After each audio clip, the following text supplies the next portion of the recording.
Hi. Can you guys? Can you?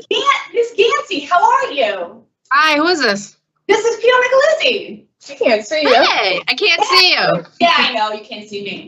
So my plan, I sent an email on Monday. So my plan is to start because I have Garner today too. So I was going to start with Garner. I have 4 guys at Garner, and then I was going to come to Cheshire and start with Oral Haines because he's in PC. PC, right? So I just want to know around what time because I have regular visits going on. So Okay, so can I? Are you? If I email you, do you have the email to the visit? No. Okay. But you can the lobby.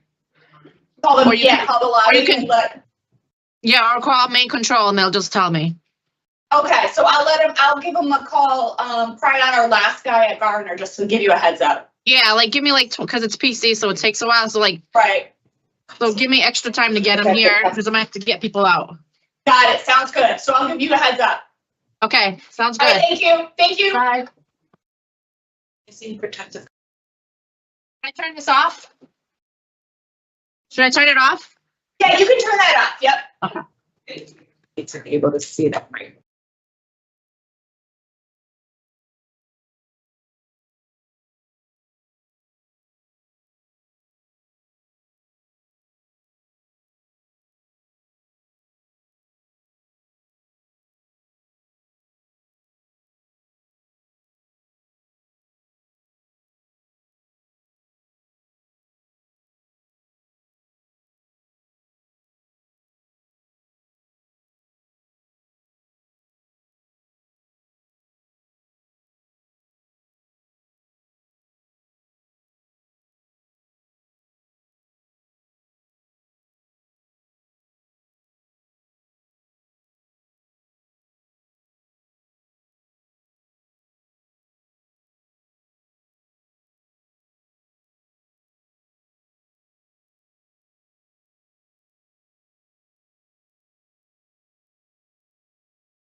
Hi, good morning, Mr. Torres. Yeah, how you doing? Good, how are you? Very good.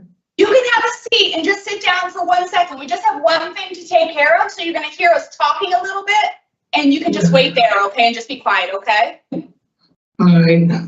All right.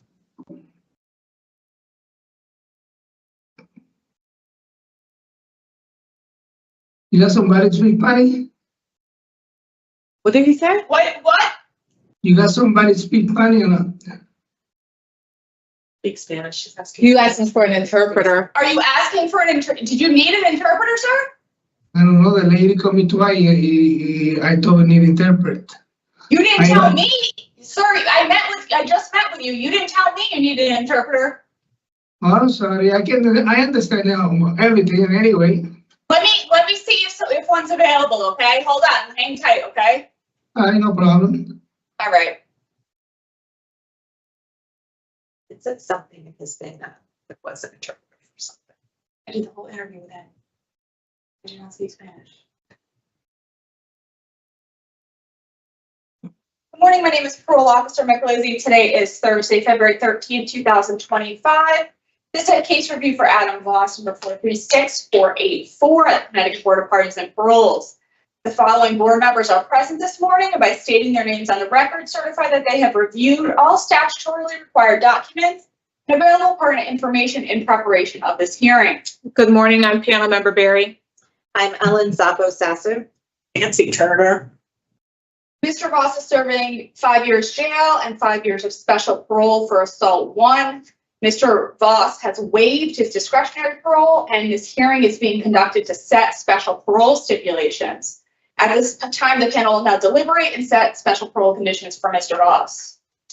I move to set the following special parole conditions. The no contact with the victim, initials DM, anger management in the community, a halfway house for residential placement, and mental health evaluation and treatment is deemed necessary. Is there anything else? Is there a second?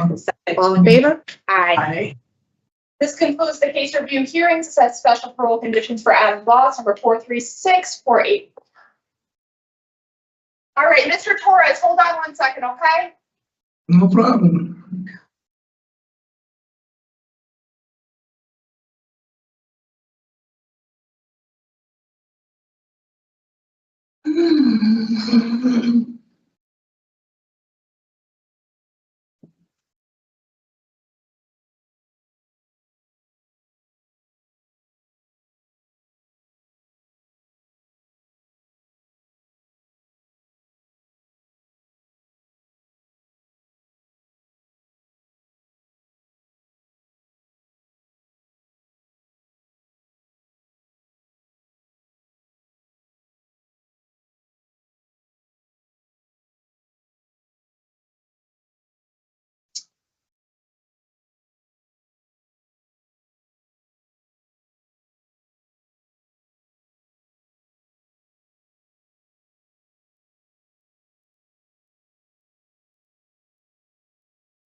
Mr. Torres, I have an interpreter, okay?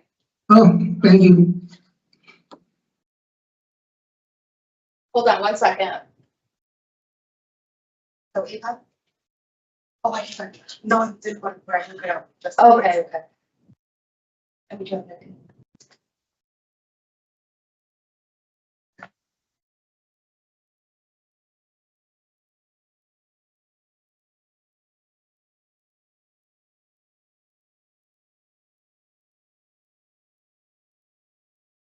We do have an interpreter here today. Please raise your right hand. You solemnly swear and solemnly and sincerely affirm, as the case may be, that you will faithfully discharge according to law your duties as an interpreter to the best of your abilities, so help you God on penalty of perjury. I do. Good morning. My name is Parole Officer McLizzie. Today is Thursday, February 13th, 2025, and this is a hearing of the Connecticut Board of Pardons and Paroles. The following board members are present this morning, and by stating their names on the record, certify that they have reviewed all statutorily required documents and available pertinent information in preparation of this hearing. Good morning, I'm Panel Member Barry. I'm Ellen Zappo Sasser. Nancy Turner, good morning.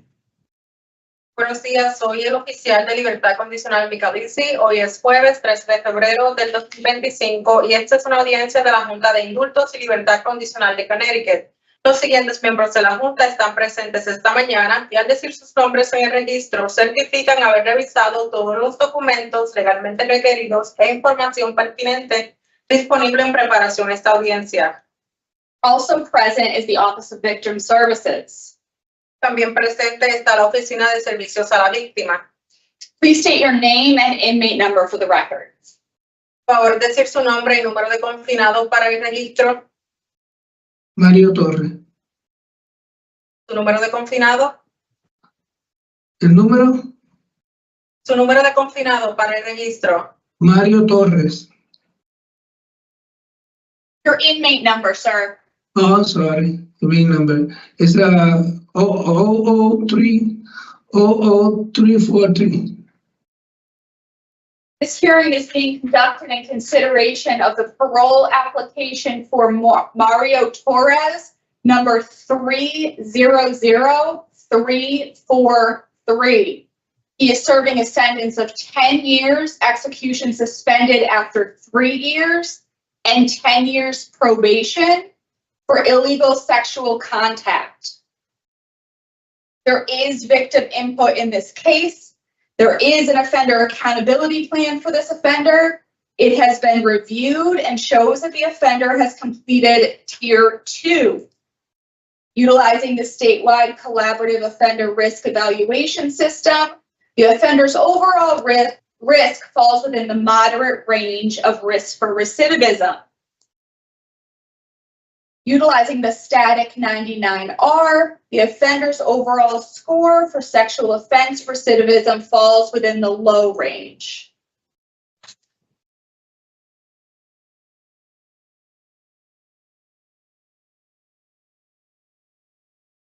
Esta audiencia se está llevando a cabo en consideración a la aplicación de libertad condicional de Mario Torres, número 300343. Él está sirviendo una sentencia de 10 años de prisión, ejecución suspendida después de 3 años y 10 años de libertad provisional por contacto sexual ilegal.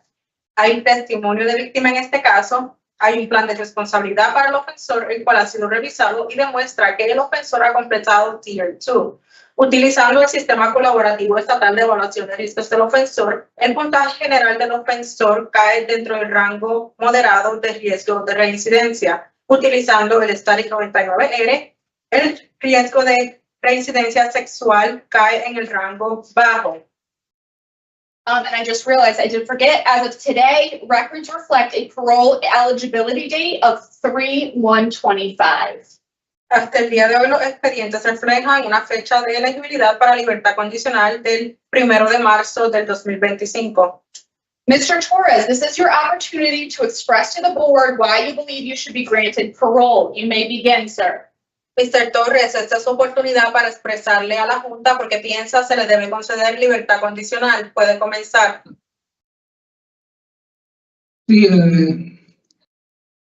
pienso la libertad condicional es porque necesito estar fuera por mi condición mental de salud y por eso me siento muy atado aquí dentro y la libertad condicional me hace sentir mejor de mi condición de salud. I feel that I deserve parole because of my mental health condition. I feel lack in here, and I believe that if I was to be released, it will be better for my mental health. Is that your statement, sir? Yeah. Okay. So what we're going to do is ask you some questions. And then when we're done with our questions, we'll turn the hearing over to the victim's advocate for input from the victim. And you can listen, but please don't interrupt. Then we'll deliberate and give you our decision. Okay? Nosotros le vamos a hacer una serie de preguntas en el día de hoy. Luego de esto vamos a pasar con la Oficina de Servicios a la Víctima, donde usted puede escuchar, pero no puede interrumpir. Luego de esto deliberaremos en relación a su caso. Ms. Sapple, we'll start with the question. Good morning. Mr. Torres, in one of your statements, you said that it didn't happen, but I pled to get it over with. And she apologized afterward. Can you explain that statement to me? Mr. Torres, en un comentario que usted hizo, usted mencionó que esto nunca sucedió, pero que usted se declaró culpable para salir de esta situación y que la víctima se disculpó con usted. ¿Usted me puede explicar estos comentarios? No, el comentario de que se disculpó, a lo mejor también fue un error mío, pero sí lo que pasó yo no lo cometí. Solamente por salir de los cargos y eso, y tener unos cargos más bajitos, una sentencia más bajita. It was a mistake for me to say that, but what they said that I did, I never committed this offense. But then I said this so I can plead guilty and get a lesser sanction. So what are you acknowledging that you did do? ¿Qué es lo que usted está reconociendo que usted hizo? Pero la cuestión de sexual de la vagina o algo, yo no llegué a penetrar la vagina, sino otras cosas sí, pero eso no. I never had sexual intercourse with her through the vagina. That never happened. I didn't do that. So I'm going to repeat my question. What did he do? Voy a repetir mi pregunta entonces. ¿Qué entonces fue lo que usted hizo? Pues la tocaba y le hice lo de la cuestión del, ¿cómo se llama eso? Besarla y eso, pero that's it. I was touching her and I kissed her, but that was it.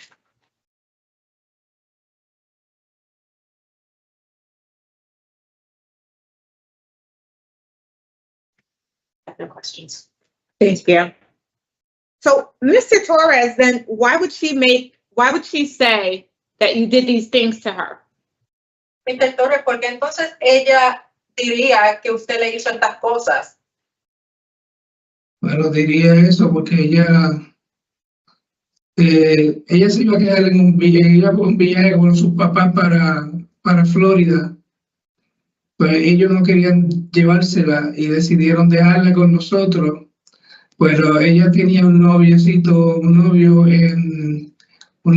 así, en casa de los padrastros de la mamá de ella, la padrastro.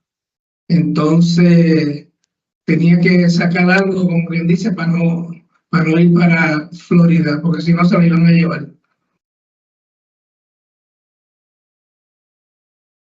Mr. Torres, ¿puede decirme eso nuevamente? Que que ella tenía un novio y qué? Ella tenía un novio ahí en casa de los papás de los padrastros de ella, pero que ellos no sabían nada y entonces ellos la iban a dejar con nosotros, pero para que la dejaran allá en casa de los padrastros, ella diría eso. Because she was going to travel to Florida and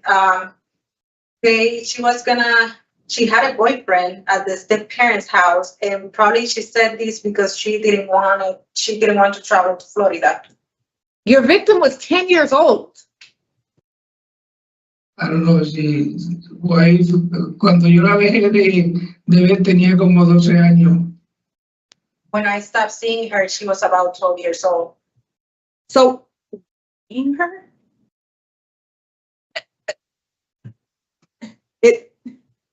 So, Mr. Torres, I'm really having a very difficult time understanding why this 10-year-old victim who, I mean, I know lots of 10-year-olds And none of them know anything about dildos and how it looks like an adult penis.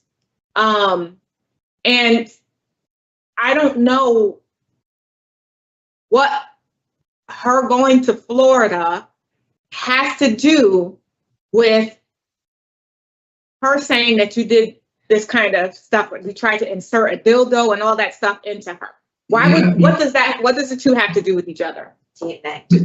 Because ella no quería quedarse con nosotros para poder quedarse con ellos allá, porque el noviecito estaba allá y no le iban a dar. She didn't want it to stay with us. She wanted to stay with the step parents where the boyfriend was at. A 10-year-old wanted to stay with the boyfriend. Are you serious? Yeah, that's serious. Why did you touch her inappropriately? Did you know you're not supposed to touch a child? I know it. So why did you do it? I know, very, I don't know. Why didn't you say anything about the victim in your opening statement? What? Porque usted nunca dijo nada acerca de la víctima, nunca habló acerca de la víctima en sus comentarios de apertura. No estaba preparado, no sé. So I was not prepared. I do not know. So do you think that you're the victim in all of this, Mr. Torres? I don't know. I got myself guilty. I don't know what I can do. What? Yo hice me declaré culpable. No sé. Yo hice lo que hice, pero I don't. I pled guilty. I don't know. I did what I did. So when the officer asked you why you thought you deserved parole, you said because of your mental illness, and that that you felt like you were locked up in there or something, closed in. Yeah, sorry. Right? That's the reasons why you think you deserve parole? Cuando usted le comentaron acerca de porque usted merece libertad condicional, usted mencionó por su salud mental y porque se siente que está aprisionado ahí, que va a estar mejor afuera. ¿Es esto correcto? Por eso digo que eso es lo que siento, porque estoy prisionero y cuestión mental me tiene así. I feel like I am a prisoner and because of my mental health situation. Well, you are a prisoner, sir. You committed a crime, and that's what happens. When you commit crimes, you go to prison. So that's where you're supposed to be. Usted es un prisionero, señor. Usted cometió un crimen y eso es lo que sucede cuando usted comete un crimen. And Entiendas. do you think that you need to complete the sex offender treatment? ¿Usted entiende que usted debe completar el tratamiento de ofensor sexual? No creo. I don't think so. Ms. Turner?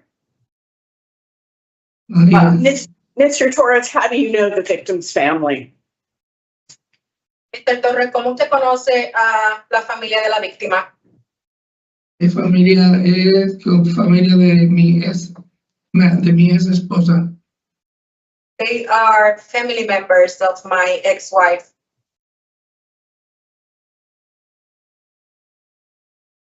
You have 3 adult children and you have no contact with them.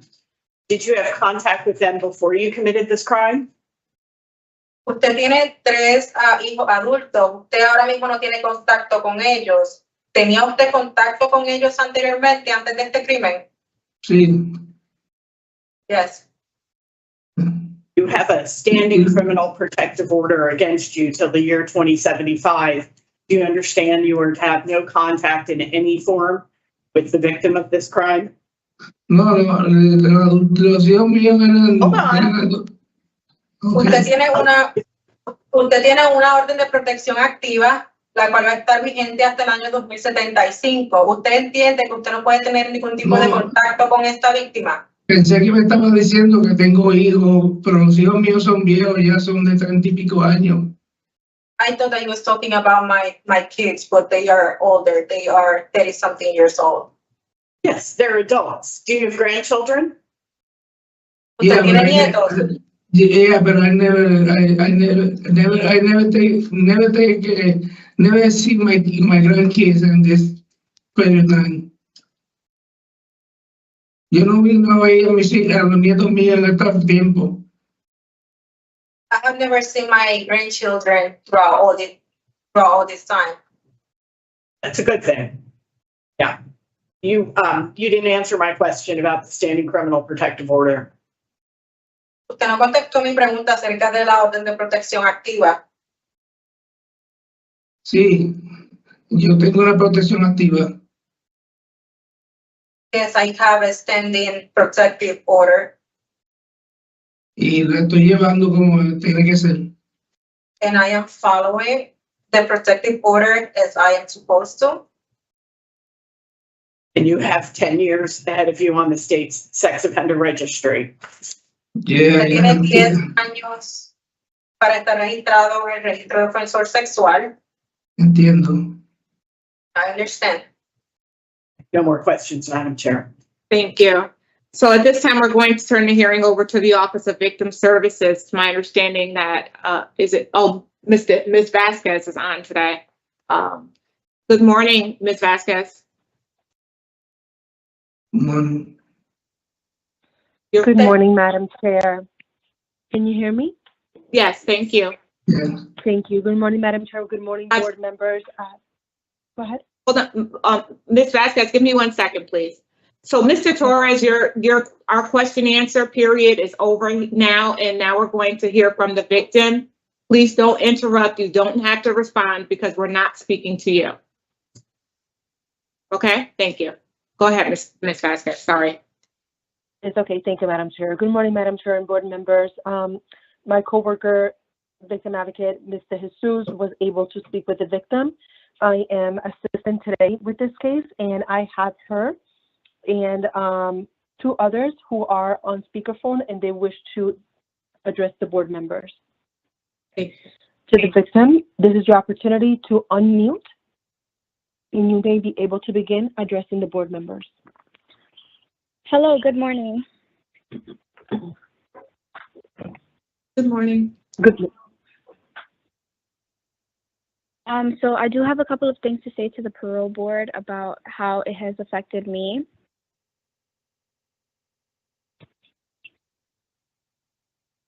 I am the victim of this crime that was committed between the span of 2017 and 2019.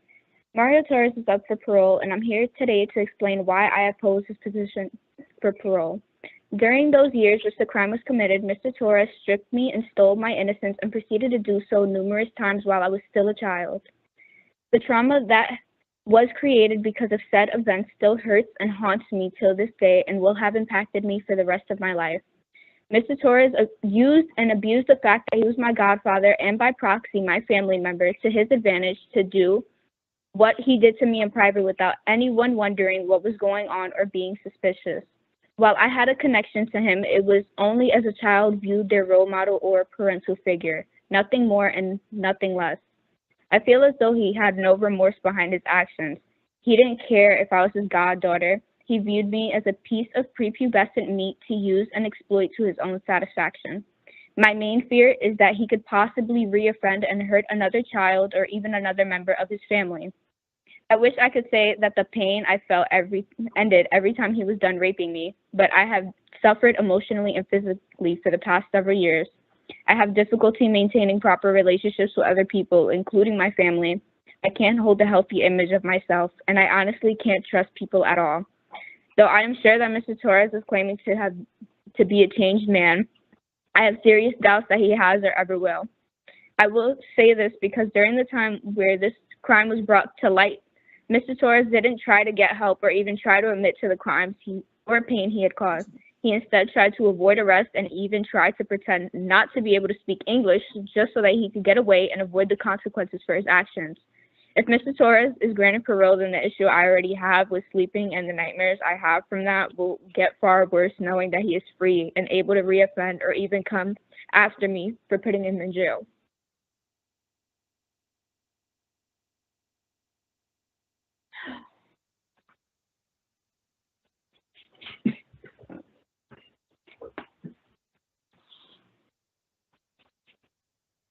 That's all I have to say.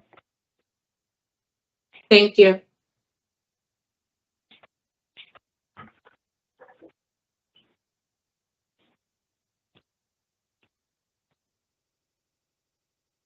Take your time.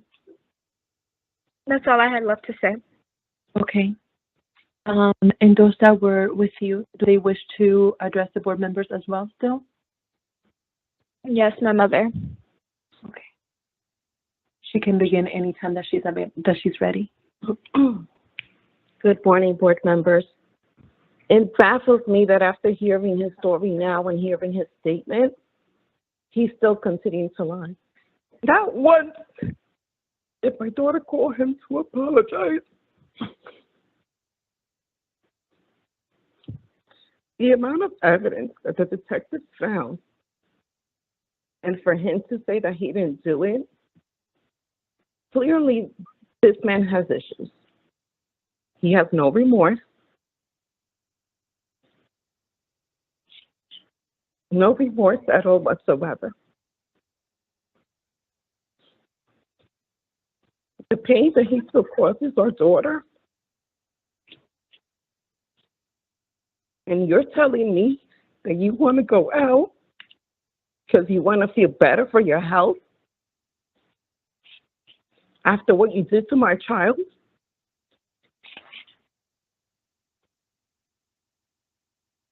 The only thing I have to say, and I'm leaving with, is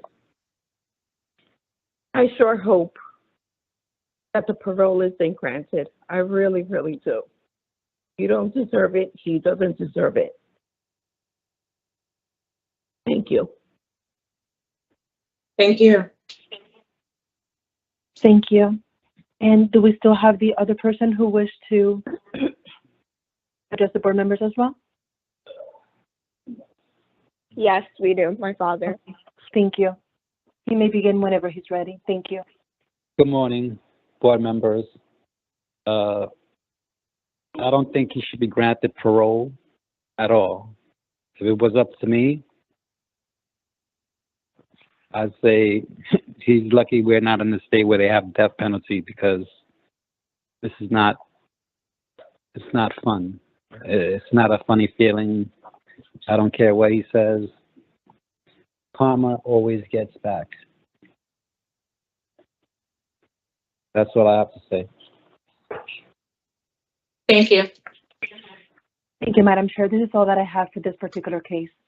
Thank you. So at this time, Mr. Torres, we're going to deliberate and we'll render our decision shortly. Please don't interrupt again. Thank you. Ms. Sapple? Yes, I think that based on the statements from Mr. Torres, as well as hearing from the victim and her family, that I am proposing not granting parole today for the reasons of inadequate institutional program participation due to the lack of the short-term sexual offender program, the injury and impact to the victim, nature and circumstances of the current offense. Thank you. I agree with the denial. I believe that Mr. Torres is minimizing his role, thus re-victimizing the victim. And I believe that the sex offender treatment would help him gain a better understanding of this crime and its impact on the victims. And also, we took a tier program, but a voices program would have also been good for him. Ms. Turner? I'm in agreement. Thank you. So with regard to Mario Torres, 300343, I move to deny discretionary parole with no new hearing date based on the nature and circumstance of the offense, the injury and impact to the victim and or the victim's family, and inadequate program participation. You will not receive a new hearing. Is there a second? Second. All in favor? Aye. Aye. Do you understand, Mr. Torres? No. Your parole was denied. You won't have a new hearing date, so you'll finish your sentence there, okay? Ahí La sí. comisión puede negarla, usted no va a tener una nueva fecha. Tiene que completar su tiempo donde está. This concludes the hearing for Mario Torres, number 300343. Concluye la audiencia de Mario Torres, número 300343. You're all set, sir. Will you ask the officer to send in the next person? Thank you. Sería todo, señor. Si puede pedir al oficial que envíe a la próxima persona.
Morning, Mr. Brown. Good morning. Are you ready for your hearing? Yes, I'm ready for my hearing. Okay, Yes, great. ma'am. Can you just turn it down just Oh, a little? yes, It's yes. really loud. Thank you. Yep.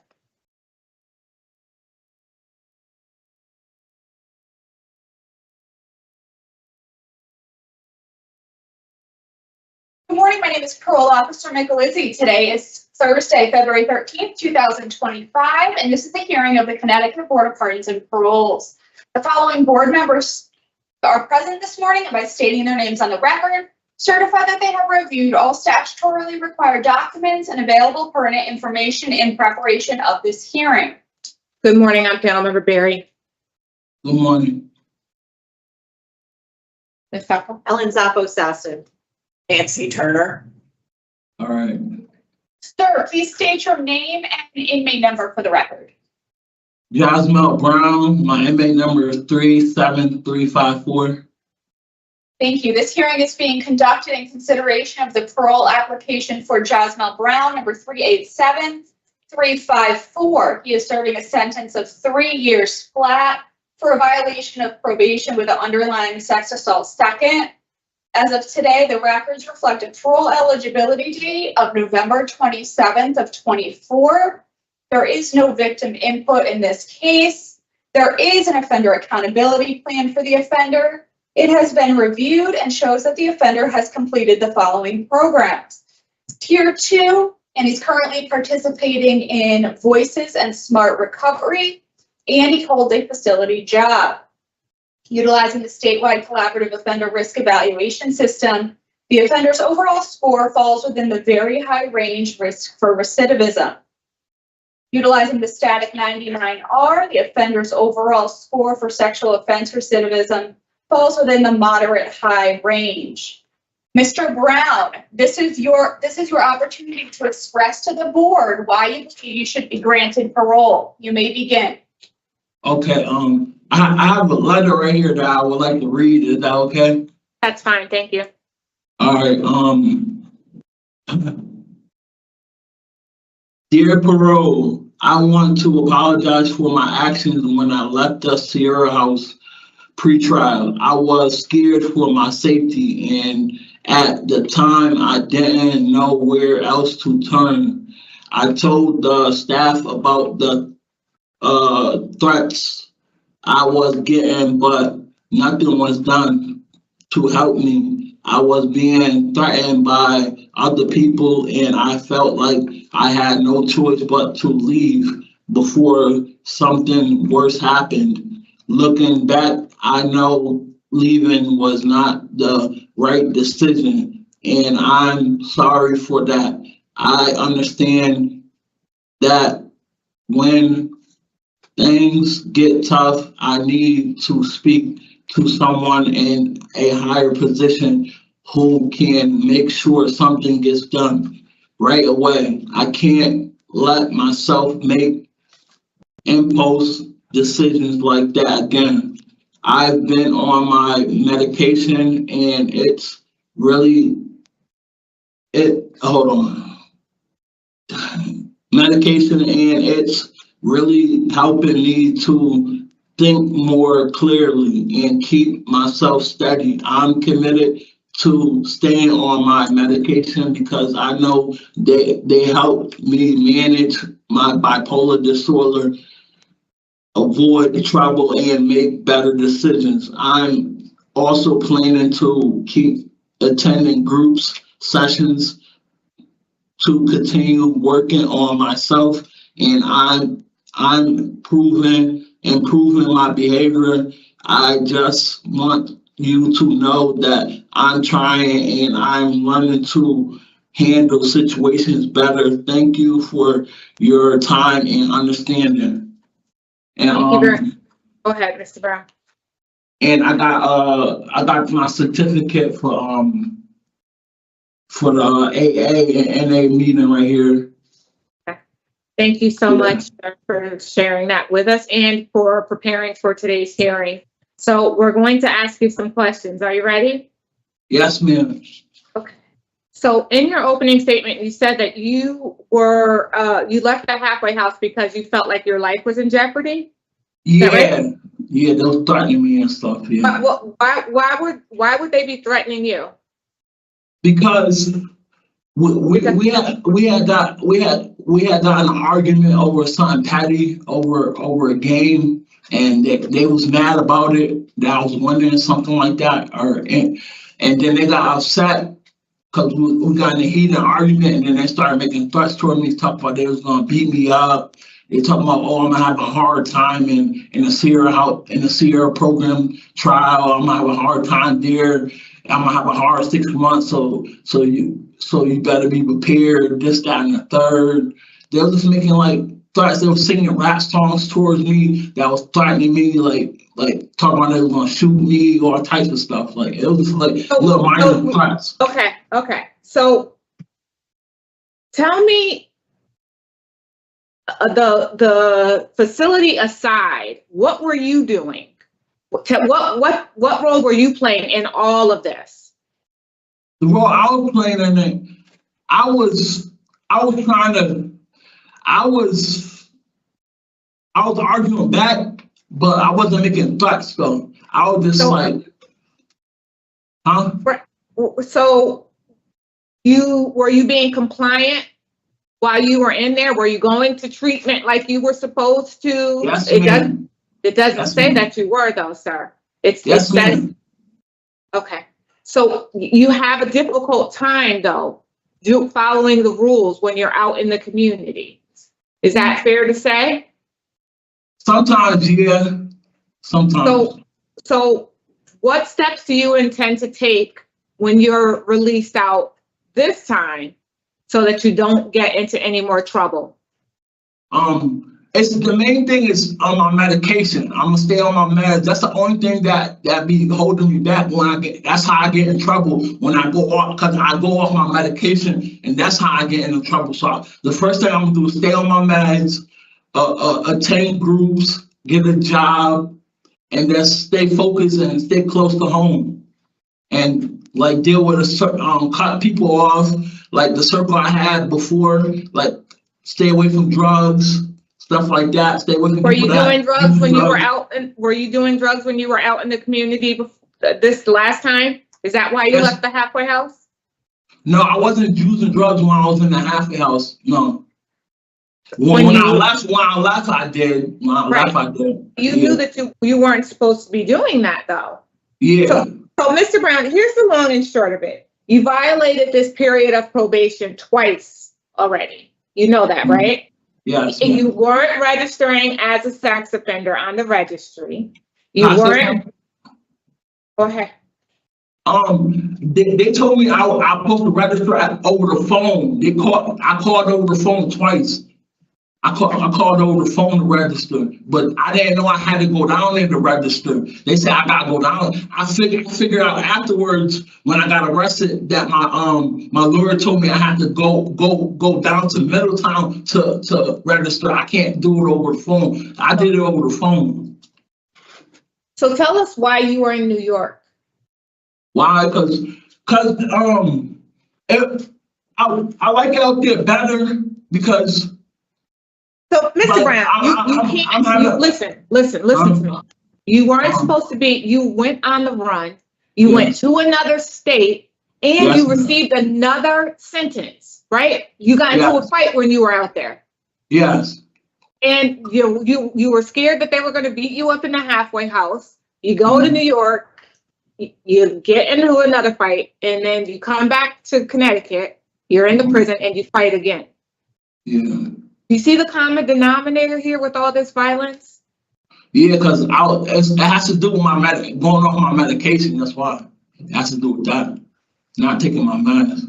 That's why I said at first I just want to I want to be on my medication and stay on my meds and stay compliant with my treatment. Well, you can't take your medication, Mr. Brown, and mix it with Molly and alcohol and e-pills. Yeah, that's why I said I'm staying away from drugs and all that. I'm not using nothing. I'm well, can I tell you something, medication. Mr. Brown? Huh? Well, can I tell you something? Yes. It's really difficult to support your discretionary parole, sir, and there's a number of reasons. You rate out very high. That means that you're probably going to come back to prison. You have a history of violence. You've been on supervision before and you have not done well. And you're admitting that you struggle with your substance abuse, even though you participated in treatment. And when you were out in the community, you were in treatment. All of those things combined, and that's not even talking about the mental health piece. It's very difficult for us to support your discretionary parole when we don't have a lot of confidence that you're going to complete it successfully. Do you understand that? Yeah, I hear you. Okay. Ms. Turner? So, Mr. Brown, you finish this sentence next year, about a year from now. Yes, ma'am. And then you don't have to deal with anybody other than the sex offender registry, because you're on that for life. You absconded 15 days after you were re-released from your last violation of probation. And that's why you got a flat sentence, because you clearly don't want the support and the supervision in the community. So wouldn't you rather just finish your sentence and go out and not be bothered? Not really. I wanted to go home early because, like, I'm tired of jail. I know in my heart, in my mind, in my body is tired of jail. Like, I don't want to be here no more. I'm tired of this. I've been doing jail since I was a young youth. Since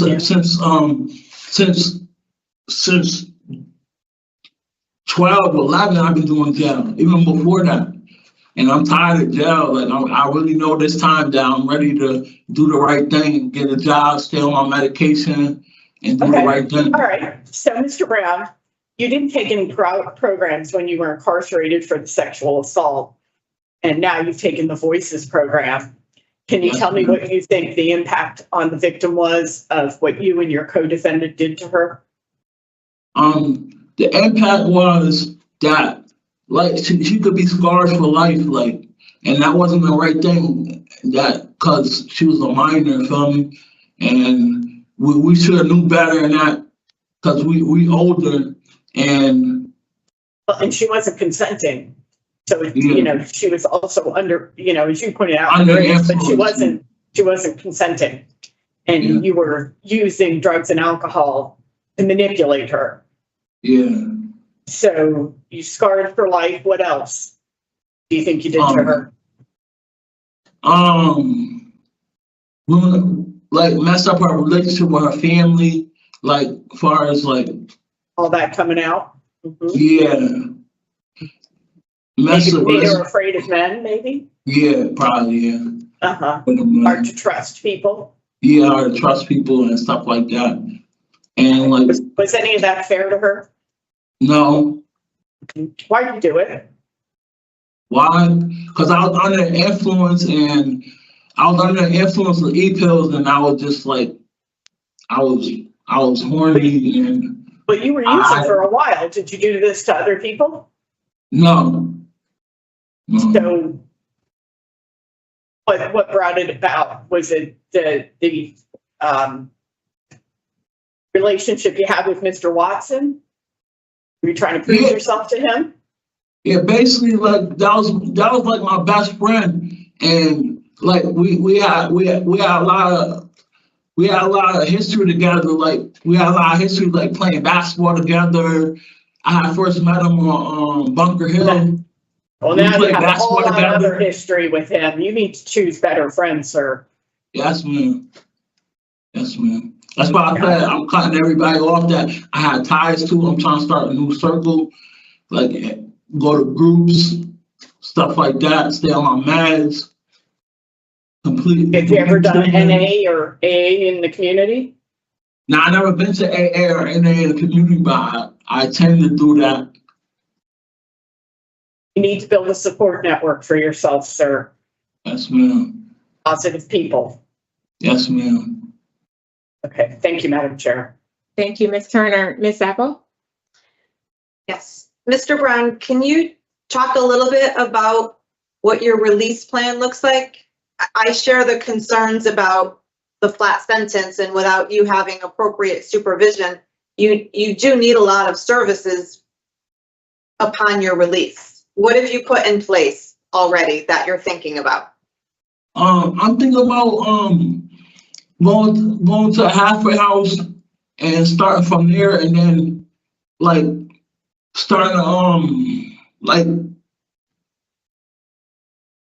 getting a doctor, counseling for my mental health trauma, and a doctor for my medication, and applying for my Social Security again, applying for my medical expense again, and that's like staying close to home and going to groups. What else? Just staying focused and maintaining a healthy lifestyle and staying away from bad people that's trying to get me in trouble. And that's like stay with my mom and my friend from New York. That's like stay in contact with them because that's my support system. So whenever I'm having a hard time or something like that, I just call upon them. Or if I get in any trouble or something like that, just call upon them. They can like guide me and direct me towards things. And that's about it. That's all I say. So in terms of your support in the community, you mentioned your mother, but we also did read some reports about how your childhood was not very easy for you and there were a lot of challenges. Is your mother in a better place than she was back then, or is this another woman that you're referring to as your mother? Now my mother's at a better place. She more involved in my treatment. She more for my treatment. She the one that told me I should stay on my meds and stop drinking and stop using drugs. Like she trying to encourage me to stay focused. I've been talking to her. I talk to my mother every day. I text my mom every day, like 4 times a day over the phone. We communicate with each other, and she want me to stay home and stay out of trouble. Like she want me to stay out of trouble and stay away from bad people that's trying to get me in trouble and stuff like that. She's at a better spot in her life than before. Like she's more involved with me than she was back then. Okay. And you think that with her support and your friend and putting a plan in place that you would stay compliant with your meds if you were in the community this time? Yes, ma'am. Well, good luck to you, sir. All right. Thank you, Ms. Apple. So, Mr. Brown, we're going to deliberate now. Just, you can listen, but don't interrupt, okay? All right. So, I do not have Mr. Brown voted to discretionary parole. His rating out very high is concerning to me. The fact that he has been on this probation for a number of years and has not been able to complete it successfully due to his non-compliance and his criminal history, honestly, is concerning. So for those reasons, I could not support discretionary parole. Ms. Turner? I do share your concerns, Madam Chair. However, Mr. Brown has serious mental health issues. He's got anger issues, and those combined with his substance use lead to these criminal and non-compliance acts on his part. And I feel like this would afford him 1 year of supportive supervision to get him on the right path so that he can get his mental health needs addressed in the community. He can get in compliance with the sex offender registry. He can connect to providers, settle into a halfway house, and begin a life plan. So I feel like it's imperative that he has the period of transition. I would have liked to have seen him take additional programming, but he's past his 50% date already at this point. Yes. Ms. Apple? I agree with my colleague. I would really like to see him have some discretionary supervision during that period, because I think he needs to have so many pieces set up that I don't think that any of them would be effective if he was to do it on his own. So I do understand your concerns, and so for conditions, I do have no alcohol, problem sexual behavior treatment, no minors, halfway house, mental health treatment and medication compliance. There's an underlying victim and an underlying co-defendant. Anything else? And I'd like enhanced device monitoring, Okay. given what the circumstances of the underlying sexual assault were. Anything else? I move that Jasmine Brown 387354 be granted discretionary parole by majority decision on or after today's date, which is February 13th, 2025, with the following conditions in addition to the standard parole conditions. He is to have consumed no alcoholic beverages, will participate in problem sexual behavior treatment in the community, is to have no contact with minors without the parole officer's permission. He will be monitored. His electronics will be monitored, enhanced monitoring. Sorry about that for the wording. And halfway house for residential placement and mental health treatment and medication compliance. Also, no contact with your underlying victim, initials VB, and no contact with your underlying co-defendant, Braxton Watson. Did I say everything? Is there a second? Second. All in favor? Aye. All those opposed? Nay. So I'm voting on the minority. The record will reflect that I am opposed to early release. And Mr. Brown, you'll receive all of this in writing shortly, okay? All right, thank you. Good luck to you, sir. Yeah. This is the hearing for Jasmine Brown, number 387354. I'm all set. You're all All set. set, sir. All right, thank you. Have a good day. You too. All right.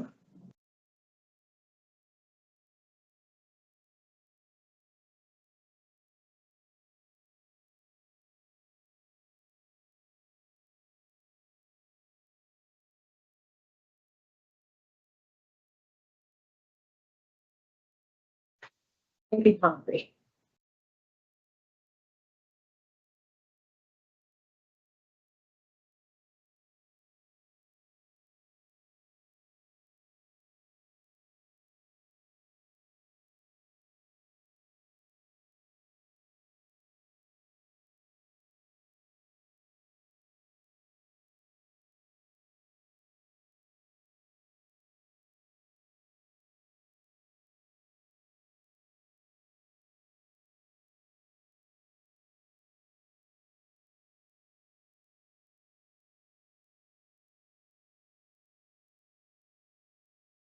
Good morning, Mr. Carey. Good morning. You ready for your hearing today? Yes, I am. All right, great. You'll start, Madam Chair? Yes, thank you.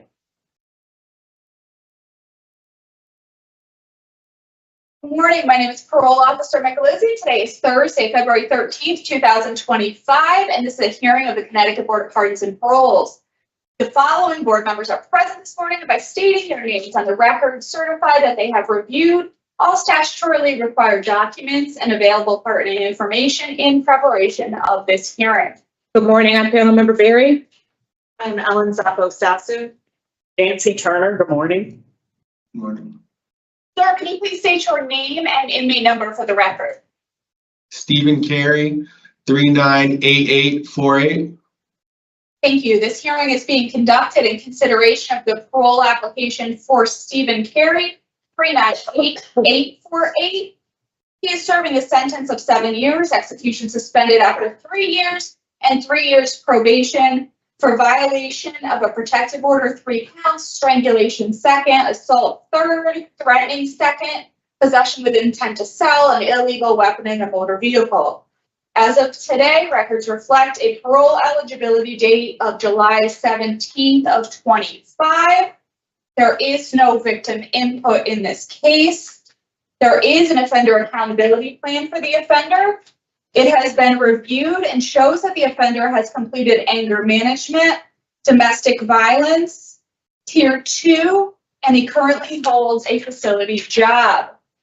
Utilizing this statewide collaborative offender risk evaluation system, the offender's overall risk falls within the high range risk for recidivism.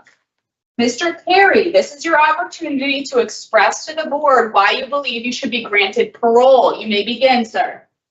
All right, I believe I should be granted parole because over the last 2 years that I've been in here, I really thought about everything that occurred, what I could have done differently.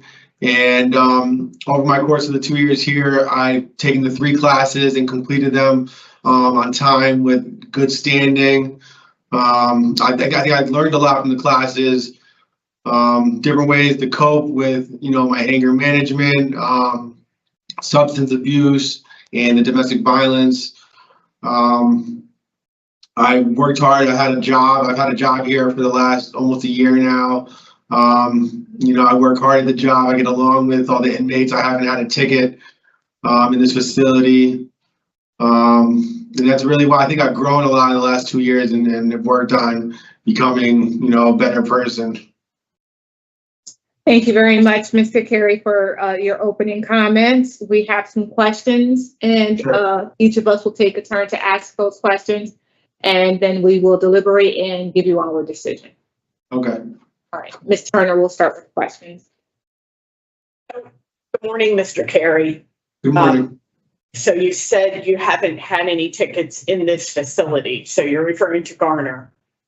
To Garner, You do correct. have a ticket during this period of incarceration, correct? I got 1 ticket when I was in Bridgeport for refusing of housing, correct? Okay, all right. It still counts. Yep. Okay. All right. So you said you thought about what you did and what you would do differently. So why don't we start there? Okay. I think what I would have done differently is kind of realize the signs of what I was going through at the time and kind of avoided the whole situation and not have gone to my girlfriend's, to our residence. I think instead of trying to work on things in the heat of the moment when we were both upset, I would have avoided the situation and maybe went back in a future moment, future time.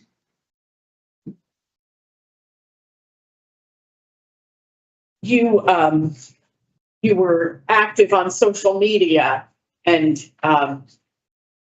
made some threatening messages. Why would you do that?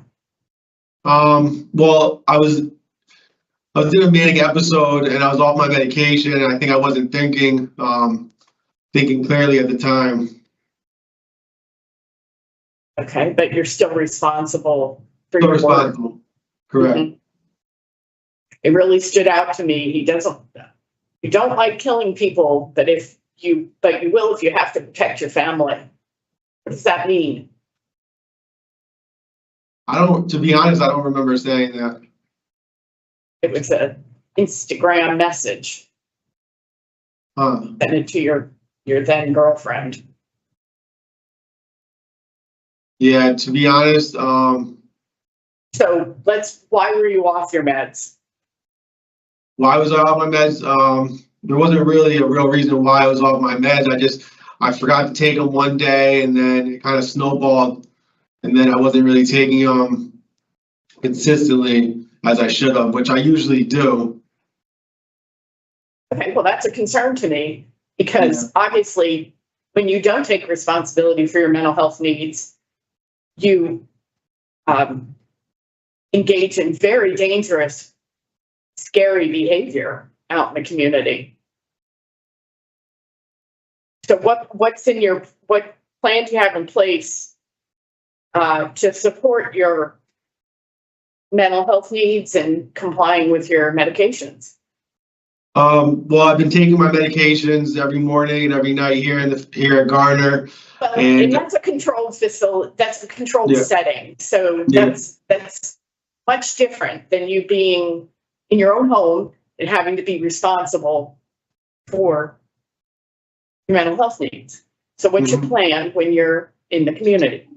My plan in the community would be to make sure that I have reminders set for my medication, that I have a supportive group of people around me to help, stay on top of things. It is my responsibility. It's 100% my responsibility. So just personal reminders on my phone, and that's really, that's what I plan on doing. I guess it happens to all of us. You skip a dose of whatever medication has been prescribed to you, but then you take it when it's prescribed for the next dose. So you can't just take all the wheels off the bus because you missed one dose. Correct. Right? Yeah. So you have a standing criminal protective order against you until the year 2099. And you've been resoundingly non-compliant with the past orders of the court. So why don't you tell me what a protective order means to you? A protective order to me, exactly what it says. It's that, I need to restrain from any contact with that person. And I failed to do that, unfortunately, while I was, at home in 2022. So do you appreciate that you're not allowed to have contact with a third party through social media? Do I appreciate it? Uh-huh. Yeah. Do you understand? Yeah, Okay. I understand. All right. It's not just staying away from the person, walking out of the grocery store if you walk in and they're there. But you can't reach out to them through a third person or through social media. And you get one time police accompaniment back to get your belongings. You don't get to keep going back for this and that because you forgot, oh, that charger belongs to my phone. Go buy a new charger. You're manipulating the opportunity to get access to the victim in violation of the court order. And here you said your first period of significant time in prison. Mm-hmm. So what that says is there are consequences. Correct. Okay. So what did you learn from the domestic violence program that's going to help you out in the community in your next relationship? I learned coping skills. I've learned how to kind of see it coming, like the aggression or frustration, and how to avoid reacting in a violent way or an abusive way. I'm going to need you to be more specific, Mr. Carey. What are the coping skills? The coping skills that I've learned, meditation, deep breathing exercises. Those were the two main ones that I resonated with. You do any journaling? Get your I feelings have- out on paper? I have done journaling before. I don't do it every day, to be honest, but that's something that we worked on in the class, journaling. What did you learn about strangulation? Well, it's something that I should have never done. It's obviously a violent act that's inappropriate, and yeah, I'm really disappointed in myself for letting myself get to that point. And But you made a choice. Put your hands around, you made a choice. I made a choice. The intensity of your feelings in the moment, to put your hands around the throat of your intimate partner and Right. squeeze. And the reason that we have a statute in our state specific to strangulation is because it is a lethality indicator. It is an indication that the person doing it is at high risk to kill their partner. It's a very serious offense, sir, because after you release your hands from the victim's throat, and you never know how much or how little pressure on the throat could kill the person, the internal swelling continues after you remove your hands and can cut off the victim's airway. It's just like a bruise to one's arm. Mm-hmm. Over time, it changes, but there's swelling as part of the healing process. And that can happen in the throat. And then the victim can find him or herself unable to breathe. That's why it's so serious, in addition to the fact that you could just kill them by putting force on the throat. I understand. It's important that you really appreciate it because, things could go a different way and you could be here on a whole different set of charges with a much longer sentence. Yes, ma'am. So you were using alcohol and cocaine. Is that while you were taking your mental health medication or after you stopped taking it? That was more so after I stopped taking it. I mean, there were a few times that I used it while I was on my medication, but it was more so after I stopped taking my medication. So what happens when you combine them? What's the experience? What do you experience combining them? When I combine them, well, when I'm taking my medication, I feel like I still have, a much more level and under control, but I went out of control when I wasn't taking my medication. So I feel like the medication was working when I was taking it. Well, I'm trying to get across to you that it's incredibly dangerous for your health to be on mental health medication and taking substances like cocaine and alcohol, especially to excess. Long-term consequences. Okay. So what's your, you took tier 2, what's your relapse prevention plan? My relapse prevention plan was kind of to, start new, start fresh, different friend groups, avoiding certain areas that would trigger me, certain friends that would trigger me, and also just taking full responsibility and trying to really just avoid any situation where I'm going to have triggers, but I know there's going to still be triggers that come up unexpectedly. So that's why we really want you to have a relapse prevention plan, because a plan isn't a plan if it's all about avoiding things.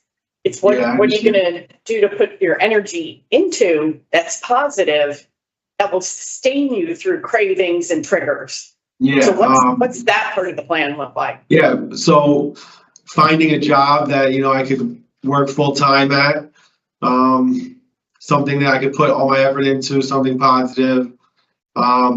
Also maybe getting involved in AA meetings and getting a sponsor to the AA meeting, because there's gonna be times where triggers come out of nowhere and I need someone to text or call, and having that sponsor I think would really help. So AA meetings, NA meetings, a sponsor, and just finding a job that I can enjoy and put a lot of time into. Have you, I know you did treatment at MCCA, that was many years ago. Have you ever attended NA out in the community? I have not, but I do plan on it when I get released. Okay. In your answer just before that, you said maybe go to NA.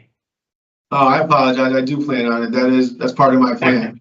All right, well, you know, I'm expecting someone with your issues and your needs to be fully committed.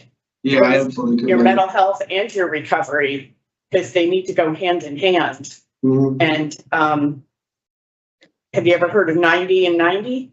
I have not heard of that, no. It's going to 90 meetings in your first 90 days out in the community.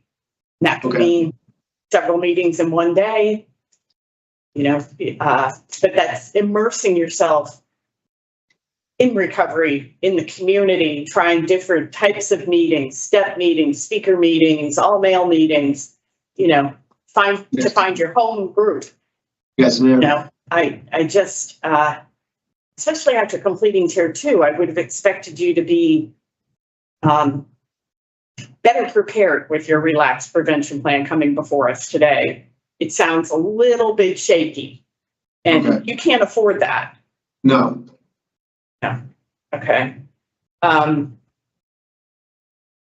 You need to understand, sir, that unlike probation, parole officers have arrest powers, so you're not in compliance with the conditions of your supervision. You can be brought back to the facility and made to finish your sentence. You've got 4 years of this over your head while you're serving 3 years of probation. So you need to take it seriously because, you know, you're already in your mid-30s. Yes, ma'am. Yeah.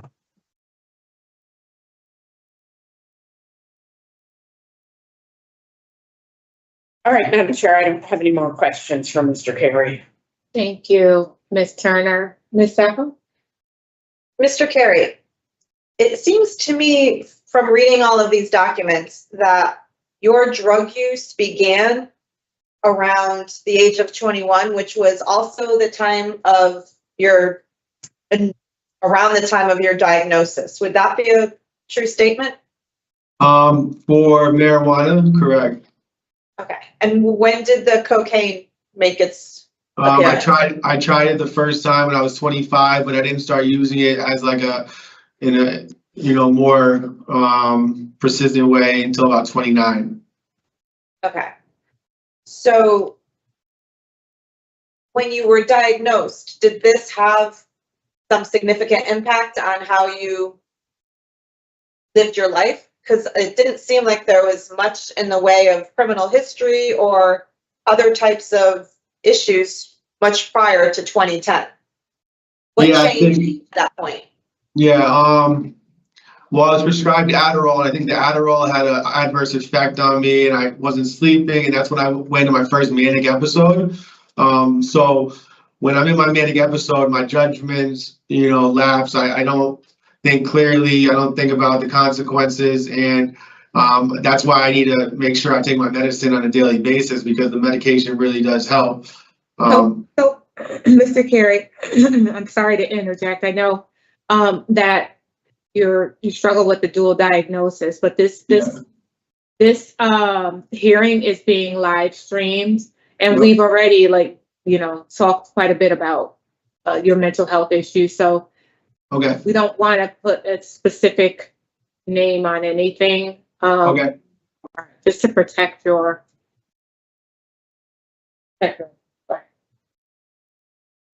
So moving forward to looking at some of the police reports that we had, 2022 was not a good year for you.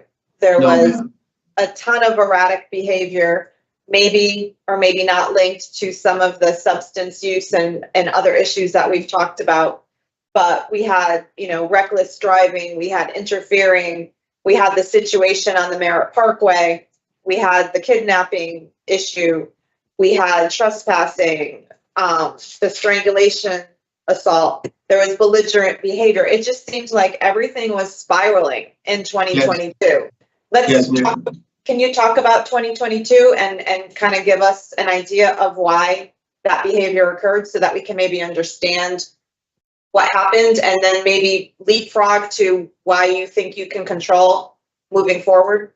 Yeah, I think the end of 2022 was definitely tough for me. It did spiral out of control. I was using cocaine and alcohol, and I didn't have a positive outlet. I wasn't working at the time, so I didn't really have any positive outlets to hold everything together. I kind of, like we said, spiraled out of control, and it was just, next thing I knew, I got arrested all these times, and I was headed to jail and lost my girlfriend, and yeah, it was almost like, I don't know how to describe it. It was like before I knew it, all this stuff had happened. I think some people often will describe it as hitting rock bottom. Yeah. And so I think the role here today is us trying to understand that what you've done and what steps you've taken to climb out of that rock bottom situation. And you've talked about some of it, but I'm also interested to hear, in your in the report that we read, you had gone to a private school, you have some college for 2 years. Why was it so difficult for you to get a job and maintain a job? Well, I deal with like a high anxiety, and so after losing my last job, I was at the Soto Field out in South Norwalk for about 5 years, and I was also coaching through Overtime Athletic for 5 years. So I have held jobs in the past, but more recently, I've dealt with the high anxiety, including the bipolar and stuff. So getting started and my footing back into the job force was tough for me. Have you thought about what some of the steps you're going to take upon release to secure employment? Have you looked around? Have you done any research? As far as finding a job when I'm released? Yes. I haven't done research on finding a job since I've been incarcerated, but I have 2 sisters and a mother and father that are very supportive, and they keep reminding me and to stay on top of that and try to come up with a good plan for when I get released from here. And a specific job, no, but I've thought about what type of, I want to stick with athletic. I want to stick with athletic environment just because that's something that I've enjoyed, and I know that it could, keep me there and happy. And I played 3 varsity sports in high school, and sticking with the sports environment, I think, would be really good for me and my mental state. Yeah, it is important to like your job. That helps a lot. Yeah. So is your family going to play a role in helping to ensure that you stay medically compliant? Yeah, they've always in the past, they've always helped me. They're definitely there to help support me in my recovery. Thank you. Yep, thank you. Thank you, Ms. Apple. Okay, so we're going to deliberate now, sir. Just give us a few minutes and we'll give you our decision, okay? Okay, do I stay here? Stay there. You can listen, just don't interrupt, okay? Yes, ma'am. Okay, so Ms. Turner. You're muted. Trying to spare you all the coughing. Excuse me. So Mr. Carey scores high for his risk to reoffend, and he was really out of control out in the community. We had machetes being wielded and threatening messages being sent and protective orders being violated and people being kidnapped. It was just over the top. His probation began, he was on probation with these new offenses. It began in June of 2022, and he was arrested within 4 months. And he had a small axe that he was using to threaten others with. So here he is, serving his first period of incarceration, significant length. He's had one disciplinary issue, nonviolent, and he's completed tier 2, domestic violence and anger management, which are all very appropriate for the issues that he has in life. He appears to be taking responsibility for his mental health needs and has some semblance of a plan to continue on the path of recovery when he is back out in the community. I think he appreciates just how serious his situation is when he doesn't take care of his needs. He is eligible for release in July, and he is end of sentence in October. So we would be looking, at about 3 months of supportive services as he transitions to 3 years of probation. And I would be willing to give him those 3 months. Thank you, Ms. Turner. Ms. Apple? I agree. Again, this was a lot, as you said, Ms. Turner. And I just cannot overlook the seriousness of these offenses, and how far off the rails Mr. Carey went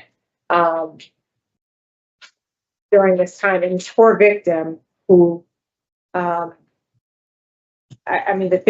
one thing that you said it when you were talking to him, Ms. Turner, about you don't like to kill people. I wrote the same thing down. I don't like to kill people, but to protect my family, I'm willing to do. That's very concerning to me. Absolutely. So that was one of the things that stood out, in addition to all the other things that he has done. So go ahead. I just want to make it clear, I share all of those concerns. This is over the top. And I make this decision in the interest of public safety because I think he poses a greater risk without the supportive transition of parole to get it together when he's back out in the community. So I understand. Okay. So the 4 conditions, I do have a no alcohol, domestic violence, no victim, halfway house, and mental health treatment and medication compliance. Anything else? Yes. Enhanced internet and device monitoring. Okay. And general no contact with Nick Hatch.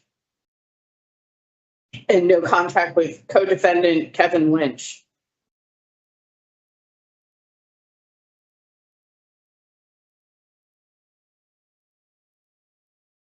So with regard to Stephen Carey, 398848, I move to grant discretionary parole by majority decision on or after your earliest eligibility date, which as of today is July 17, 2025, with the following conditions in addition to the standard parole conditions. You are to consume no alcoholic beverages. You'll participate in domestic violence in the community. You'll have no contact with your victim, initials AR. You'll be placed in a halfway house. Your electronic devices will be monitored, and you are to participate in mental health treatment and remain medication compliant. And a general no contact with Nick Hatch, and no contact with the co-defendant Kevin Lynch. Did I say everything? I believe so. Second. Thank you. All in favor? Aye. All in favor? Thank you. All those opposed? Aye. So Mr. Carey, it's a majority decision. The record will reflect that I was opposed to you being released early. You'll receive all of this in writing, and I would encourage you, sir, that they're taking a chance on you to have you go out in the community with the services and get the services that you need before you transition over to probation. So I would suggest that you really do try to gain some sort of rapport with your officer so that you don't come back here, sir. Yes, ma'am. All right, good luck to you. This concludes your Stephen Carey, number 398848. You're all set, sir. All right, thank you. Yep.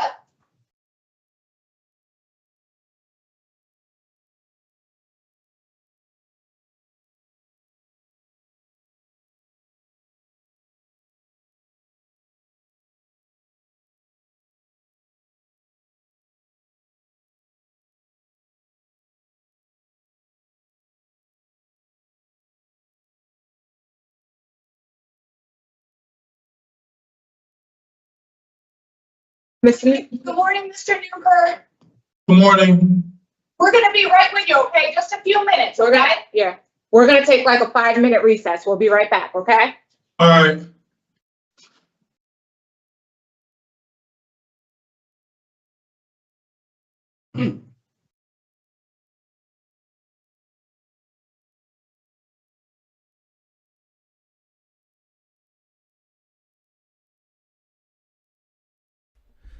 Hello, hello. Hey, it's been a trashy day so far right here on with these first two. I'm assuming the other two are not gonna be any better just because of the location they're from. All the four individuals that are coming up right now, they're from the same location. So as soon as they mention this guy's name, I'll go ahead and put it up.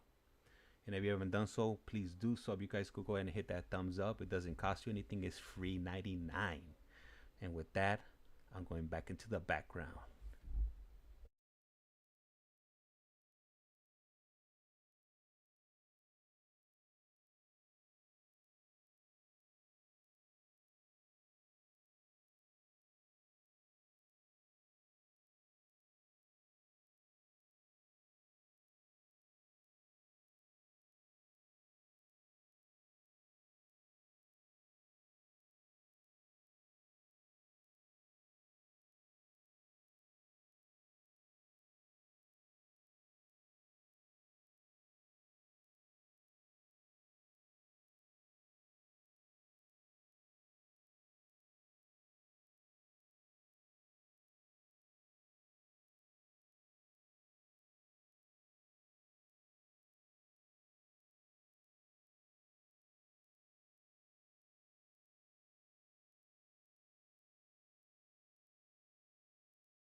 That's why I got kind of what.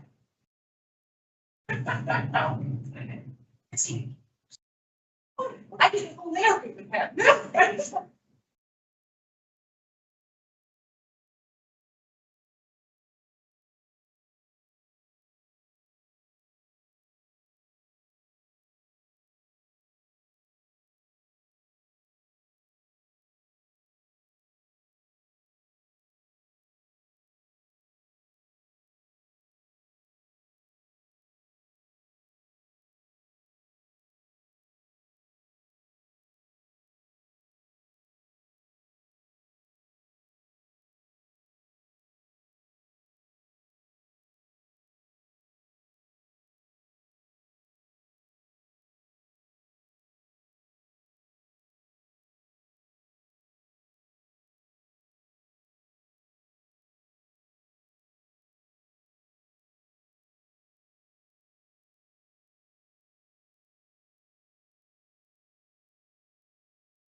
All right, Mr. Newkirk, are you all set? Yeah, I'm all set. Okay, perfect.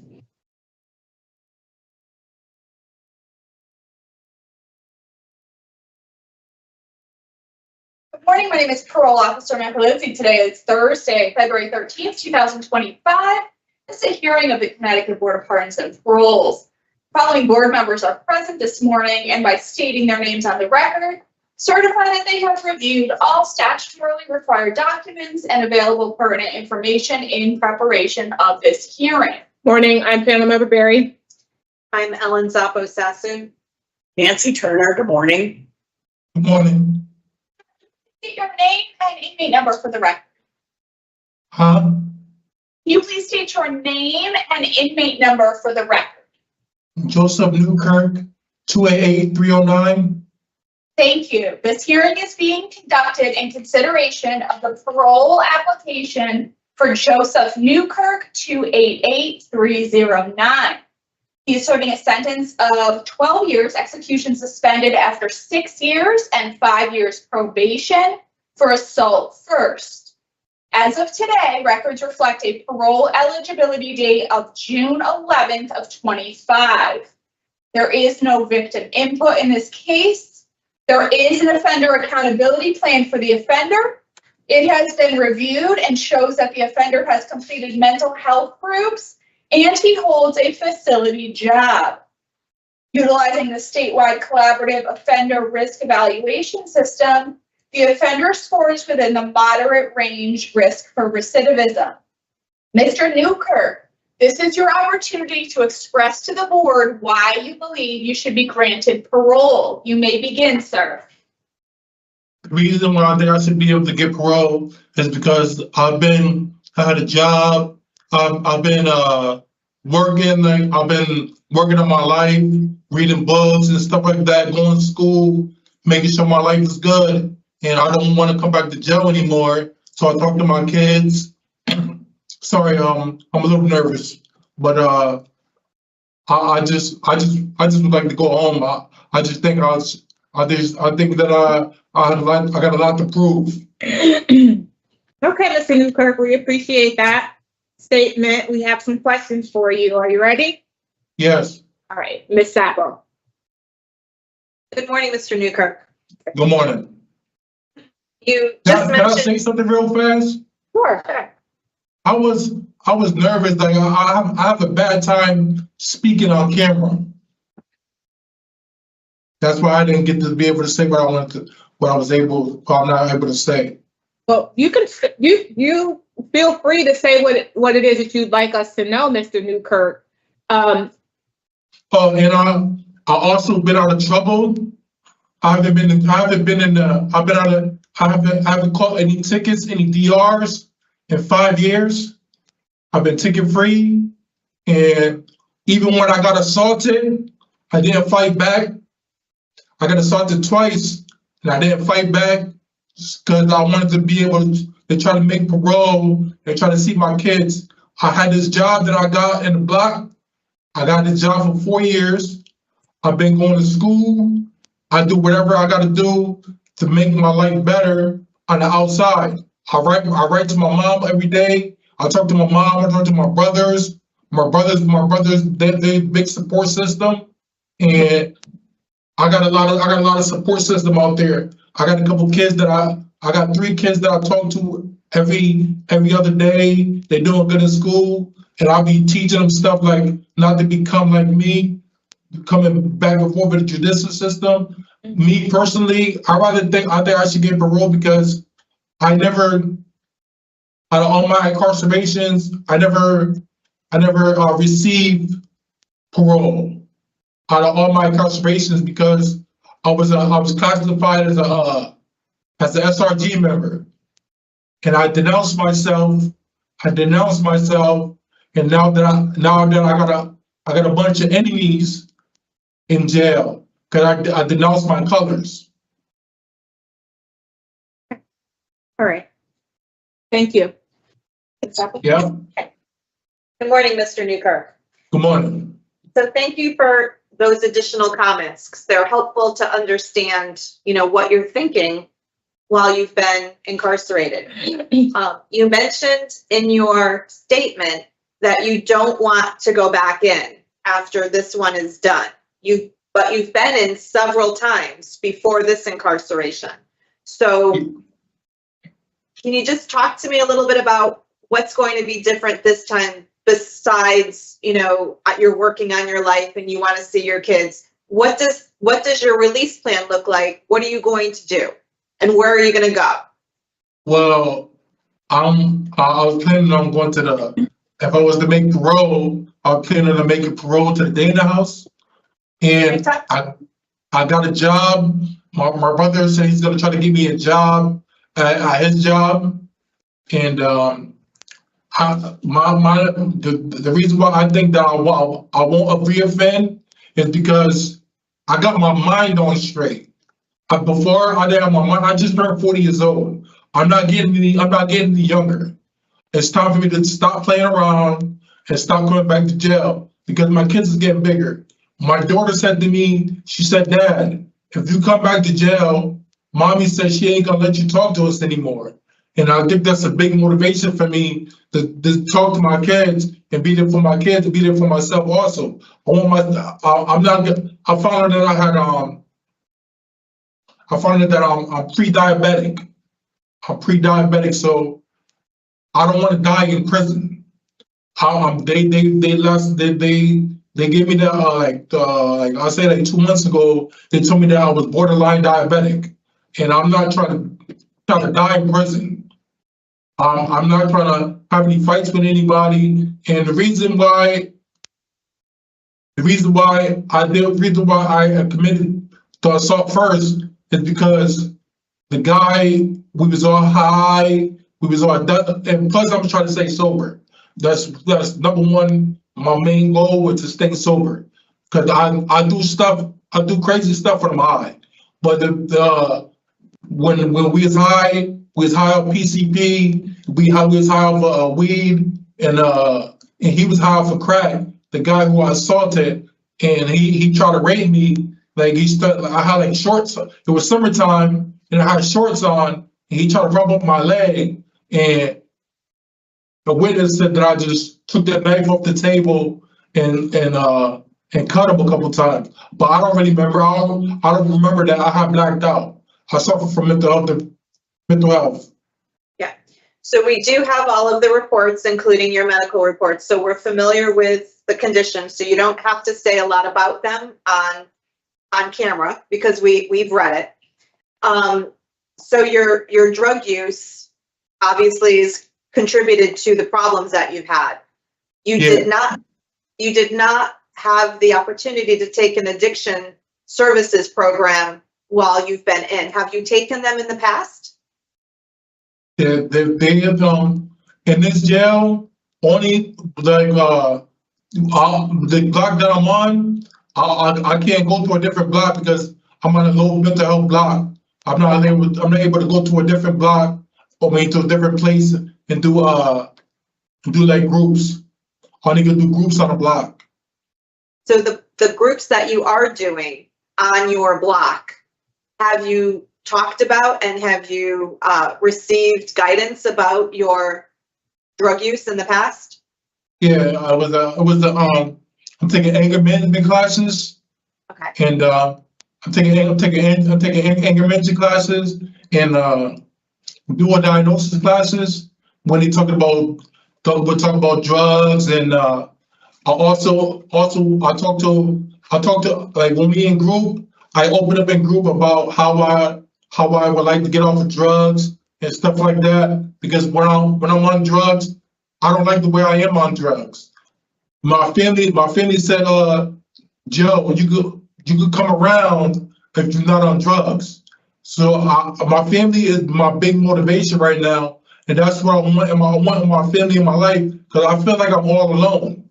But I talked to my mom on the phone, and my mom said, "We love you, but before I pass away, or before I'm dead and gone, I want to see that you on the right path, like your brothers, because my brothers is in and out the system too. And my brothers, but I'm not gonna explain that. But my brothers, they doing good now. One of them got a pardon. I'm trying to be the same way." Okay. So obviously you know that when you are on medications to make you feel good and to make sure that your conditions are being helped, that any other types of drugs like PCP and marijuana, that's only going to mess you up. So you know that, right? Yes, I know now. Okay. So what is your plan when you're back in the community to make sure that you're taking all of the meds that you're supposed to? Who's going to help you with that? What's the plan at the Dana House and beyond? Well, my plan, if I do make parole, hopefully I do, my goal is to stick with demons. I want to stick with demons because when I don't know if y'all got the records, but in 2008, I got out of jail in 2008, and I was put in demons. I was in Hartford. I got put on demons, and I got an apartment. I wasn't on drugs for 4 years. I lasted for 4 years, from 2008 to 2012.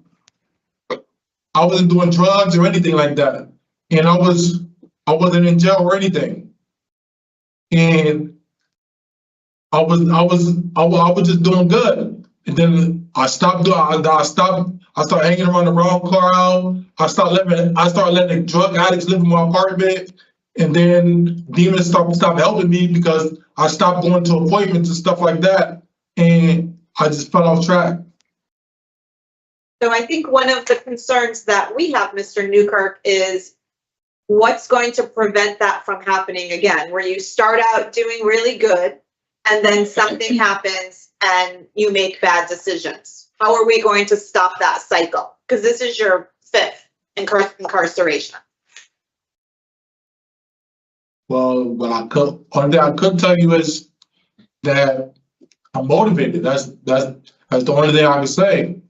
That I'm motivated and that I'm ready to have a chance. I never had a chance I never had a chance to parole before. And I'm just looking for that one chance just to try to get out and try to further my life and try to further my life for my kids, work for my life for my family, for the life for myself. I'm just asking, please consider me getting parole. I'm not gonna sit here and beg. I'm just saying that I deserve an extra chance, like one last chance. Where are your family members located and your kids? What city? Where are they? I got one kid in New Haven. I got one kid in New Haven, and I got 2 in Hartford. And what do you think some of your trigger areas are? Would be Waterbury is an area that is not good for you? Is Hartford not good for you? Where do you foresee yourself being successful versus not successful in the community? I see myself now. I see myself successful now around people that I know already. I'm trying to get a fresh start. I don't want to go around people that I know that's using drugs and stuff like that. I need a fresh start. Like day in the house would be a fresh start for me. So I'll be in New Haven. I already don't know people like that in New Haven. My kid is in New Haven, but I don't know nobody else. I got no friends in New Haven. I don't got nowhere to get drugs in New Haven, even though there's drugs all over the place, but there's no connection that I got with drugs and stuff like that in New Haven. What else can the Dana House do for you that you know about? That it can help me management. I got an old study that I got my study. He used to be in the Dana House before, and he told me that they run groups there. He said that they run groups there, and that is that they are locked down. You only way they'll let you leave is if you going out to look for a job and stuff like that. They don't let you just go out. And he said, and I take my medication management, make sure my meds is there. Like if I'm free, like when I was out there, I was taking my meds, I stopped taking my meds. But I think once I'm out there this time, I think that I'll be able to take my meds and take them every single day. You could you say you already know about me in here, but I've been locked up for 5 years. I did not miss my medication, not one day. Not one day did I miss my medication. Because I'm real focused. I'm real focused this time. How do you feel with 5 years of being sober under your belt? How does it make you feel? It makes me feel great. My brother, I told my brother said, yo, bro, you shouldn't even smoke cigarettes. I used to like cigarettes and stuff like that and a beer. I told my brother, I said, bro, only thing I want right now, if I make parole, only thing I want right now is I want some Applebee's.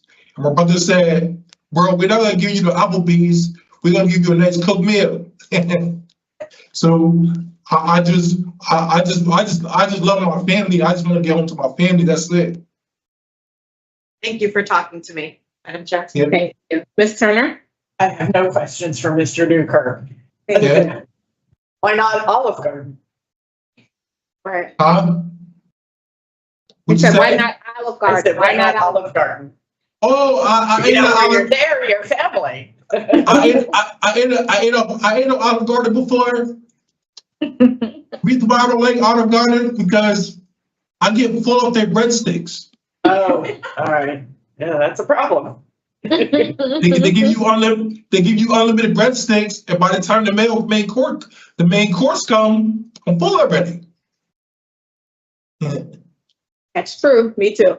All right. Give us a few minutes to talk about your case. Ms. Staple? So Mr. Newkirk does have a little bit of a criminal history that we've all seen. He scores moderate on the risk to recidivate. He would have a approximate 6-month period of discretionary parole, which is going to be followed by 5 years of probation based on his parole eligibility date. Today, I think I see someone in front of us who has been incarcerated for 5 years.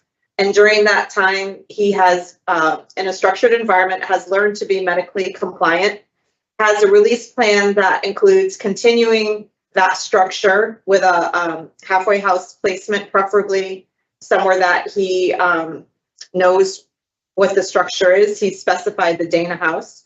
He has the potential of a job with his brother's employment.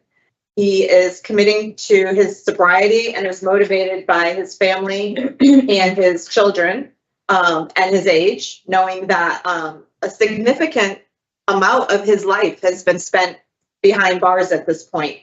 I'm willing to grant release today based on what we've seen here today in terms of offender change. Thank you, Ms. Sappho. Ms. Turner? I am in agreement.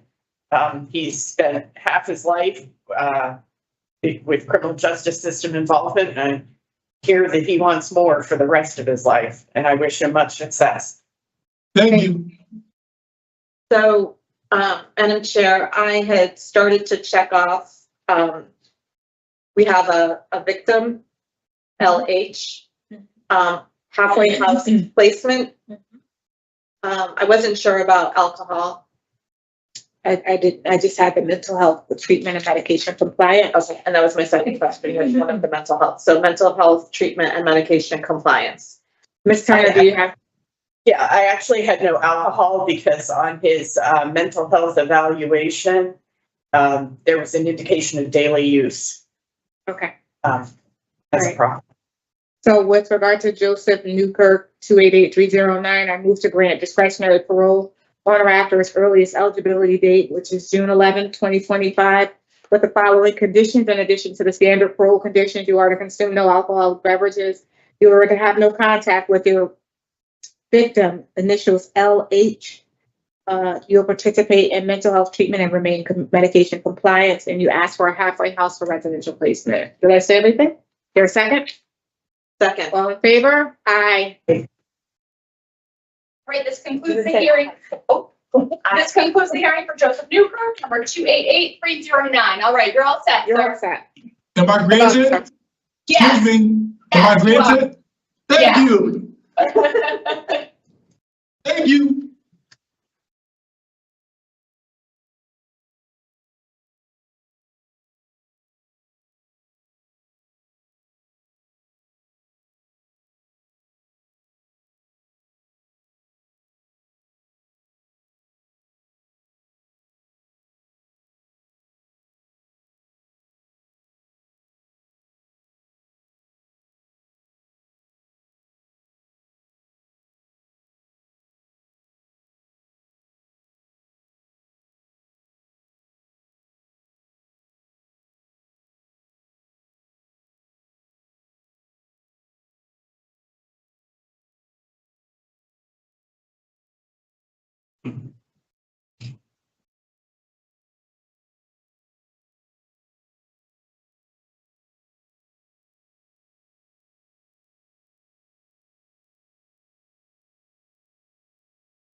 Hey, Kristen?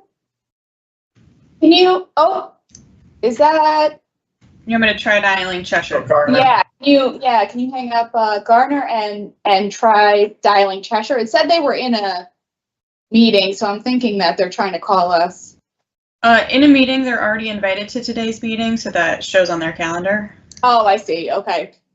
It did pop up on the screen very briefly. Yeah, it popped up and then they went away.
Can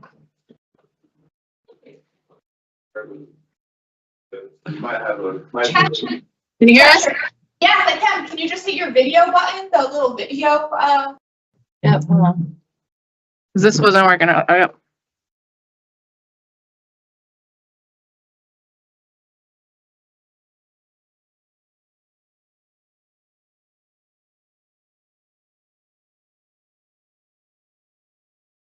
I don't know.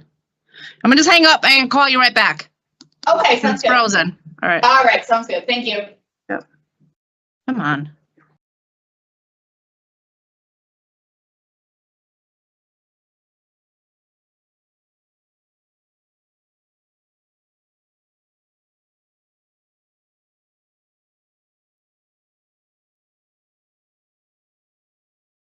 Can you hear me?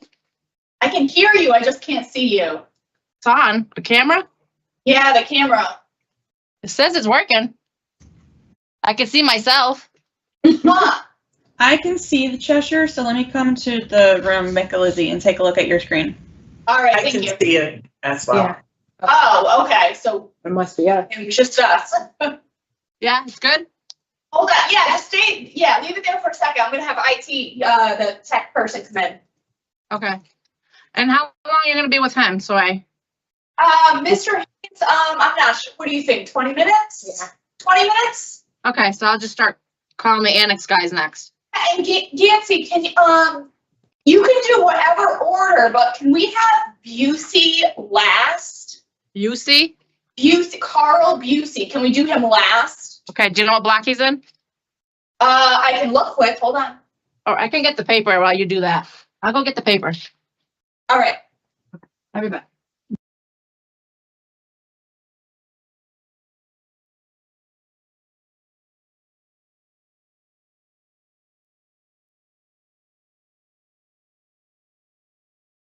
He's South 2. I'll do annex after him. Okay, so Carl Bussey's in South 2. Okay, he's last. Yeah, let's do him last. Okay. Cool. Thank you. Mommy, just don't come out. Then I'm just gonna. What are we gonna do? You're gonna see us disappear for a minute while I try to get our screen resolved. So everything on your end is good. I shouldn't need you to do anything. But you might just lose you might not be able to see us for 1 minute.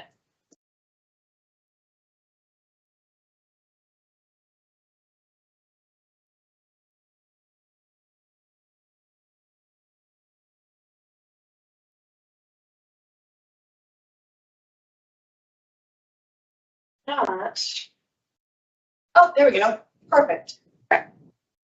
All right, Mr. Haines, can you see us? Yes. Okay, perfect. So, we are, Just gonna wait for the camera to move and then I'll get this right back to you. okay. Can we start with that? Okay. Are you all set? Oh, yeah, thank you. Okay. Are you all set for your hearing, sir?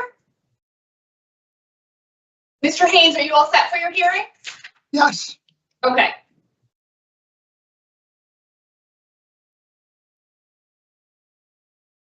Good morning. My name is Parole Officer Michelizzi. Today is Thursday, February 13th, 2025. And this is the hearing of the Connecticut Board of Pardons and Paroles. The following board members are present this morning and by stating their names on the record, certify that they have reviewed all statutorily required documents and available pertinent information in preparation of this hearing. Good morning, I'm panel member Barry. I'm Ellen Zappo-Sasso. Nancy Turner. Sir, can you please state your name and inmate number for the record? My name is Oral R. Haines. My inmate number is 339578. Thank you. This hearing is being conducted in consideration for the parole application of Oral Haines, 339578. He is serving a sentence of 25 years, execution suspended after 20 years, and 10 years probation for sex assault 1 and 6 counts of sex assault 3rd. As of today, records reflect a parole eligibility date of March 15th of 25. There is victim input in this case. There is an offender accountability plan for this offender. It has been reviewed and shows that the offender has completed the following programs: sex offender treatment, voices, tier 2, and alternatives to violence. Utilizing the statewide collaborative offender risk evaluation system, the offender score falls within the low range risk of recidivism. Utilizing the static 99R, the offender's overall score for sexual offense recidivism falls within the low range. Mr. Haines, this is your opportunity to express to the board why you believe you should be granted parole. You may begin, sir. Well, I've been in prison for a while. I've tried to be a good prisoner, tried to stay out of trouble. I wish the circumstances were a lot different than what they are, and I wish I could apologize to the parties that were involved. I hurt them, I hurt myself, and I blame nobody but myself for the offense. I had an alcohol problem, I had a drug problem, and pretty much, I'm looking for, a little bit of mercy and forgiveness and get a second chance to be a better person than I was, basically. Okay, Mr. Haines, thank you so much for that statement, sir. While we can appreciate your declaration of hurting yourself and the victim, we really need to discuss what it is that you accept responsibility for. It's my understanding that you've completed the treatment. Is that right? Yes. And so tell us what you did to this victim. We had sexual encounters. There was never any penetration, but there were other types of sexual engagement. And how old was your victim? She was, when this first started, she was in 16, 17. And so I thought that I read somewhere in your records, sir, that you said that it was consensual sex, or wait. Yeah, you said your daughter was 21 years old and it was consensual. So are you admitting today that this occurred when this victim was underage, sir? No, like I said, I was on drugs and stuff. And that's not what I asked you, though, Mr. Haines. My question to you was very direct. Is it your position here today that you accept responsibility for sexually assaulting this minor child? That's a yes or a no? Yes. Thank you. And so why did you take this case to trial? Pardon? Why did you take your case to trial, sir? Why did I take my case to trial? Yes. Well, I caused everybody enough pain and anguish. Okay, so I figured, if I came into prison and got a bigger sentence, I'd get more help. So that's why. So do you think you've received the help that you needed? So wait, so are you telling me that this was something that you did like you're not a martyr? Was it like you did this to help your family so that you got the most time that you could possibly get for this crime? In a way, yes, okay, but mostly it was for me to get the help that I needed to get away from the drugs and the alcohol. Okay, but not the sexual assaults, just the drugs and the alcohol. So I'm confused, Mr. Haines. I really am confused, sir. We don't have to go to prison for 20 years because we're addicted to drugs and alcohol. You have 24 counts of sexual assault third and sexual assault first.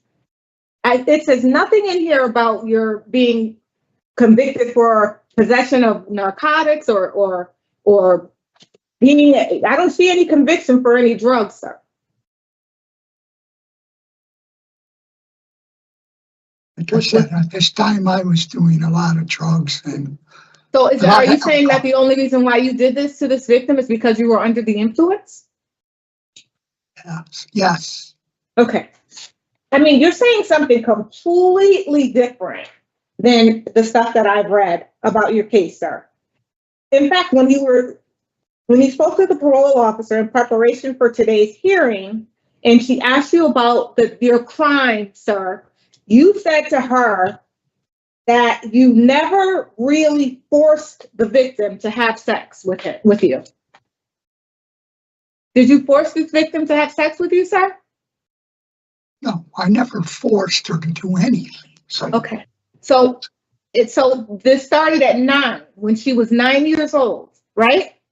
No. Okay. No, so she was 10 years old?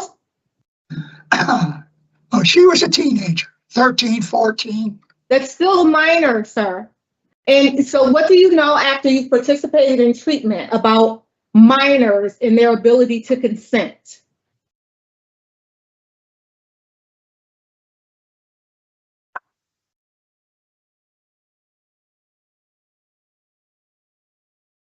I don't have anything to say. Okay.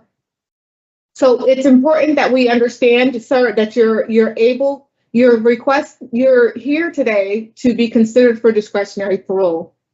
And as parole board members, our primary concern is public safety.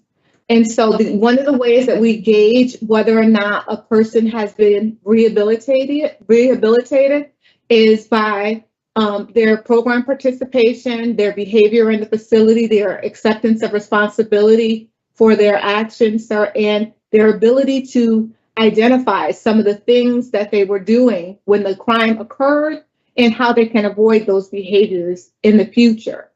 And so it's important, because of the nature of your crime, sir, it's important that you're able to tell us what your understanding is about sex in minors and their ability to consent. I know that's something that you covered in your programming.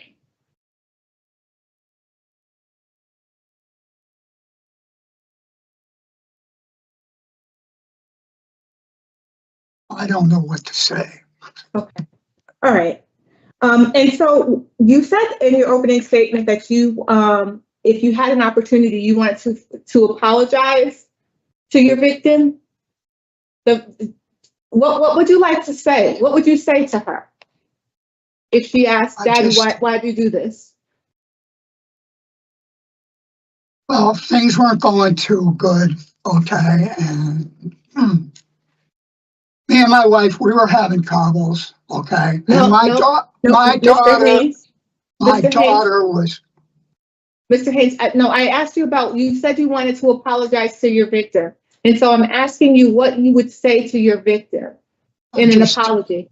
I just tell her I apologize for what happened.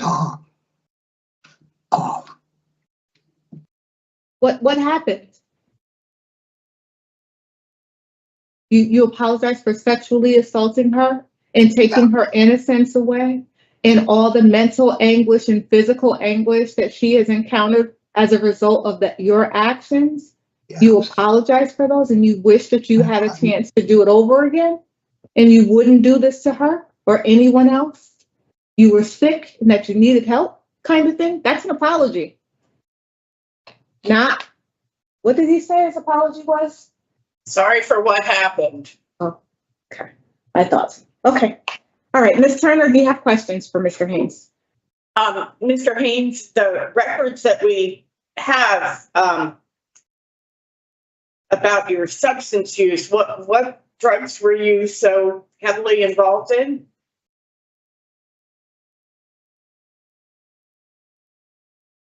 Would you repeat that? What were the drugs that you were so heavily involved in that you lost all sense of dignity and morality?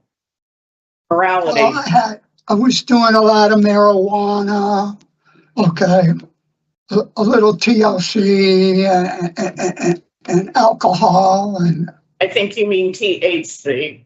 yeah, well, whatever. So it's like, So you blame your years of repeated victimization of your own daughter on marijuana and alcohol, nothing else? well,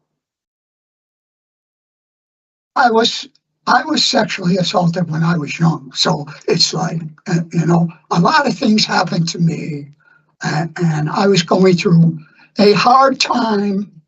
Okay, it's a lot of. My oldest brother passed away, and like I said, I was just going through a hard time. So These are all excuses, Mr. Haines, for unspeakable acts of victimization that you perpetrated against your own child. Did you ever get any help for yourself? For your own sexual abuse? no, I didn't. Did you suffer? Did you suffer as a result of having been victimized? Probably, yes. So you know what it's like, and you turn around and you did it to your own daughter. Yeah. Did you violate more than one of your children? Just April.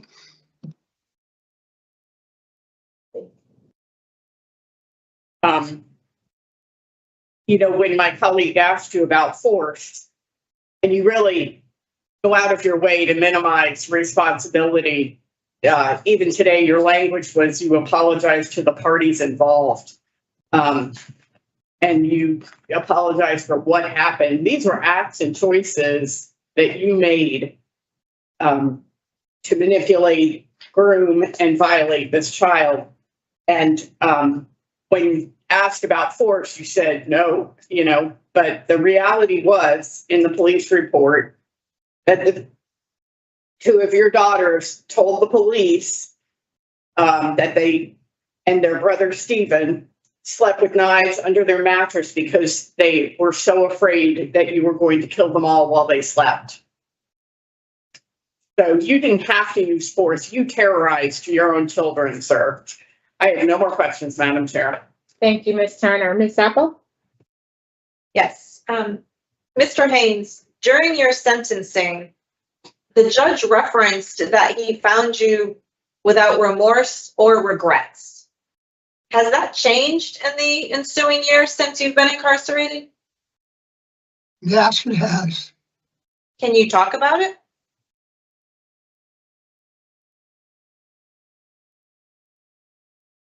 Well, I regret that it happened, okay? And the only thing I can say is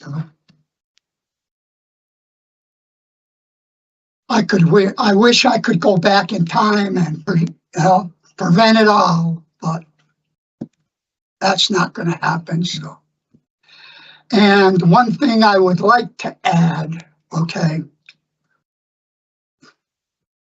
to this meeting is, my children have large imaginations, so I never threatened any of my children, never. The only thing I told my children is to behave, stay out of trouble, okay, finish school, go to college, and get a good job. And my oldest stepson can vouch to that point. So that's all I got to say. Got to say no more. In one of the reports that we read, it said that you like to spend your time making calls to your family. Who are you in touch with and who do you talk to on a regular basis? Well, I talk to my sister, and I talk to my brother, and I talk to my son. Any of your other children? No. Thank you. Thank you, Ms. Apple. Now we're going to turn the hearing over to our victim's advocate, Ms. Vasquez. Mr. Haines, your time to speak is now over. Please do not interrupt. Do not make any noises as the victim speak, okay? Thank you. Ms. Vasquez, good morning. Thank you, Madam Chair. Good morning, Madam Chair and board members. I have on speakerphone the victim of the case, and she would like to address all of you directly. This is my apologies. This is your opportunity to unmute yourself, and when you're ready to speak, please do so. Good morning. Good morning. Okay, I just want to touch base on a wealth of things. First of all, we didn't need to go to trial. It was offered a plea bargain, which he refused to take. I was told that he said, if I'm going down, we're all going down. So that's one of the points I'd like to address. There's another point that there was no penetration. In fact, there was. The fact that it's been said that the children had active imaginations, that is untrue. I don't hear any remorse whatsoever for the actions and the extreme pain and suffering that has been caused as a result of this. I did not consent to go down on my own father. I did not consent for him to ejaculate around my neck. I did not consent for him to penetrate me, although he's saying contrary. That did occur. There's just, I honestly don't have enough words to describe what's going on with things, but I will say that I believe, regardless of the age of the inmate, that they do in fact have shown one,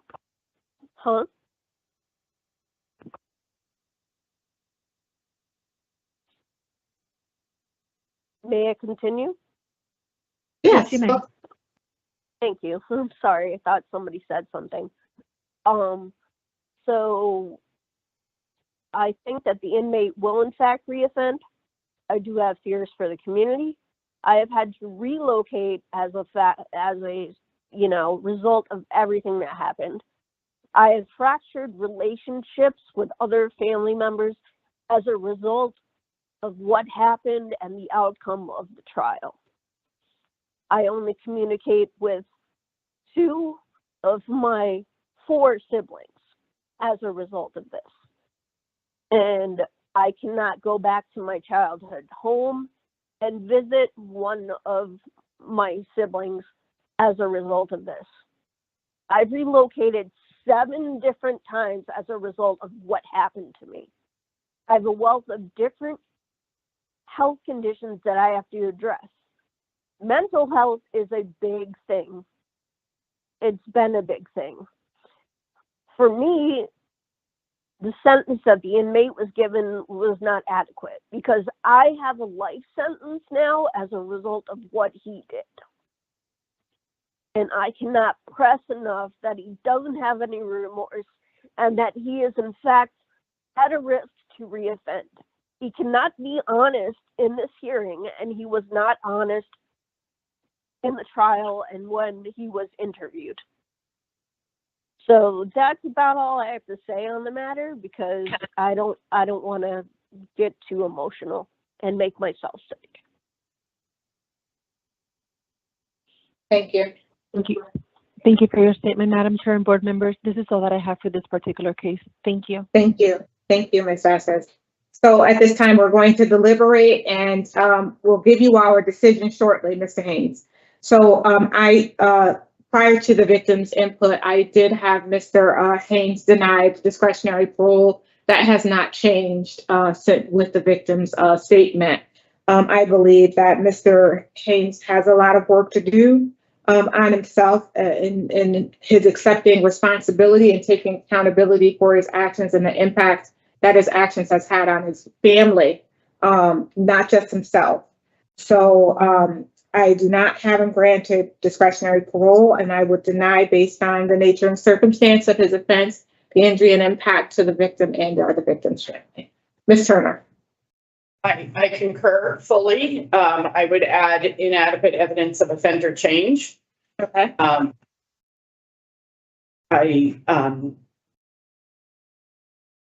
Deeply concerned at the excuses that Mr. Haines offered for his crimes and do not find him to be genuine in terms of his accountability, remorse, and change. Thank you. Ms. Sapple. I concur with the denial reasons put forward. Thank you. I move that Earl Haines 339578 be denied discretionary parole with no new hearing date based on the injury and impact to the victim and or victim's family, the nature and circumstance of your crime, sir, and inadequate evidence of offender change. He will not receive a new hearing. He will finish the remainder of his sentence with the Department of Corrections. Is there a second? Second. All in favor? Aye. All right, so Mr. Haines, you were denied parole, sir. You'll receive all of this in writing. Good luck to you. This concludes the hearing for oral case number 339578. All right, you're all set, sir. Thank you, ladies. Have a nice day. You too.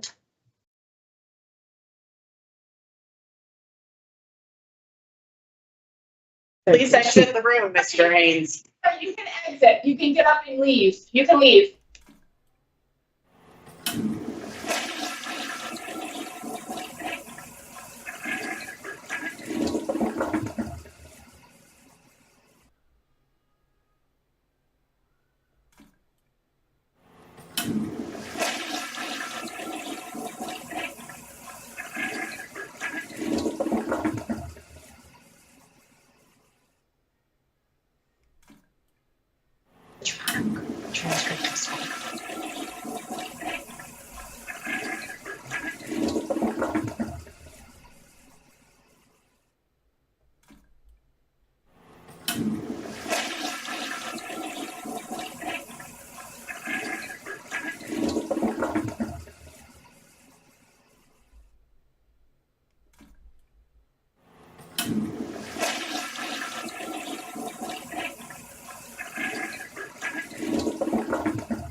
One more for good measure.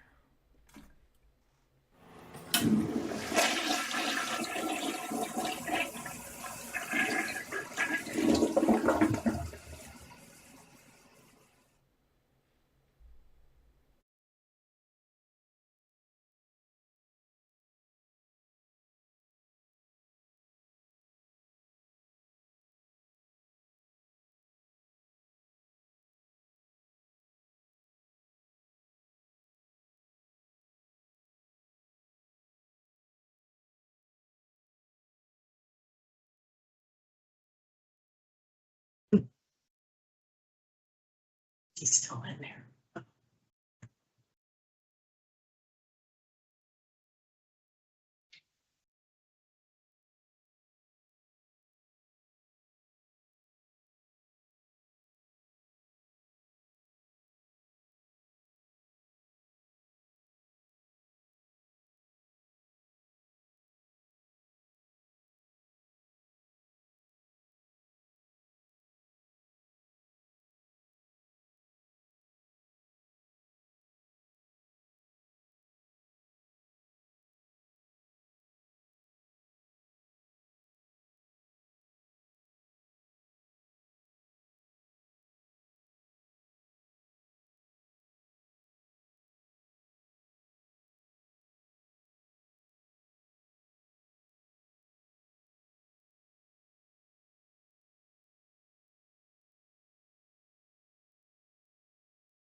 Hello? They're all done, baby. Okay. Hey, Nancy, yep, I'm all set. So whoever, it doesn't matter who's next. So we have a code orange right now. And I was Oh, gonna okay. get the annex guys, but we have a guy in East 3, so we're gonna just grab him and bring him down ourselves. Sounds good. Serrano? Yeah, whatever So works it's gonna, for you guys. So it's gonna be Serrano, and then the annex guys, as soon as they get clear, they're gonna get dropped off. Sounds good. Okay? All Yep. right. Thank you. Hey, Adams. The guy? Going on data program. Put it in another one. Oh, yeah. All right. Put the other video on.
Hello. Hi, thank you so much. You're welcome. Thank you. Yep. Mr. Serrano, right? That's me. Good All morning. right. Good morning. Are you ready for your hearing? That's me. All right. Ready. Ready? All right.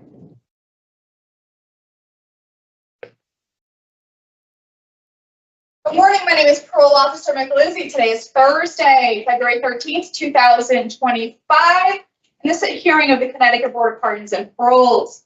The following board members are present this morning and by stating their names on the record, certify that they have reviewed all statutorily required documents and available pertinent information in preparation of this hearing. Good morning, I'm panel member Barry. I'm Ellen Zappo-Sasser. Nancy Turner, good morning. Sir, can you please state your name and inmate number for the record? Guillermo Serrano, inmate number 362212. Thank you. This hearing is being conducted in consideration of the parole application for Guillermo Serrano, number 362212. He is serving a sentence of 20 years, suspended after 8 years and 5 years probation for an arson second and assault on public safety. As of today, records reflect a parole eligibility date of August 23rd of 25. There is no victim input in this case. There is an offender accountability plan for the offender, and it shows that the offender has completed Tier 2 domestic violence and mental health programs. Utilizing the statewide collaborative offender risk evaluation system, the offender's overall score falls within the high range of risk for recidivism. Mr. Serrano, this is your opportunity to express to the board why you believe you should be granted parole. You may begin, sir. The reason why I think I should be granted parole is because when I first was incarcerated, I came in as a lost young boy. I was lost. I didn't have no guidance in my life. I really didn't have nobody to guide me and to show me the way of life, you know. And it's unfortunately, once I was arrested, I was given that opportunity. Yes, I made my mistakes throughout my incarceration. Yes, I had multiple tickets. You know, I had my ups and downs. It was a struggle. Sentenced to 8 years. It was a big struggle, you know, and I have a big support system in the world. I have my kids. So yes, it took a long time for me to understand that I had to learn to rebuild myself mentally, emotionally, spiritually. And though given that opportunity to do so, now I know what's expected of me if granted parole. I know what's expected of me to succeed out inside the community.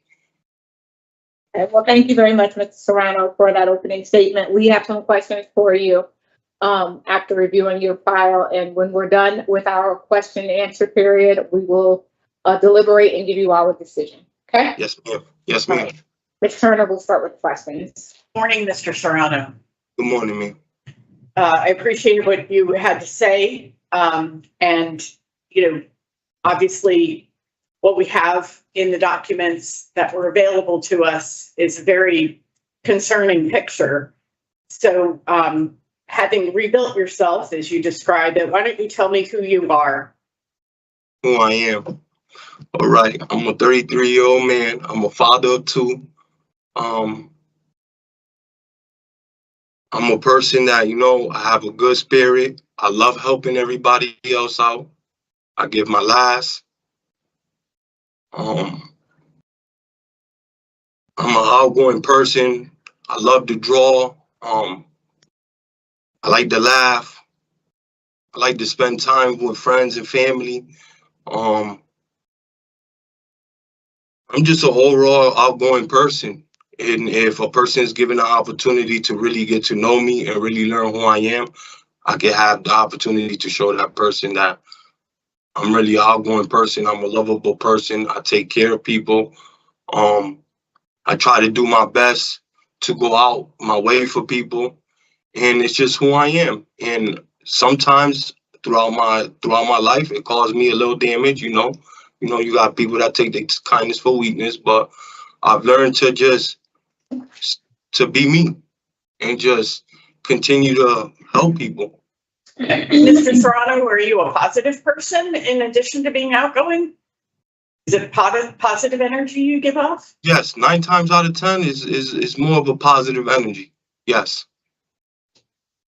So tell me what was going on back in 2018 that you would make these choices that would endanger so many people. To be honest, please. More the drug use, having an altered mind, not really thinking, not really, just refalling my life on drugs. Drugs itself it just destroyed my life, to be honest. It made me PCP make was your decisions. drug of choice? Yes, ma'am. And you were on that daily? Yes. Did they teach you anything in tier 2 about what PCP does to a person? To a person's mind, yes. I've learned a lot. Took into consideration that, PCP is strongly a drug that alters the mind and could damage the mind over time. And it's something that I took into consideration, and like I explained to the in-house the parole officer, that it's something that I really want. It's something that I want to continue to be released on parole, to continue to get drug program, to get drug treatment in place, because I really strongly believe that I need to continue with my sobriety. Oh, I agree 100%. And your mental health. Yes, ma'am. I'm glad you appreciate that PCP damages the brain, and the brain cannot recover from the damage that the drug does. So it can significantly lower your IQ, and we have no idea how it's going to play out as you age. Yes, ma'am. What about it as an experience made it your drug of choice? What did you like about it? Just to get away the stress, the stress I've been through, the things I've been through in life. It's just something that helps me numb the pain. It's the only thing that I really had to go to at the time. I never really had anybody to give me any type of treatment, gave me any type of chance to really get the treatment that I needed out there. Well, the reason I ask is because you also used marijuana, heroin, and cocaine. Yes. So I was trying to understand what made PCP your drug of choice in the experience, because a lot of people use marijuana to numb out and, to avoid feeling, but PCP is really a different animal. Yes, it is. And it's something that I actually thought it helped me at the time to numb the pain. It's just one drug that really helped me just to escape everything I was going through. But didn't know that it was really affecting me in a different way. How long were you a PCP user? Like, when did it start? 2009. 2009? Yes. Okay. 17, 18, yes. Okay. Because your entire criminal history spans from 2009 to 2018 when you committed the arson. Yes, ma'am. So was there any point at which you checked in with yourself and made the connection between the PCP and being incarcerated? No, at that time, no. Like I said, I came in as a lost boy. I was young, I had a lot of things going on. That wasn't my main priority, thinking that, it was causing more damage than good. And once I got incarcerated, the obvious damage was that you were losing your freedom. You were getting locked up for it. Yes. So, yes. Okay. I realize that you haven't taken the Voices program, but I'm wondering what, if anything, because you didn't speak at sentencing, you might want to say by way of an apology for the crimes that you're serving the sentence for. Oh, during my sentences, I did apologize. During my sentence modification, Okay, but I said sentence transcript, so that was when you were originally sentenced. You had a sentence modification in 2022. What was the outcome of that? A denial. Okay, so at that point in 2022, you apologized. You didn't back in 2021 when you were sentenced. So what would you like to say? Because this is on the internet live streaming, people might be tuned in to hear from you. Yes, ma'am. I just wanted to say that I apologize. I know that the night of February 13th, it was heinous.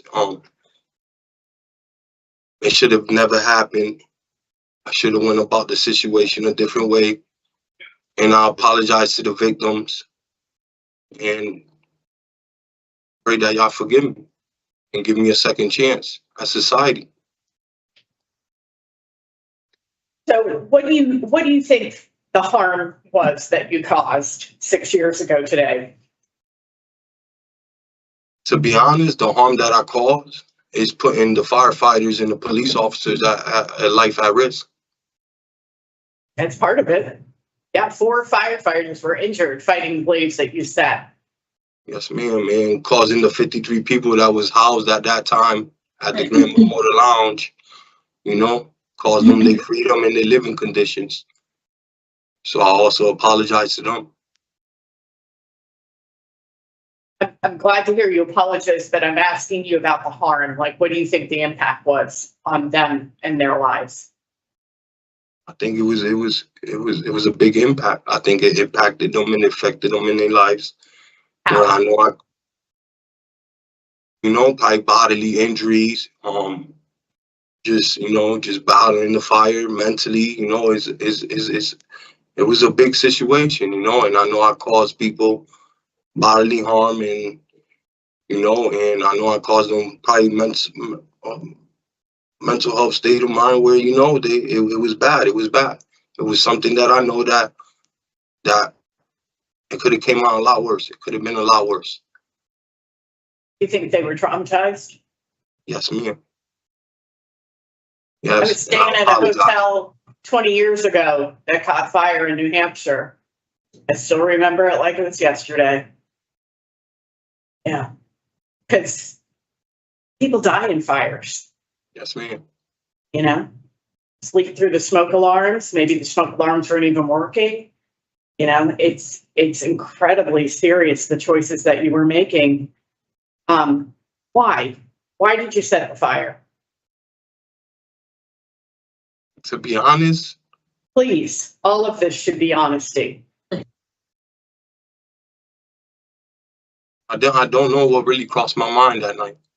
I really don't know. I really don't know what possessed me to just start a fire and think it was cool. I didn't know what really went through my mind. I just did it. And it's something that I spoke in the beginning. It's something that, it was something that, like I said, when I came in, I was young. I was just ready to react. I wasn't thinking. Everything was impulse. And it took me nearly 7 years of my life to realize that things you just need to sit back and really think about your actions and really think about stuff before you do it. It's just something that I've just did. It was just spontaneous. It wasn't thought out. It wasn't planned. It was just out of anger. You used an accelerant, so there was something going on that you had an intent to carry this out. And Mr. Serrano, what we're doing today is making a decision about whether it's suitable for you to finish the eight years you have to serve out in the community before you begin probation. And we have to make that decision in light of the interests of public safety. Yes, ma'am. I understand that. You score high for your risk to reoffend. You have had 9 opportunities at community release and you've never been successful. Your criminal history dates back to 2009 and consists of 17 arrests. And you come in this period of incarceration and accumulate 60 disciplinary reports. I can tell you quite truthfully, we have people that we see serving 10 years who've never gotten a DR. The 60 is off the charts. I understand that. And 10 of them were for violence. So you have a standing criminal protective order against you until the year 2028. Yes, ma'am. You're aware of that? Yes, ma'am. Okay. Did you at some point try to set your cell on fire there in the facility? That was the allegations, but that's not true. Those were allegations, but no, I was never successful. So it was never. Why were you so disrespectful to the correctional officers and the marshals? Like I said, it was something that at the time I was young. I was young-minded. I came in with not a care or none of soul. You know, I knew what was the charge at hand. I knew how much was the bond. I knew that, you know, it was a charge that I might be facing for a long time. And I just came in with a mentality that, you know, I just didn't care at the time. Well, I think it was a little bit more than not caring, because you were actively aggressing against the COs and the marshal. You know, you spit on them. Yes. And like I said, it's just something that it was a part of my behavior, you know, that at the time it was. I don't think we're getting at the real issue, which is you have trouble regulating your emotions. Would you agree with that? I know I have trouble regulating my emotions, and that's why I said I need help with that. I need some type of therapy, something I never got in my. You know, you're not even eligible for release until August. So maybe you could talk to the counselors there and see if you get into an anger management program, perhaps. Something that's going to help you identify when you're physically starting to feel the symptoms of anger that then cloud your judgment and resort in you taking action without thinking through consequences. I asked this for the actual anger management classes, but they told me that they can't provide that since the mental health class already provide that for them. Well, they provided the mental health section, the anger management section, and thinking I'll be Did your treatment groups through cognitive behavioral therapy, did they address anger? Yes. With the mental health classes, yes. Okay, so what did you learn about your anger? That anger builds on a lot of like anxiety, like worries and anxiety and overwhelmed. And I learned in the program that there's other methods that you could take, as far as one simple one as, you know, a breathing methods to control your anger.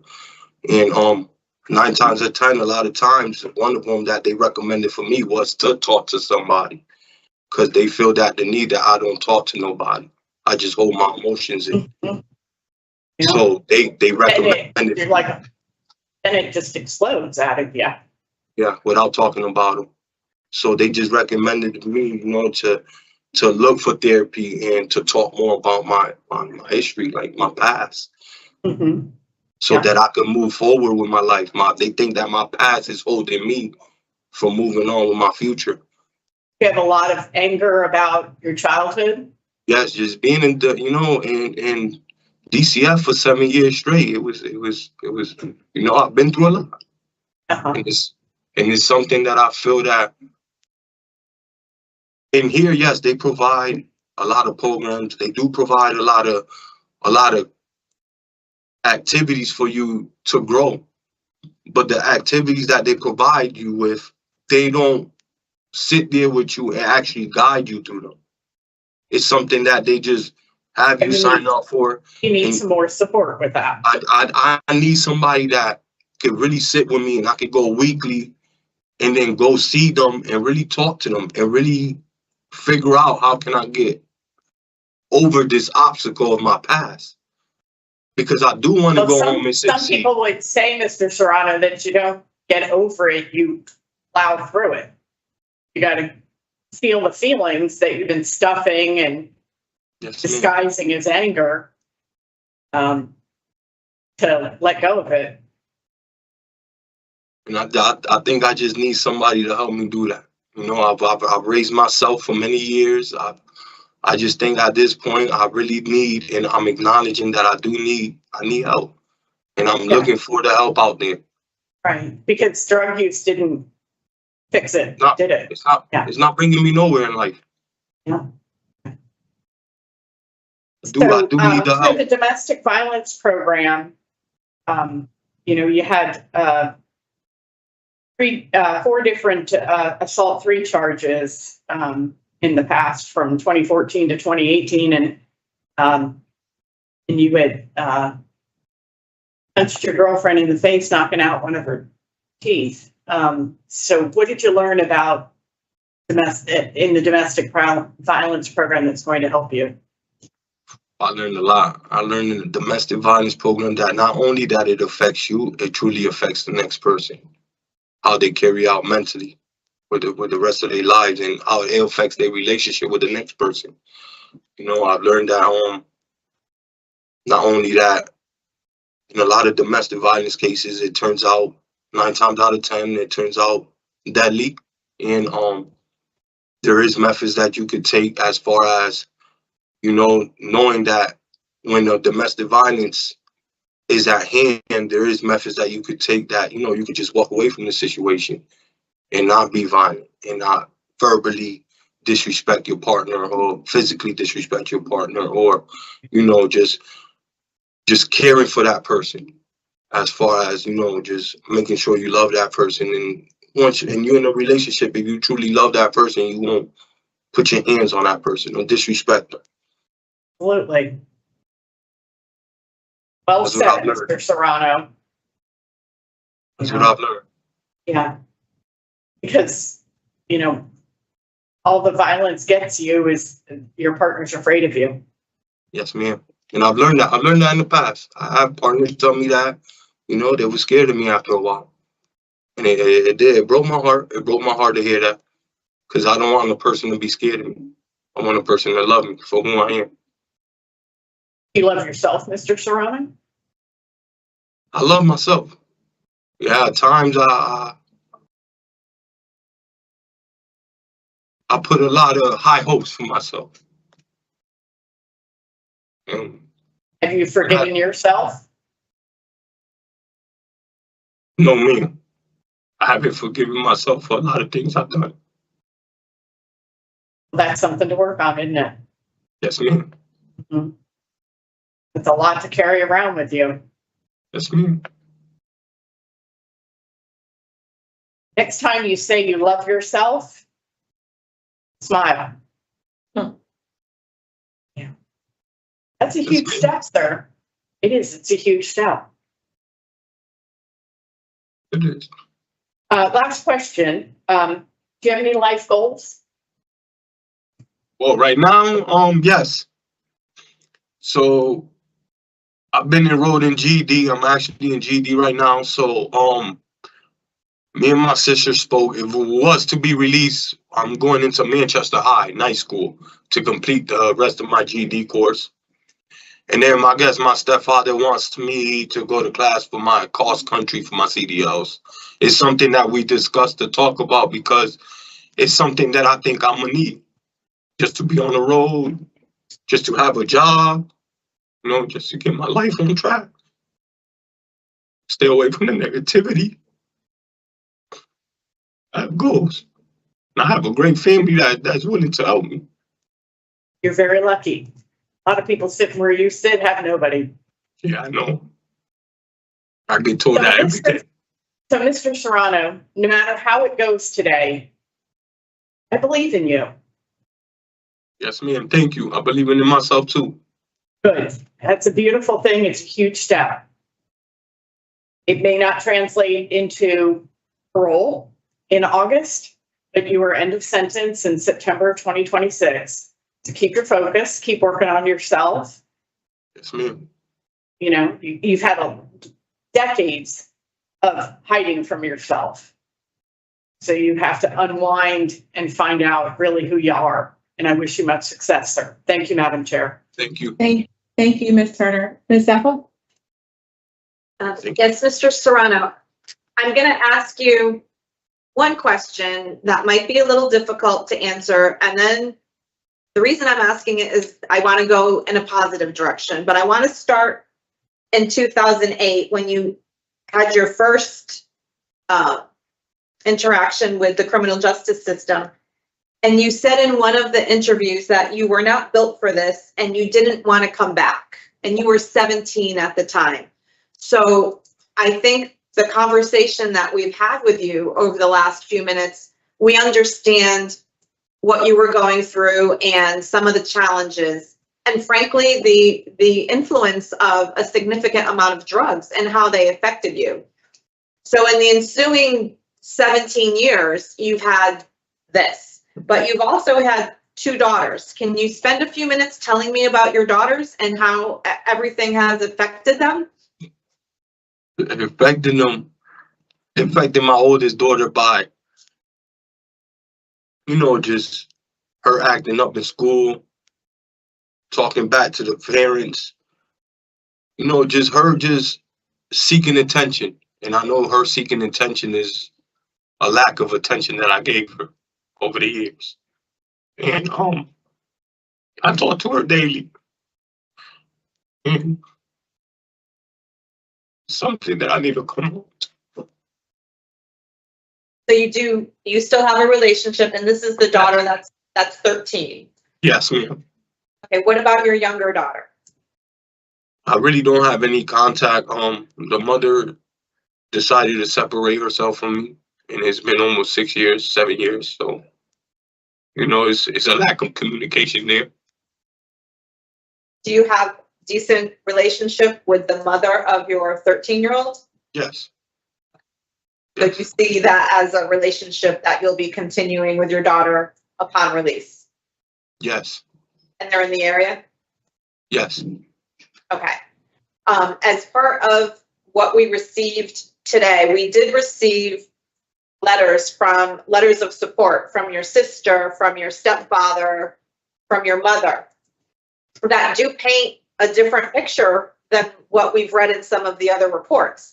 So I was hoping you could spend a little bit of time giving me some more detail about the support that you're going to receive from your family. You talked about Manchester High School and the potential of a CDL, but there's treatment issues, there's sobriety issues. What does that look like in terms of how they're going to help you maintain all of these different goals? Because you're going to have a lot of balls in the air once you do have release. Talk to me about how you're going to manage those. Well, to be honest, it's simple. It's something that I want. It's something that I didn't want back then. It's something that I didn't care for. And I know now that, I've been saying a while, and just the things I've seen in here, the things I've seen in here is something that made me change myself to better myself. And I really want it. I really want to go home, and I really want to succeed. It's something that I really want. I didn't want it back then. I want it now. I really want to succeed. And I think we can see that. We see you that you're emotional and the conversations you've had about your personal journey. But I do have to ask, the amount of discipline tickets that you've received is larger than what we usually see for this level of, time frame. I'm especially curious about the 4-point restraint tickets. Can you talk a little bit about that and why you would refuse that and get a ticket? What's happening when you're with the restraint? So what happened is I lost my sister about 1.5 years ago. So they denied me to go to the funeral. So it's something that I took harsh. Prior to that, I was ticket free for 2 years. Took my sister's death from bad. I still do.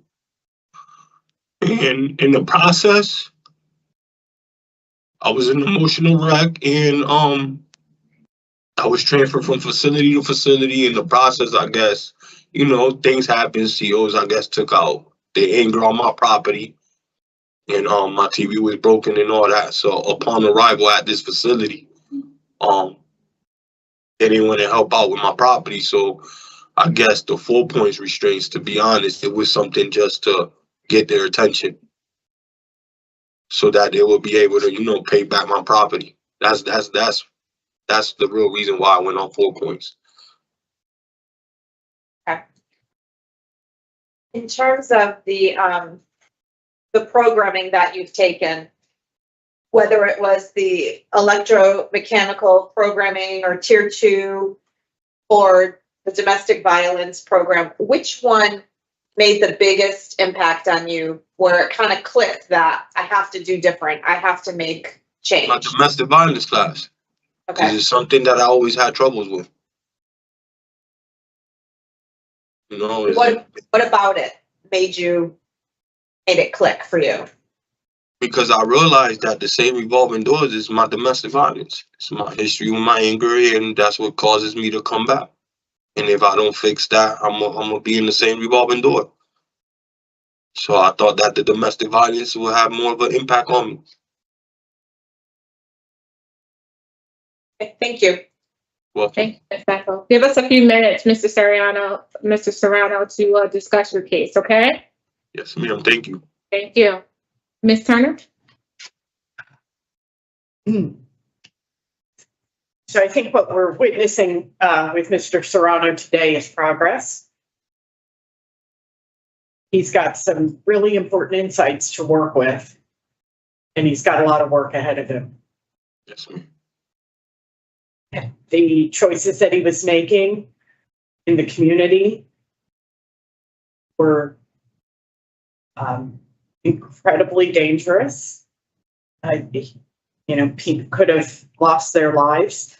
He committed these acts senselessly, under the influence, and is not even able to explain to us why he made the choices that he made. So I struggle with that side of it because, I came in with a denial for Mr. Serrano. It's too much between the behavior in the facility, the high risk to recidivate, his criminal history, and the crimes for which he's serving are all stacked against him. And there's nothing that he can do to change most of that.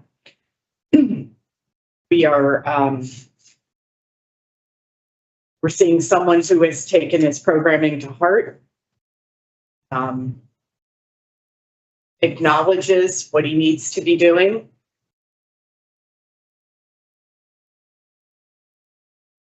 has some plans for being successful, certainly has the intent. Incentive too. Pardon? He has the incentive. It sounds like he's motivated to. Yeah. And he starts by telling us that he was lost boy with no guidance. And he sits here now, a man at 33, with a support system. I mean, his fortunes are grand, considering the history.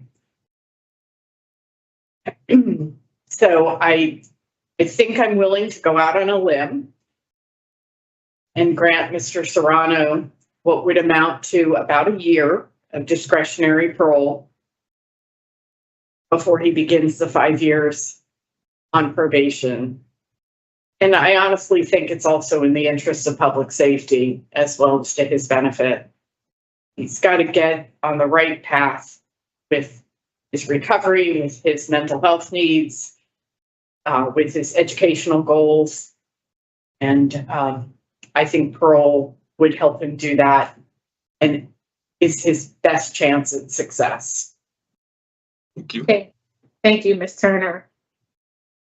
Ms. Sapple? So in terms of this, I feel the same way, and I'm worried that now that he's acknowledged what he needs in terms of his mental health management and everything that he needs to be successful, that it's more likely that he can get that and be set up to be successful outside of the facility as opposed to programming within. And I think as much supervision that could be attached to him moving forward is going to be a benefit. So I would support moving forward with granting discretionary parole. All right, I think that there's a running theme here today because I'm sorry, while I can appreciate all that Mr. Serrano has shared with us today, I certainly do see that he's motivated and he's had a rough life, and I get all of that. And I really certainly do hope that he will be successful when he is released out into the community.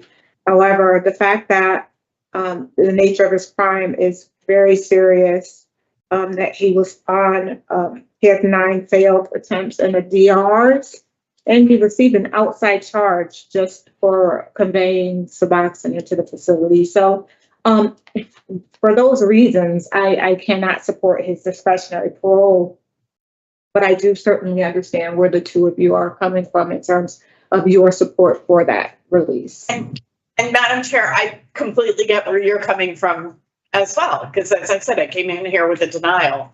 I mean, this is a lot. It and is.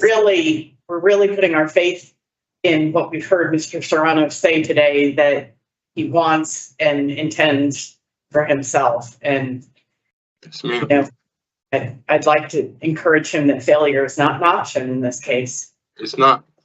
And I don't choose to fail. And I don't plan on failing. But I think it's important to note that he has quite the sentence hanging over his head if in fact failure becomes your default mode moving forward. You know, 12 years. Oh, yes, ma'am.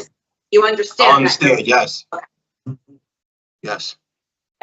And I think we say this in a lot of hearings, and we didn't say it here, but I want it on the record that the people who are going to be supervising you, you need to consider them part of your team to help you, not to evade them and not to avoid them like it appears you've done on your previous periods of community supervision.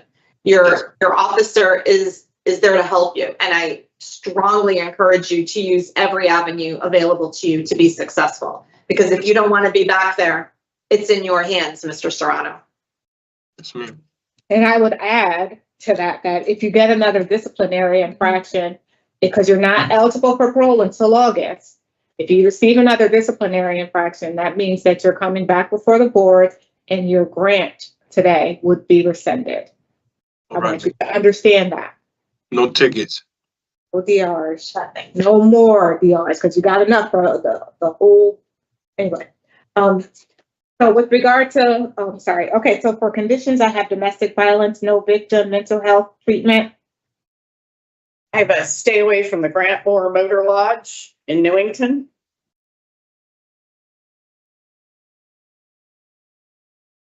Okay. 3000 Berlin Turnpike. That's on the record, so. All right, anything else? No, ma'am.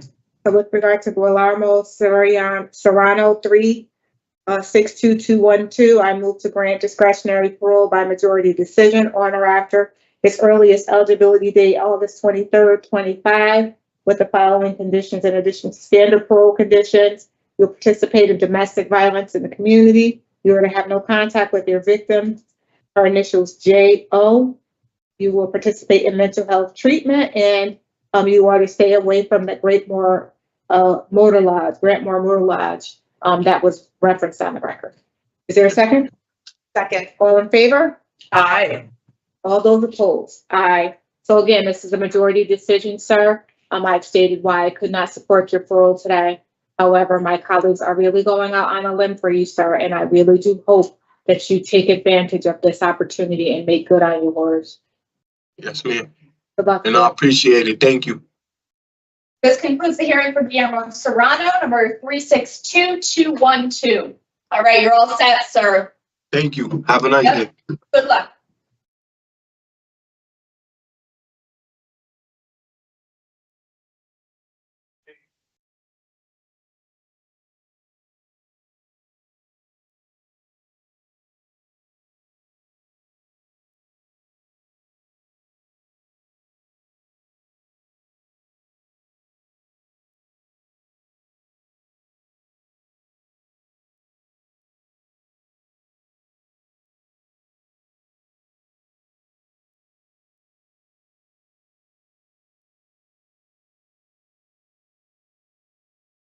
Hello, how are you?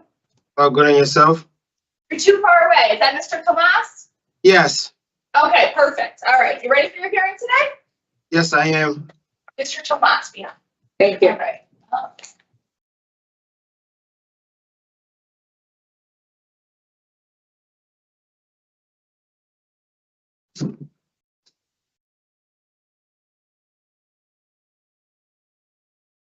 Good afternoon. My name is Parole Officer McLizzy. Today is Thursday, February 13th, 2025.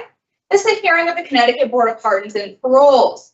The following board members are present and by stating their names on the record, certify that they have reviewed all statutorily required documents and available pertinent information in preparation of this hearing. Good afternoon, I'm Pamela Berry. I'm Ellen Zabo-Sasser. Nancy Turner, good afternoon. Sir, please state your name and inmate number for the record. Aderci Tomas, 447560. Thank you. This hearing is being conducted in consideration of the parole application for Aderci Tomas, number 447560. He is serving a sentence of 10 years, execution suspended after 2 years, 6 months, and 3 years probation for sales and 2 counts of possession. As of today, records reflect a parole eligibility date of April 23rd of 2025. There is no victim input in this case. There is an offender accountability plan for this offender, and it has been reviewed and shows that he has completed Tier 2 voices and has a facility job with outside clearance. Utilizing the statewide collaborative offender risk evaluation system, the offender's overall score falls within the moderate range risk for recidivism.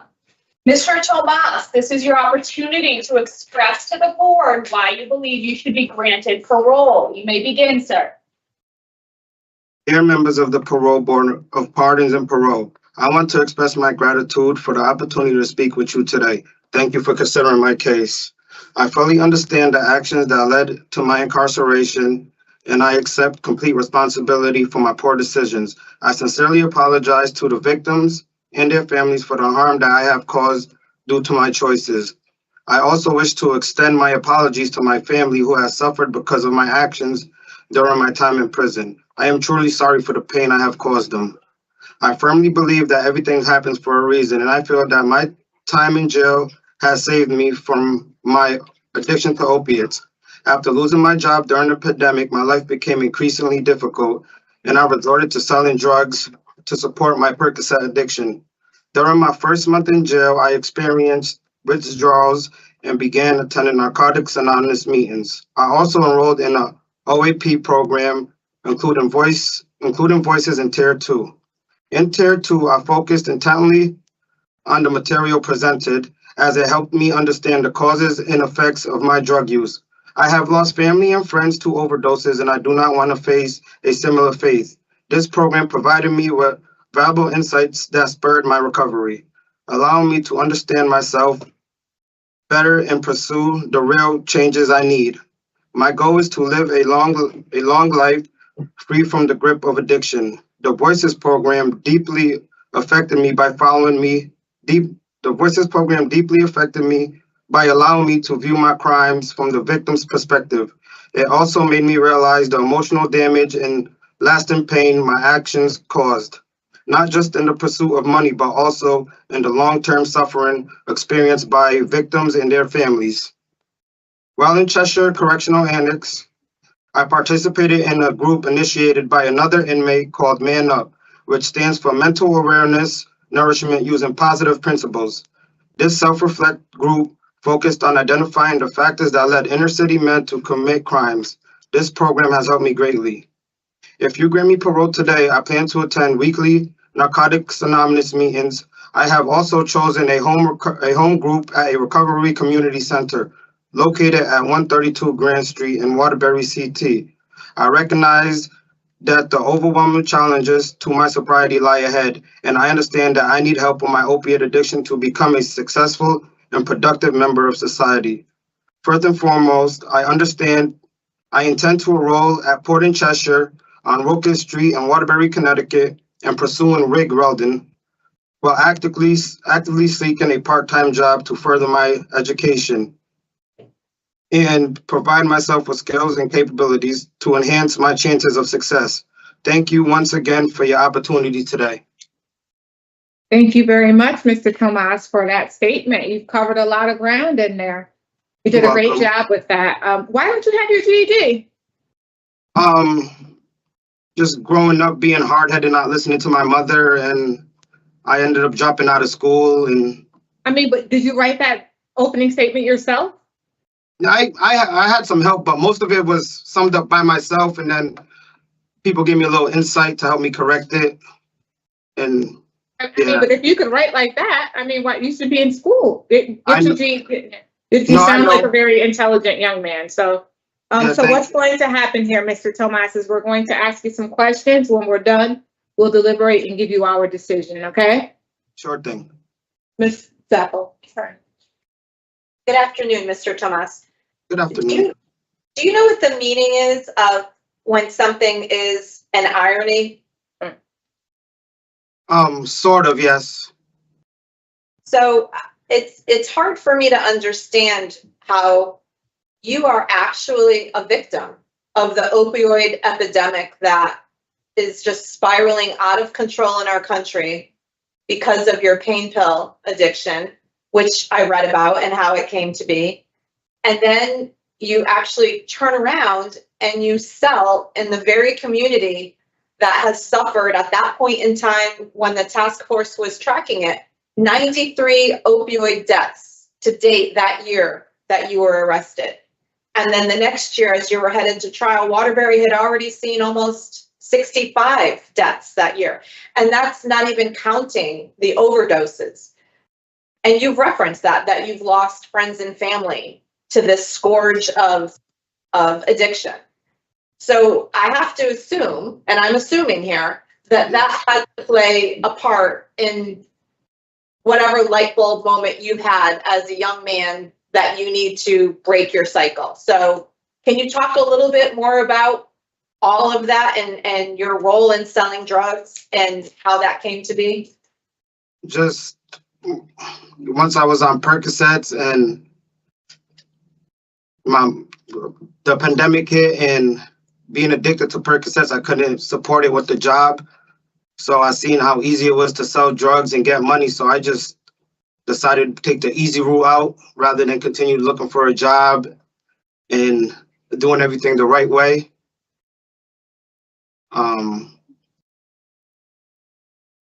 Honestly, just,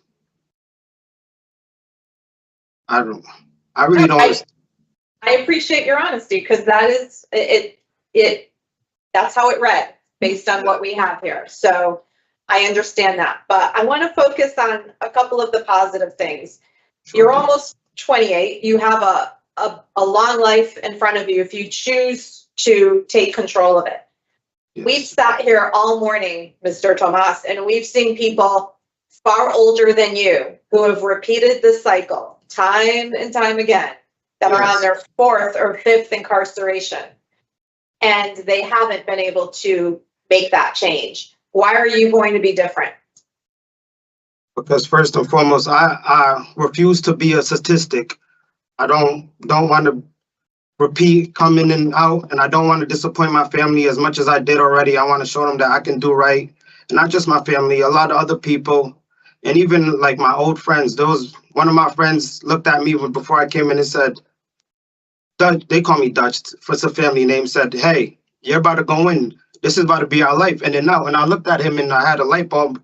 Like, I can't be hanging around people like this because they see this as something cool and they like coming in and out of prison. And this ain't nothing to look forward to. You miss everything in life. You're separated from your family. And there's so much that you miss. Like, I missed my niece being born. My brother got married. And like you guys said, I'm not a dumb person. I know I'm not dumb. But the decisions I made in life is dumb. And now I'm able to sit back and look at the decisions I made and realize how to change them. And I just got to continue on the right path. And I know it's going to be hard. There's going to be a lot of distractions. The devil's going to be knocking at my door. But if I keep forward and stay with the right crowd and stay with people that want the best for me, there shouldn't be no problems. In your opening statement, you did a very nice job of apologizing to victims and their families and your family. But who were the victims? Can you enumerate to me who those victims are? Who did you hurt by what you did? I hurt the people I was selling drugs to, you know, pumping the poison into the streets, and by hurting them, I hurt their family also, because I also seen the pain my family was going through when I was addicted to the opiates, the stealing and the lying, and honestly, I overdosed twice before, so it's like after them overdoses, I seen what it really causes, and just the pain that everybody goes through, and it really made me open my eyes. Like, this is not cool. It's not fun. This shouldn't be for nobody. Like, drugs ain't meant to cause harm. They're meant to help people. Not drugs, but you know, prescribed drugs, and they're not meant to be fun. They're not meant to have a good time with it. If you take it, you're taking in pain. You don't have fun with it. You're not supposed to. Right. In terms of your employment, it looks like you had a factory job at one point. Yes. What else did you do for employment, Mr. Tomas? I did some other jobs. I worked at other little factories, worked at fast food spots, but the realest job I had was at that factory. Other than that, it was just little part-time jobs. That's all, really. Yeah. Did you have difficulty keeping jobs? Did you move around a lot? Not really. Like, every job I went to, they liked me. They always hired me, especially if it was through a temp or something. But I just always wanted to find something better, or find something that paid more. Or if I get into a little argument with somebody when I was younger, and I would quit. But when I got into the last factory job, I was there for a while. I worked my way up the ladders. I got into a good position, and I knew I was coming to prison, so I quit. So I stopped working there for. Okay. In some of your discussions about your programs, you used the word recovery, yes, which is the appropriate word, because recovery denotes everything that you've done to get to this point, but also what you need to do moving forward, because it's a never-ending process. So tell me about who some of those devils might be that you referenced coming to knock at your door. So like I said, it's hanging out with the old crowd. I realized, like, the people that I was hanging out with before I came in, there was no good. They don't want no positivity. They don't see themselves going nowhere further in life. They're comfortable with where they're at. They're comfortable what they're doing, and like, them being comfortable shows me that they don't want to excel in life, and they don't want to further their education or further their careers in anything. And I don't want to be like them. Like, I look at my older brother, and he has a great career. Yeah, he's tired, but he has a big house, nice car. His family's happy, married. And I realize I could do the same thing. I got to push myself. I have to apply myself. I can't give up on myself. Oh, those are all very good insights. You also have a job right now with outside clearance, which is not easy to get and not easy to keep. So why don't you talk a little bit about that outside clearance job? Well, I work at CTSD, so we were around a lot of public. And when they hired me, they said that I was a good candidate because I'm respectful in my attitude. You know, I uplift everybody in the dorms, and so they put me there. And once I got there, I was grateful for being there, so my first shift CO is Maldonado, and I've learned a lot from him while over there. Now I know how to run zero-turn lawnmowers, stuff that I never used to do at home. So, like, refurbished wood. Right now I'm working on refurbishing old furniture. I didn't never know how to do that, so it's new stuff that I'm learning and that I can take with me and apply in the real world. Little stuff trades that I can pick up on. Okay. And how have you managed to stay out of trouble within the facility? You have 0 disciplinary tickets at this point. How did you manage that? Just keeping my cool and knowing there's a bigger picture. Like, there's there's a lot of emotions going around in the dorm. Everybody has feelings, everybody missing family, and sometimes some stuff do come up, little arguments and stuff, but I always focus on the bigger picture, focus on my family, and it's not worth getting into a fight in here. I have nothing to prove to nobody in here but my family. So when they talk or they get crazy, I just back myself up and I stick with the crowd that doesn't necessarily cause trouble. I stick with everybody that stays in their own lane, mind their business, and I hang out with them. And everybody else that like being abruptive, cussing at the CEO and everything, I just don't have nothing to do with them. You've never been on parole before, right? No, it's my first time. Okay. What is your understanding of what will happen when that commences upon whenever you are released? I have strict guidelines I have to follow, that I have to adhere to. I have to work. I have to just do what I have to do, what being told, and stay out of trouble. Stay clean. Whatever groups they have, I have to be they tell me to go to, and just do everything the right way. So back in the day when you didn't listen to your mother, there were obviously repercussions for that, right? Yep. If you don't listen to your probation officer, Mr. Tomas, there's worse ones. You come back exactly where you are right now. So that person, whoever is assigned to you, is going to play a big role in your life for 3 years. Yes. They can help you if you need it, or they can hurt you. And it's really up to you to use them appropriately. Yes.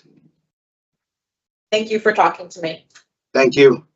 Thank you, Ms. Apple. Ms. Turner, your microphone's muted, by the way.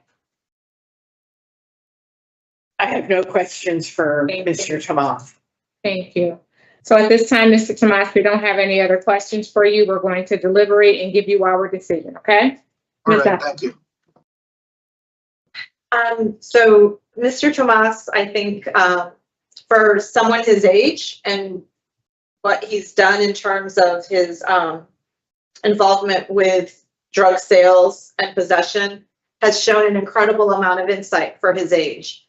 And that coupled with his lack of discipline within the facility, his relevant programming that he's taken, as well as showing everybody that he was responsible and has been assigned a job with outside clearance with a very good letter of recommendation, plus a release plan that has some detail to it and family support, I would be willing to grant parole today. Thank you, as would I. Ms. Turner? I am on board. I have standard conditions. Actually, I want to list the co-defendants from the weapons case 2021 in Waterbury.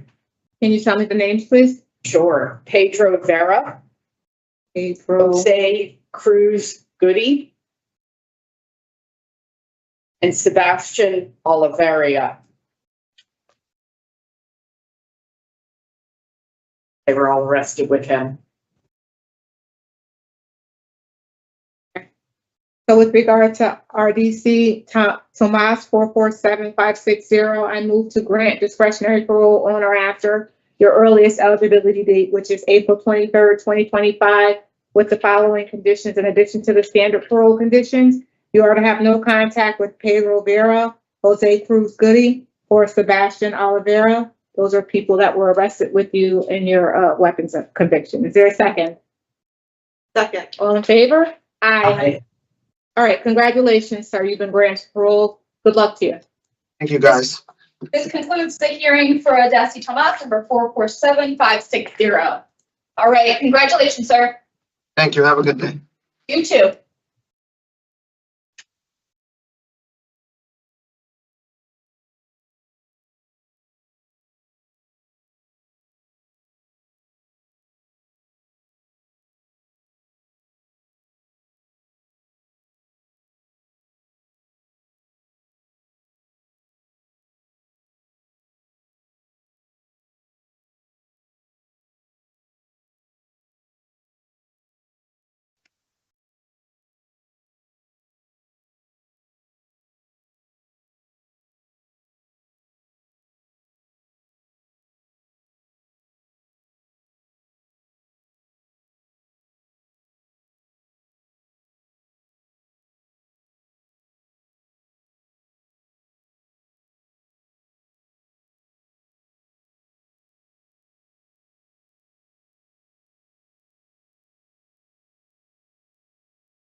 Mr. Bagley, how are you? Good morning, good afternoon. Good afternoon. Are you ready for your hearing? Yeah, yes. Okay, great. Good afternoon. My name is Parole Officer Michelizzi. Today is Thursday, February 13th, 2025. This is a hearing of the Connecticut Board of Pardons and Paroles.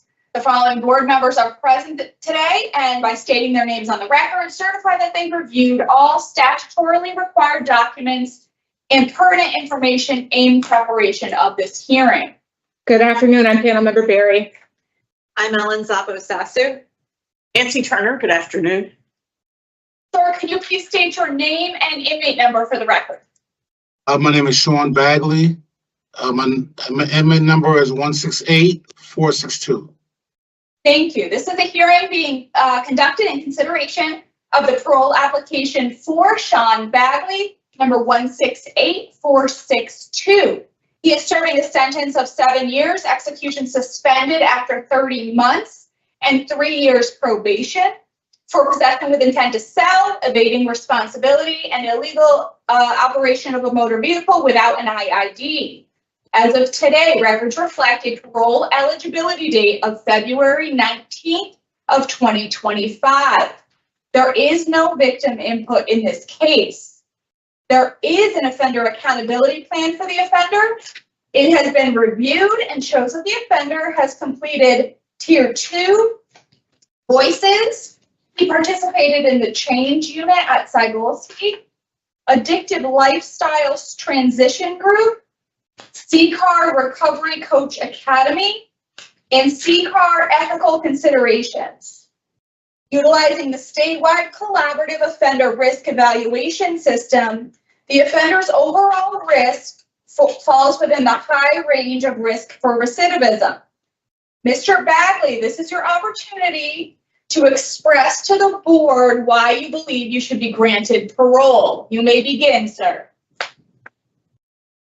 I think for a long time, many years, I addressed a lot of outside issues. I addressed, certain things, but I never addressed like the core feelings behind it.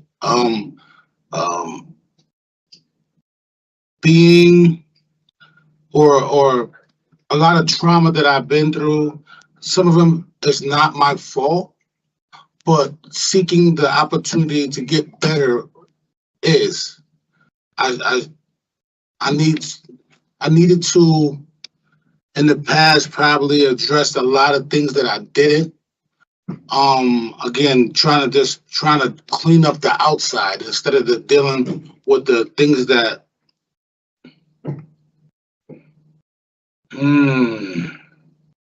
that was so prevalent in me. I didn't know how to deal with. So I think my emotional intelligence was really, really low.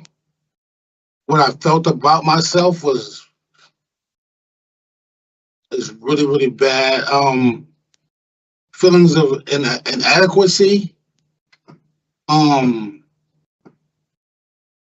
Again, I just didn't deal with the stuff that my mental health. I dealt with, trying to be slick,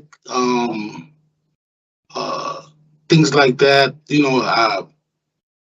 changing things that didn't really have a positive outcome. It just was just, I can't use the words right now, but yeah, I didn't address the things that were causing me the most difficulty in my life. No. Okay. Well, thank you very much, Mr. Bagley, for that opening statement. And I would agree with you, sir, that, you were out there making poor decisions. Sorry, I just received an email. And, because you've been doing this for a really, really long time in the very same neighborhood that, you've been living in for years. And I'm not understanding why you would think that you'd get away with this kind of thing. So I don't think, funny thing, I don't think I thought I would get away with it. I think that I was, so I think that my substance abuse is just that's the symptom, right? The fact that I wasn't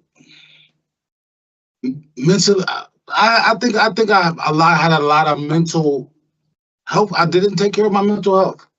I didn't. I didn't. I thought that, maybe. Well, are you taking care of your mental health now, Mr. Bagley? Yes. I've done. I see somebody. I've been going to counseling. How long have you been in counseling? A year. In the facility? Oh yes. Well, not the last 2.5 months, but the previous 11 and a half months. Yes. And so what information have you gained about yourself that will help you avoid these behaviors in the future?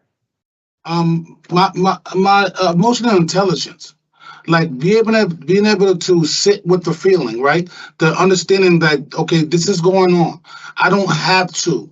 You know what I'm saying? I only can control me. I can't control outside forces. I can't control anything anybody else does. I can only control. But Mr. Bagley, you thought that you could control other people at 53 years old, sir? No, I just isolated myself from people. You isolated yourself from people? Yeah, and yes. So your sister, did she know that you were using drugs or abusing drugs? I stayed away from her. Did she know that you were abusing drugs though? You stayed away from her, but did she know that you had a drug problem? I'm sure that she knows something was going on with me, but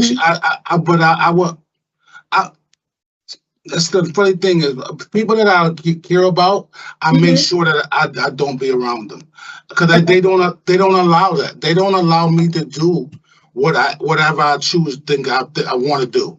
Yeah. No, I understand what you're saying. It's difficult for me to believe that, your children didn't know that you had a drug problem, your family didn't know. Well, so where did they think you were getting all this money from selling these drugs when you were out in the community? I don't think it was a lot of money. Well, you were using some for your own benefit, right? I was using most of it to continue my drug habits and things like that. I don't have anything. Like I never accumulated anything of value. If I did, I squandered it. You know what I'm saying?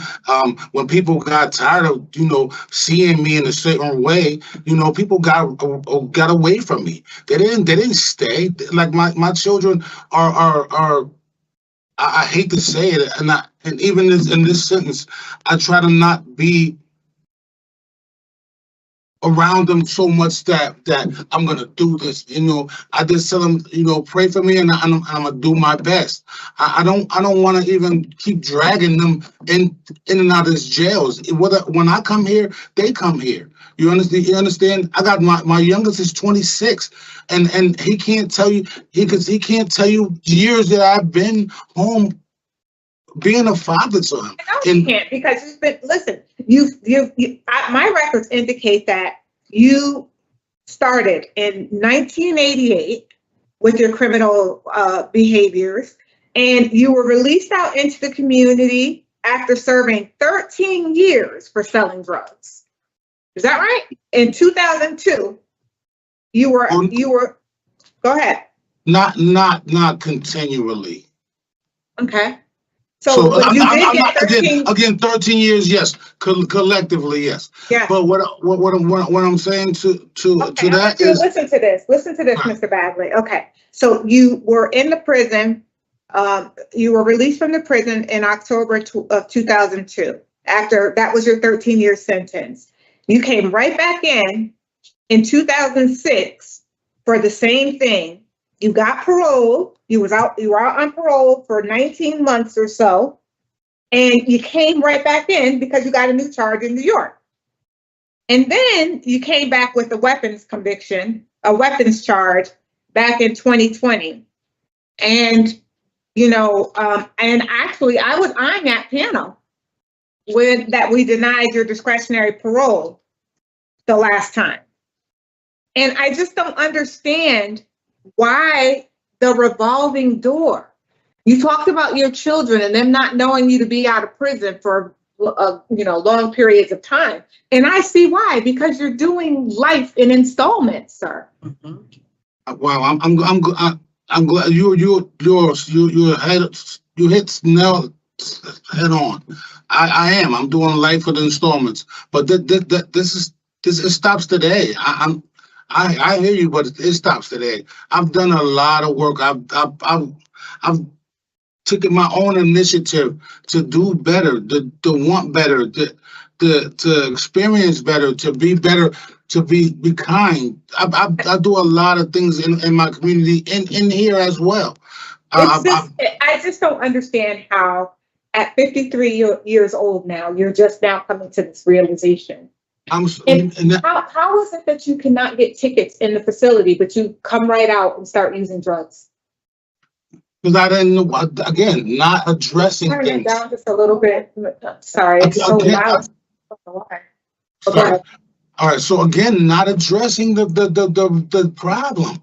Can you hear the problem is me. It's not, I can't, the stuff that I do, right? Even if I came to somebody and try to help the relationship, right? Previous to now, I couldn't pass a checklist. I wasn't trustworthy, so I couldn't be trusted. All those things, it matters. It matters. So now what I have now is transferable. I'm marketable. I have a reason to be wanting to come home now. Even though I'm paralyzed on my right side, I don't want to accept SSI. I want to go home and work with CCAR. I really do. I think that I know this stuff, right? So now I could go home and I can be of assistance in my community and feel good about myself. I never really felt adequate. You understand? And I'm not making excuses. I'm just saying I always felt like I had to aggressively chase something that the people that I was trying to prove something to, they don't matter. They don't even matter. They don't matter. The short version of your long story is that you are a child in a grown man's body. For the most part, and up until recently, yes. Okay. So let's talk a little bit more about your performance when you've been out in the community. So this would be your 10th or your 11th opportunity out on supervision, should you be granted parole today. You do have probation to follow your sentence, so regardless of whether or not you're granted parole, you will have an 11th opportunity. How many of these 10 times do you think that you were successful out in the community?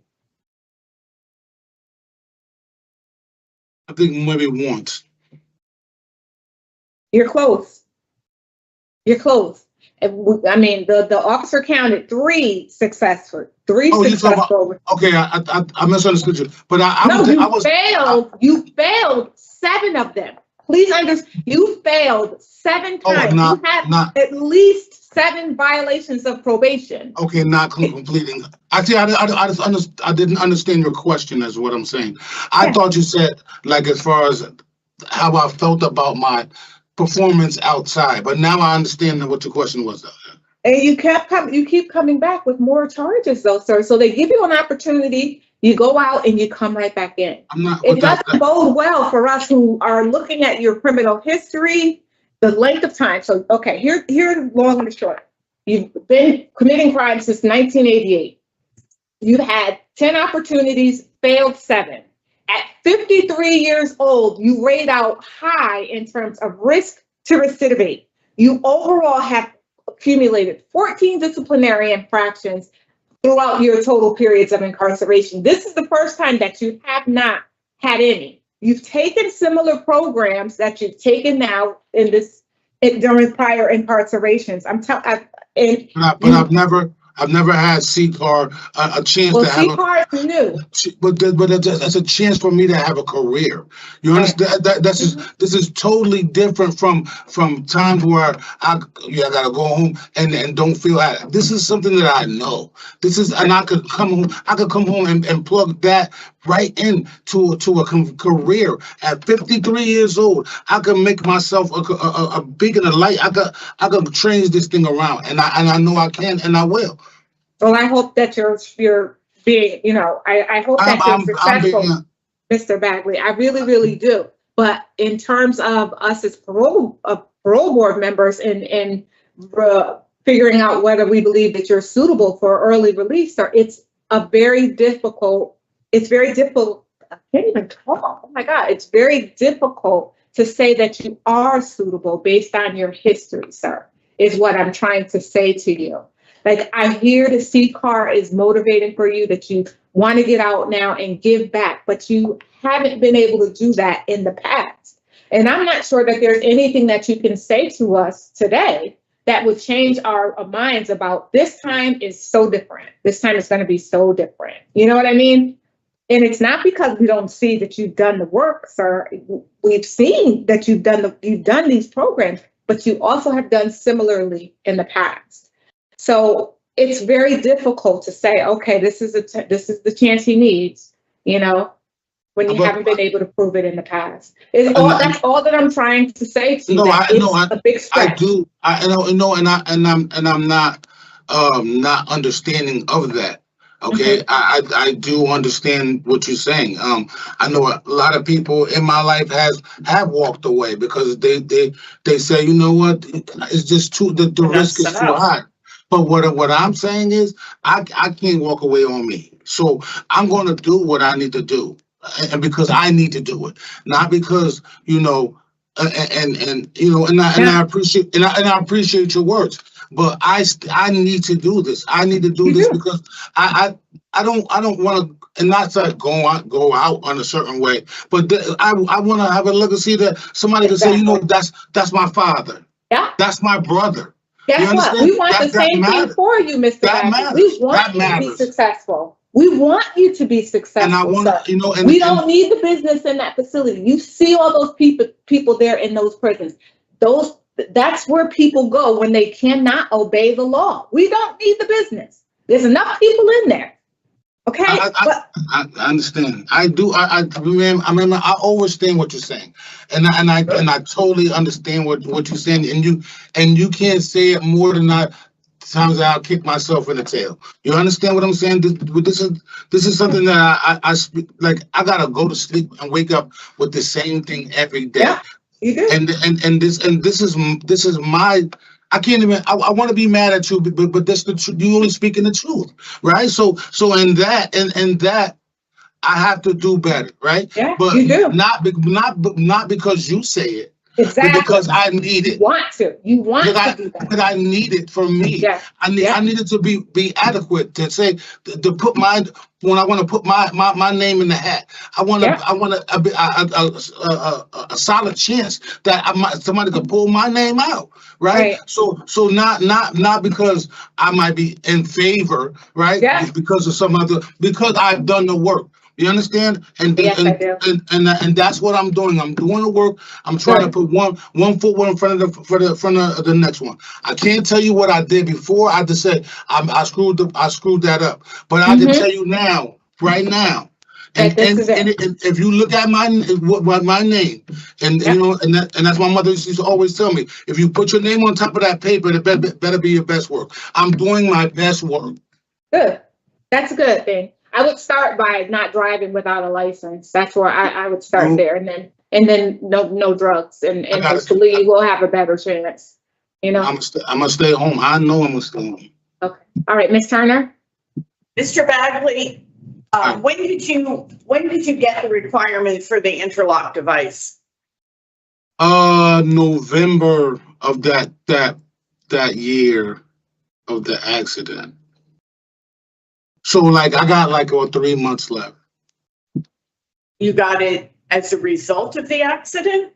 No, so I had November of 2020. So I so the year of the accident, I think that's 22. 2022, Right. That November. The November before, No. because you were, No, the November after. when you caused the crash, you were supposed to have the interlock device and you didn't. Right. I didn't have a car, so I didn't have the internet. In November. But just because you after didn't that. have, okay, before it. So you had it in November 2021, you were supposed to have the interlock device. Why? No, I swear I had it in March. I swear I had it in March, right, of 21. I mean 22. Okay. March of 22. Now it changes. Okay. Okay. So then Why? I didn't get it until November of 22. Which is you understand? Third that you were still driving. Why were you supposed to have it in March of 2022? What'd you do? Because I had a OUI that got dismissed. It had got dismissed, but still. You took alcohol education? So I had a situation from the casino. I did the 10 classes and I did the VIP. The case got dismissed, but it still required me to have the machine. You understand? All right. So why would you drive a vehicle without it? I'm gonna say foolish, being foolish. Okay. And almost stupid, right? Foolish. We know foolish. You know what's the stupid? It's probably a better word. Hold on. I want you to slow down because I'm asking the questions. Okay. And you're getting ahead of me before I can even finish my question. Okay. All right. So I'm looking at the arrest warrant for the charge, the evading charge you're on now. Who picked you up? Who did you call to have pick you up from the accident scene? I left with the tow truck driver. No, you didn't. What happened? No, you didn't. I didn't? There was a car that pulled up and picked you up from the accident scene before the police even finished interviewing you. That's how you got the evading charge. But I did make contact with the officer, didn't I? I'm trying to, because I don't remember that whole situation there. Okay, well, you rear-ended a car that was disabled in the right-hand lane. Yes. Caused you to cross into the left-hand lane and sideswipe another car. Okay. Okay, the police arrive, they call for 2 tow trucks, and they turn around and you're gone. Because you had a car pull up and take you away from the scene. Was that because you were driving impaired? No. Okay.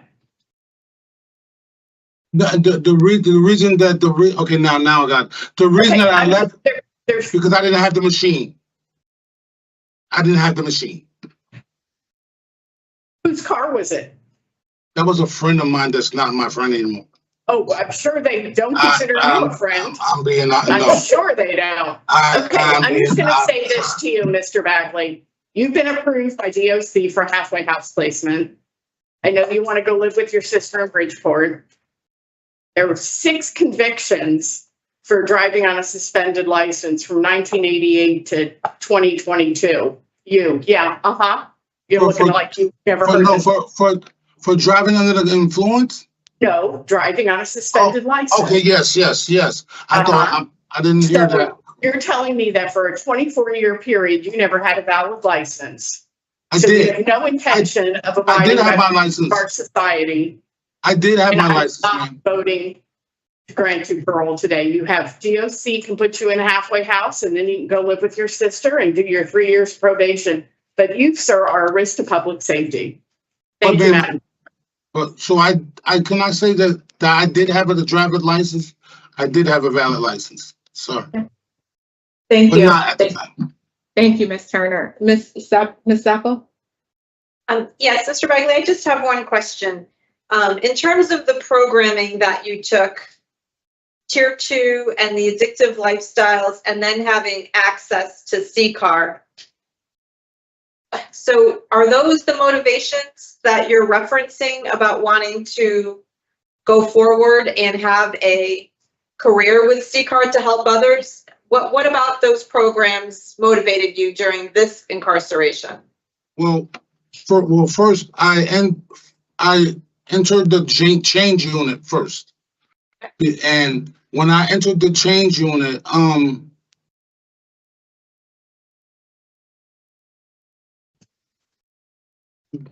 I was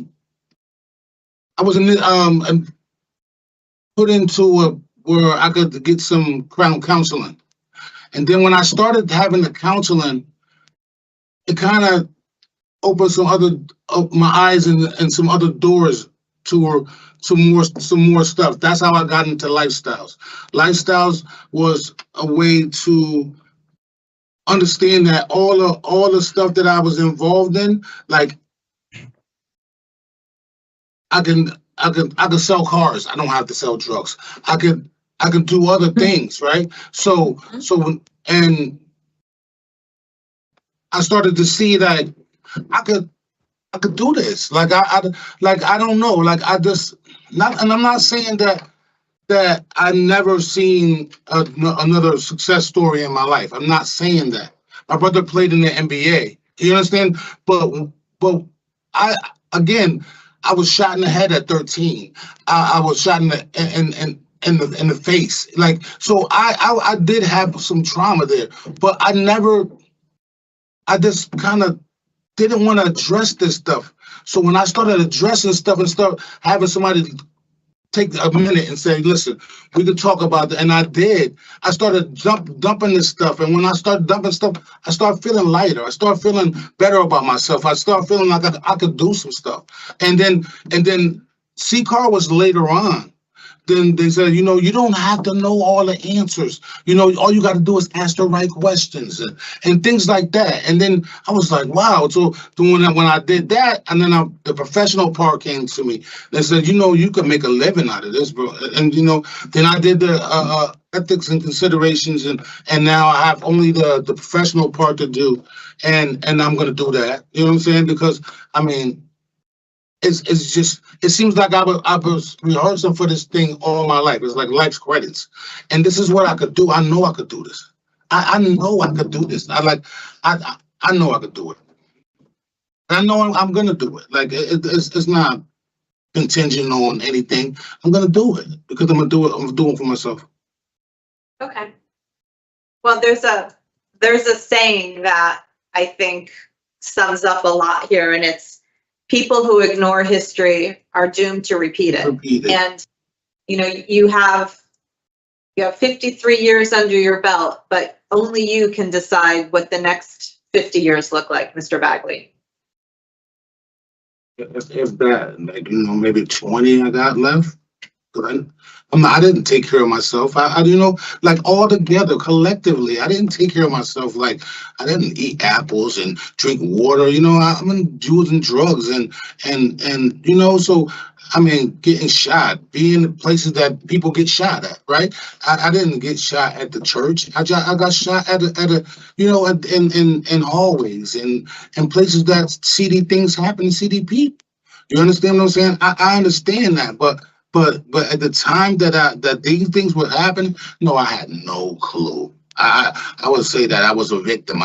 You know, I got shot because, you know, but then I find out, like, if you wasn't there, right? If you don't go where they need guns at, then you don't get shot, right? So then, like, and people could say that whatever, you should know better, but I didn't know better for a long time.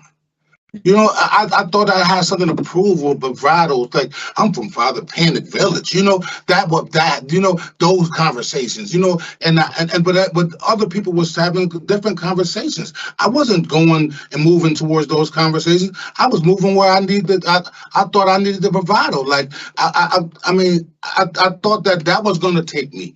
And then when I try to make it transferable to people that had sense, that cared about things. And I said, well, you know, why you say that? Because, you know, I felt like they was challenging me, and they were, but they wasn't challenging me in the way that they was challenging me to do better.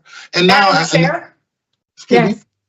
I do want to note that in his, between the rap sheet and the arrest warrant, Mr. Bagley had one other occasion where he was operating without an interlock device and two previous evading responsibility charges that make up the complete picture here, you know, because the 7 failures, you know, they were also coming back on technical violations of parole and escaping. So.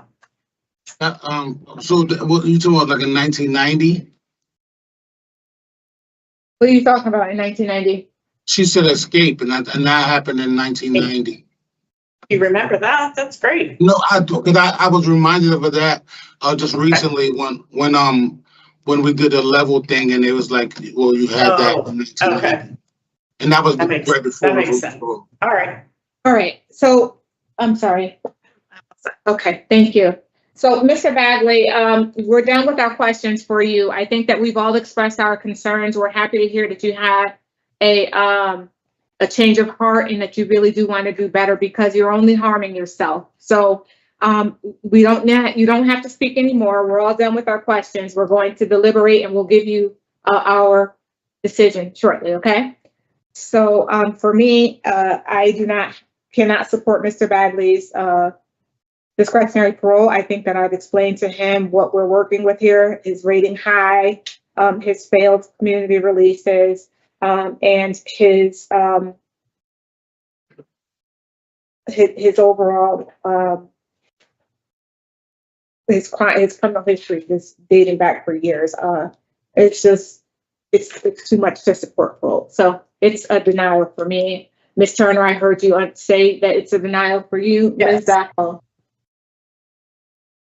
I actually am going to vote in favor. I do believe that there are moments in time where people realize what they're doing. And I think that Mr. Bagley is there. And I know that it's not going to result in him being granted discretionary parole, but I do want to let him know that I heard him, I listened, and I do believe that you do have a future. And I want you to leave here today with the encouragement knowing that we are here and we hope for the best for you as you move forward. So I will be voting yes, even though it is not going to change your outcome.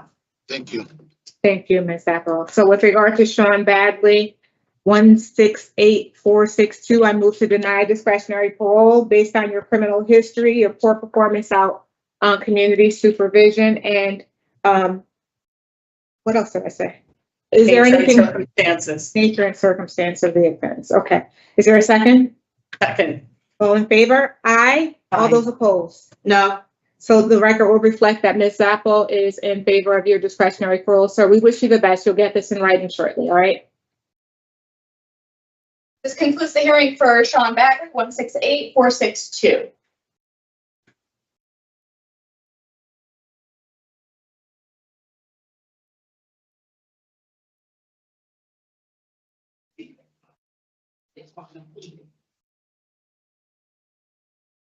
Wait, what's up? I think he might be outside. Yep.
afternoon, Mr. Teasley. Hello? Hi, we'll be right with you, okay? All right. All right.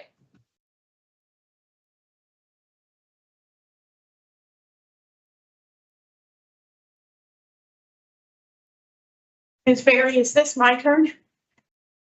Okay.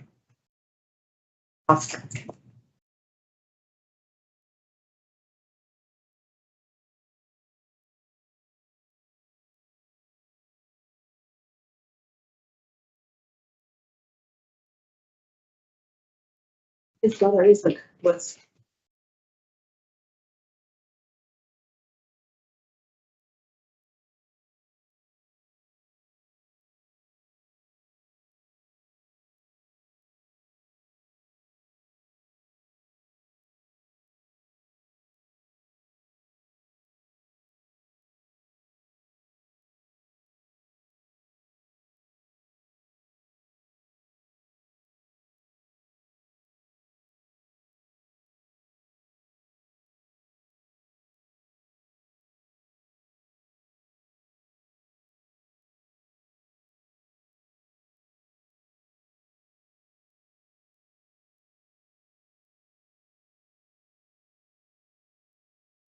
Thank you. Mrs. Nancy's. Good afternoon, my name is Parole Officer Michaelizzi. Today is Thursday, February 13th, 2025, and this is a hearing of the Connecticut Board of Pardons and Paroles. Following board members are present by stating their names on the record, certify that they have reviewed all statutorily required documents and available pertinent information in preparation of this hearing. Good afternoon, I'm Panel Member Barry. I'm Ellen Zappo Sasso. Nancy Turner. Clerk, can you please state your name and inmate number for the record? Keith Teasley, 364264. Thank you. This hearing is being conducted in consideration of the parole application for Keith Teasley, number 364264. He is serving a sentence of 10 years, execution suspended after 33 months and 5 years of probation for a violation of probation, underlying sales, criminal possession of a pistol, sales, and interfering with an officer. As of today, records reflect a parole eligibility date of May 24th, 2025. There is no victim input in this case. There is an offender accountability plan for the offender. It has been reviewed and shows that the offender has completed Tier 2 voices and he holds a facility job out on outside clearance. Utilizing the statewide collaborative offender risk evaluation system, the offender's overall score falls within the high range risk for recidivism. Mr. Teasley, this is your opportunity to express to the board why you believe you should be granted parole. You may begin, sir. Can I read my letter? Sure. I would like to apologize to the parole and my family for putting you in this situation. I am writing you today to express my sincere gratitude for the opportunity to present my case for parole. I deeply understand the gravity of my actions and I am committed to demonstrating readiness to reintegrate into society as a positive and contributing member. Due to my full-blown opioid addiction, I have failed to realize the depth of the disease and the length I was willing to go to satisfy my addiction, which ultimately resulted in me selling and doing drugs after losing my job to the pandemic. While on the path of the addiction, I got the full inside view of what these drugs did to me and other people, because I have personally lived through it. I had a lot of time to reiterate myself that this will be my last opportunity to get my life back on track and become a productive citizen I once was. Upon my first weeks of incarceration, I had time to reflect on myself, that this is going to be a tough transition, but this is my chance on getting myself and receiving the proper tools and information to structure my thoughts in a more constructive and positive direction. By doing so, I signed up to do my required OAP programs, which are Voices and Tier 2. I also joined Smart Recovery, attended weekly meetings in and volunteered to a group called Man Up, which stands for Mental Awareness Nourishment Using Positive Principles.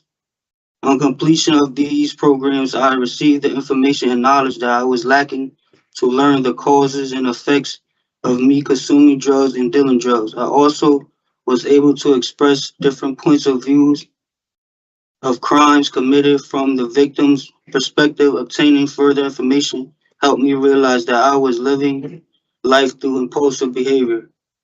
With the effort and time I put into these programs, I feel I have new opportunities to righteous future. I also have made concerted effort to reflect on my past actions and work towards personal growth. My role as a father has been a central focus throughout this journey.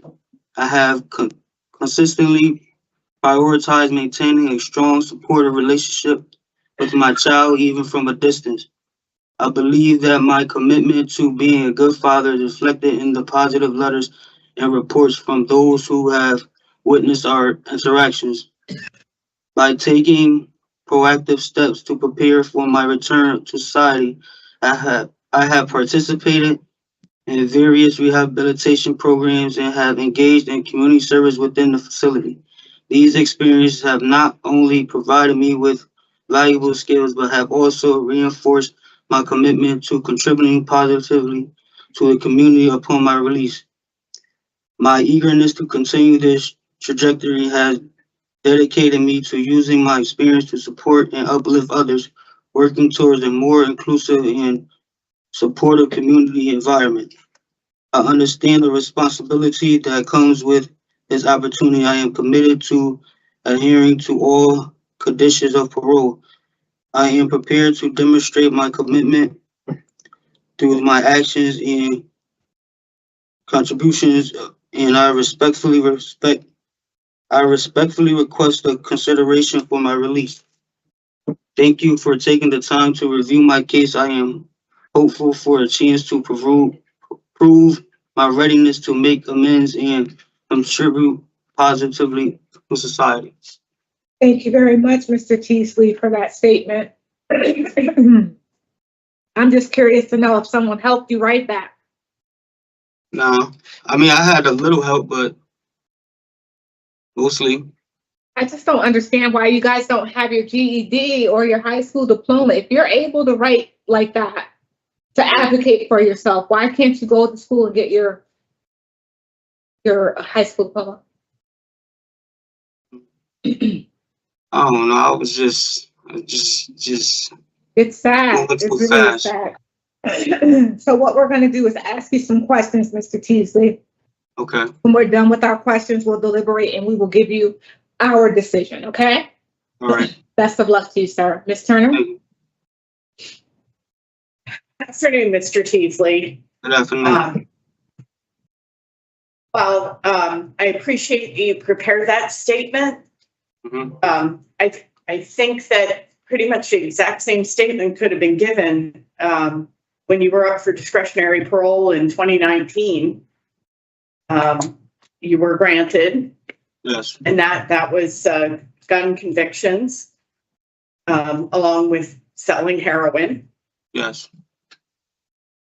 So you went out to discretionary parole. And then we terminated your parole early. You got your parole ended in February of 2021, and I was part of the panel that granted your early termination. And less than 5 months later, you reoffended with these charges. While you were on the deadly weapon offender registry, and I think probably the most disturbing thing, that the residential search where they found all the drugs inside your home, you were living there with your daughter, right? Yes, I was living back and forth. Yes. Mm-hmm. So you were selling out of your home with your daughter living there. Young child, really concerning decision making, sir.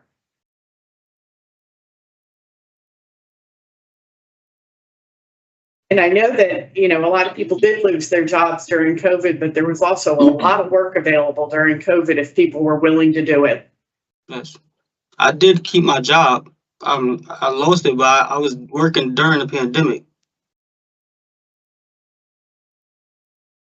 So, you know, what we have is a situation where you were granted discretionary parole, then you were granted early termination, and then you committed new offenses.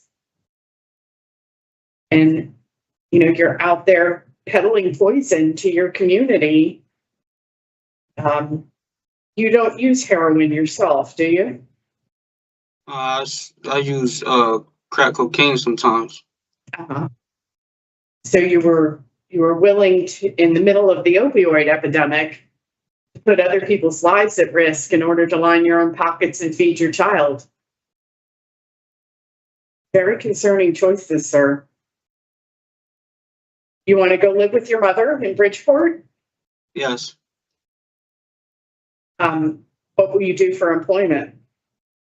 Find a job. My stepfather works at a truck company in Stratford. Milford called Answer Trucking. He says he could put me in there when I get out. Doing what? Sandblasting cars. It's called Answer Trucking. Have any experience with that? No, but I'm willing to learn. Good. What do they pay you at your outside clearance job? $1.50. So I think it's $20 every 2 weeks. So $1.50 an hour? Yes. $1.50 a day. Yeah, $1.50 a day. I'm sorry. Yeah. Okay. Sorry. Thank you, Madam Chair. So you know, remember that when you go out and you have trouble finding work. Yes. And the only thing you can find is fast food, which you've done in the past. Yes. Very respectable way to earn a living. Mm-hmm. If you can humble yourself for $1.50 a day, you can certainly accept minimum wage. Right. And some of the positions that are abundantly available right now. So you haven't finished your time on the deadly weapon offender registry. That runs through what year? Can you repeat that? No, I'm asking you. I say, can you repeat It's your that? obligation. When does the deadly weapon offender registry end for you? You should know this. It ends now. It's a 5-year obligation with the state police. They Oh yeah, began yes, in 5 2021. years. Yes. I'm sorry. I didn't understand what you were saying. When does it end? I think it ends 2026 or 2025. 2026 would be about right. You need to know about that obligation and be prepared to uphold it because it can bring you back to prison. Okay. So you've got a number of years of this sentence hanging over your head when you go out to probation. You've been on parole before? Discretionary parole. Okay. Yes. Mm-hmm. During COVID. Just very concerned for you, Mr. Teasley. You're still very young, so you can turn this around. What's your relapse prevention plan? To stay humble and keep up with my job. I'm not trying to relapse. I'm not trying to go back in the situation. I'm not trying to But be. when you have an addiction, you need to actively work to not relapse, as opposed to just hoping a prayer. Right? So are there ways that you're going to engage in your own recovery? Yes, I think I'm work out, play a little sports, basketball.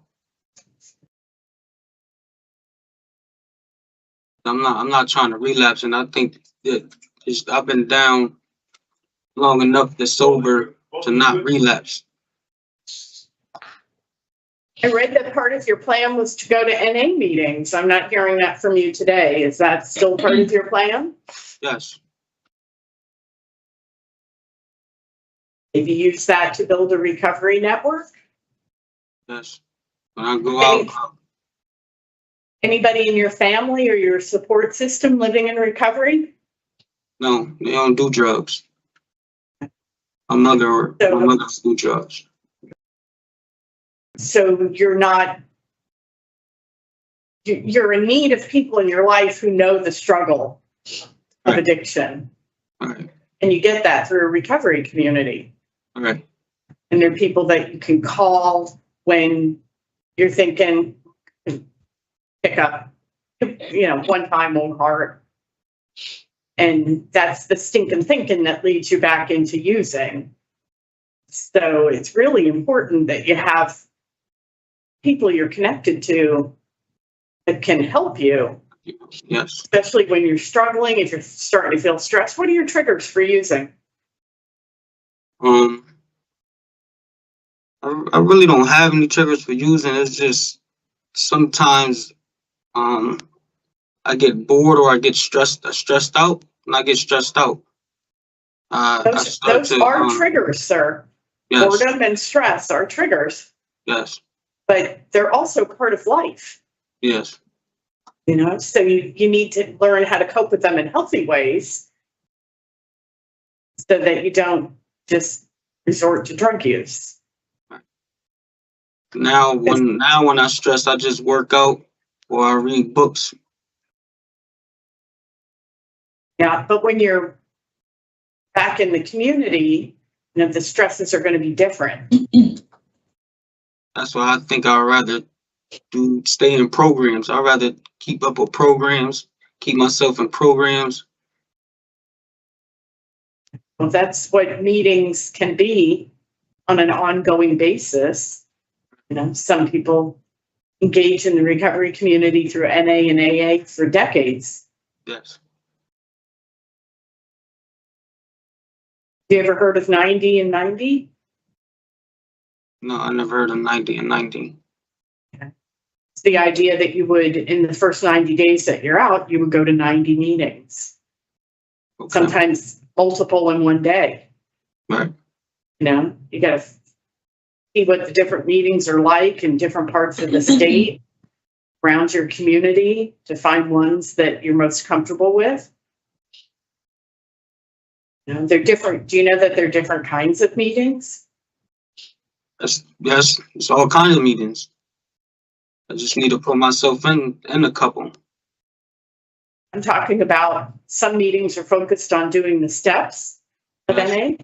Mm-hmm. Some are speaker meetings where people come in and talk.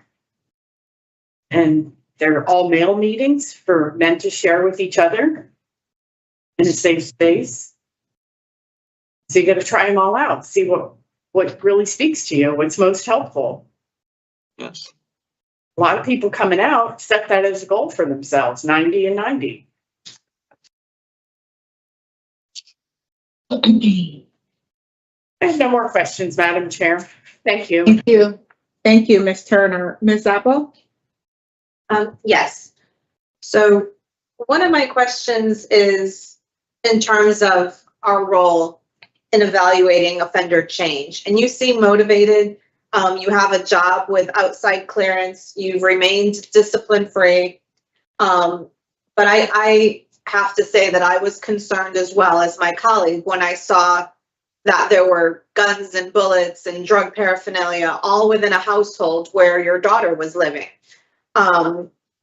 They have since relocated to North Carolina, according to the reports. And is that one of your long-term goals still, is to relocate there as well? Yes. Okay. The other thing that concerned me, Mr. Teasley, was in one of the responses to questions, you said that you did have a significant period of unemployment from the ages of about 20 to 25 when you were living with your mother and you didn't feel motivated to find a job. So talk to me about motivation and what's changed, because honestly, we need to make sure you're motivated to not reoffend, that you're motivated to stay on the right side of the criminal justice system, that you're motivated to stay in recovery. So talk to me about how that's changed for you in the last few years. It changed a lot because I have a daughter now, and I know I have to provide. I have to help my wife out with bills, clothes, and a lot of other stuff. So that right there has motivated me a lot to get off my butt and basically help out. I have no choice but to help out. Who's helping your wife raise your daughter right now? Her mother. So going back to some of your programs, in terms of your substance abuse, we saw that you had been smoking marijuana since your teen years. And then when you were 20, you started doing the Percocet pills and then moved on to crack in your upper 20s. What motivated you to start using the Percocet pills? Was there something that developed at that time when you were 20?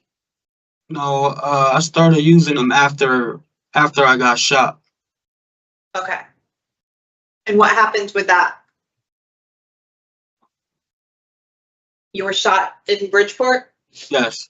Okay. And so as a result of that injury, you started taking the pain pills? Yes. Okay. And then did that cycle into crack? Was your supply cut off? Tell me about the crack piece. Well, when I was taking the perks, I never got them from the doctor. I used to just get them off the street. And then one day I just started sprinkling crack in my weed. Then I just went from there. Okay. And so how long have you been substance free right now? Just I've been incarcerated. Since that. And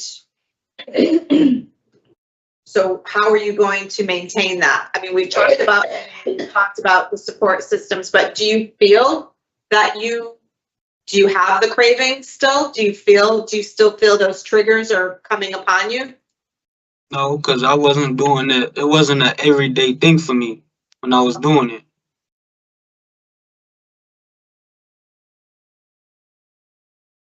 I guess I'm just concerned about the environment and you going back to the Bridgeport area. What's going to be different in terms of changing your people, places, and things? Well, I don't have a lot of friends that I used to have no more. And I live on a totally different side of town now.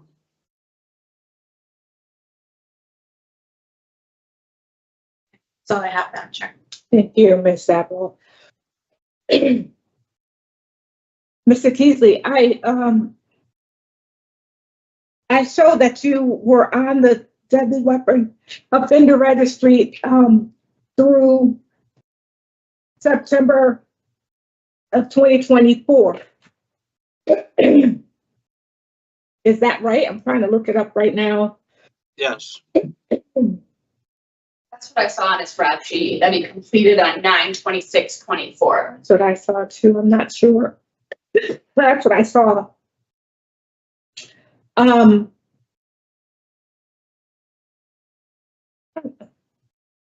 it wouldn't be like, will we be able to look it up? And Well, it's right, it's on his rap sheet. No, I did the see rap it. sheet. I Yep. did see it there. But I thought maybe on the deadly weapon registry. Oh, it might be on there if you look as well. Thank you so much. Dying over here for being greedy.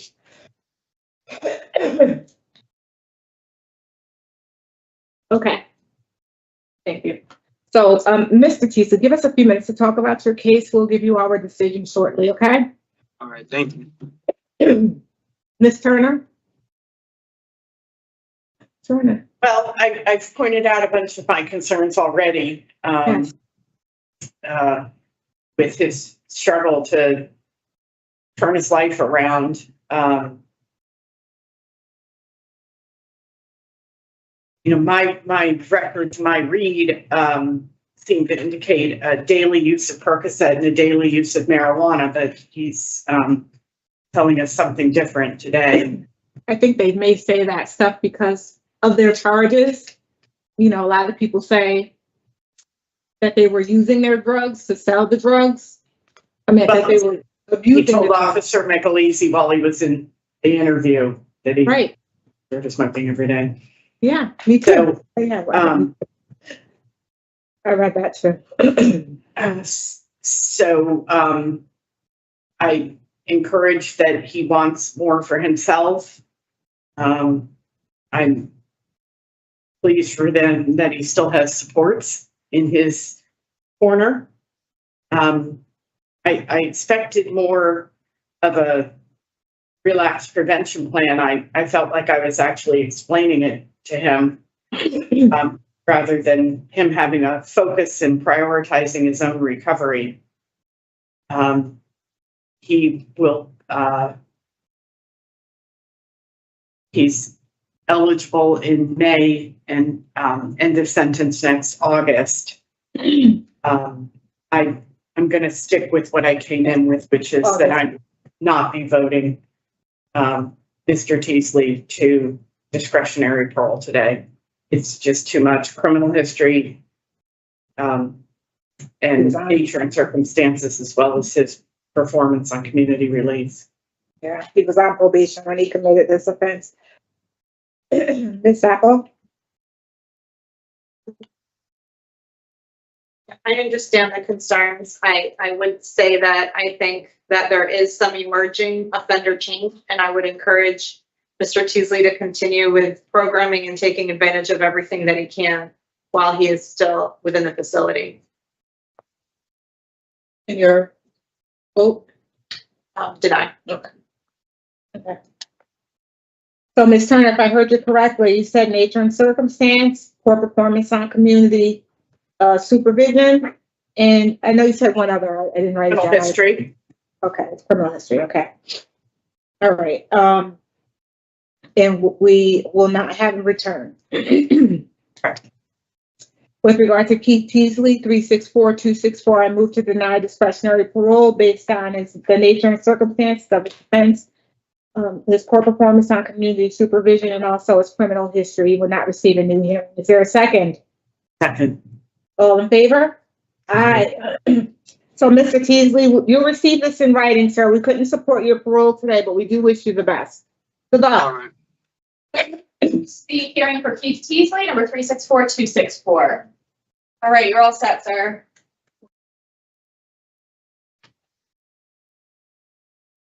On probation. Conditional release, I think.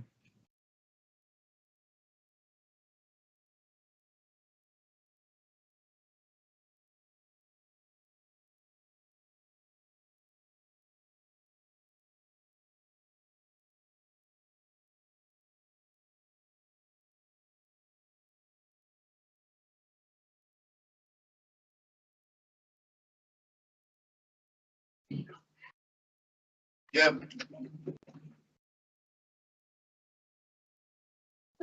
Hello, ladies.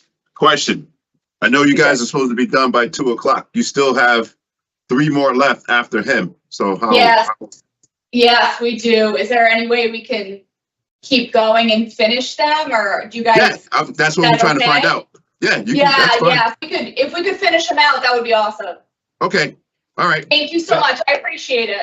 No problem. Thank you. Mr. Morrant, we'll be right with you, okay? Okay. He said yes.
Good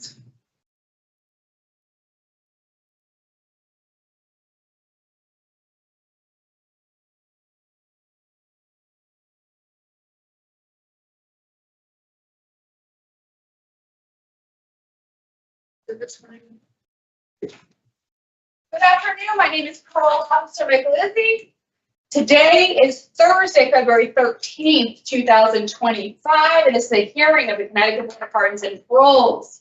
The following board members are present this morning, and by stating their names on the record, certify that they have reviewed all statutorily required documents and available pertinent information in preparation for this hearing. Good afternoon, I'm panel member Barry. I'm Ellen Zappo-Sassett. Nancy Turner. Sir, please state your name and INMATE number for the record. Kevin Morrant, 297888.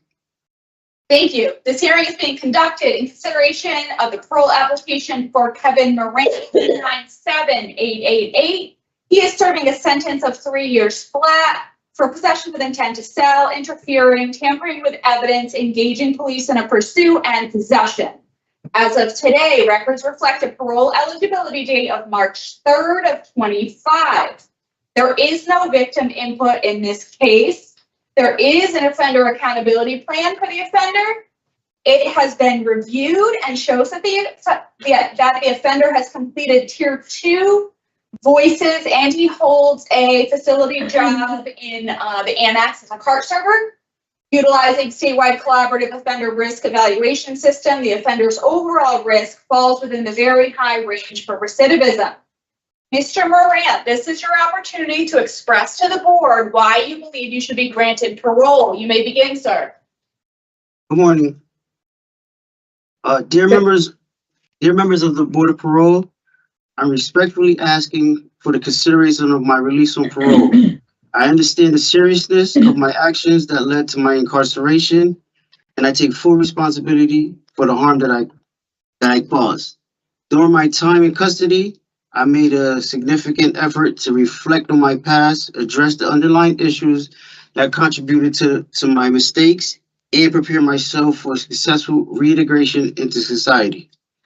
As part of my rehabilitation, I have completed the Voices program, which has provided me with the valuable insight into victim awareness, personal accountability, and the impact of my actions on others.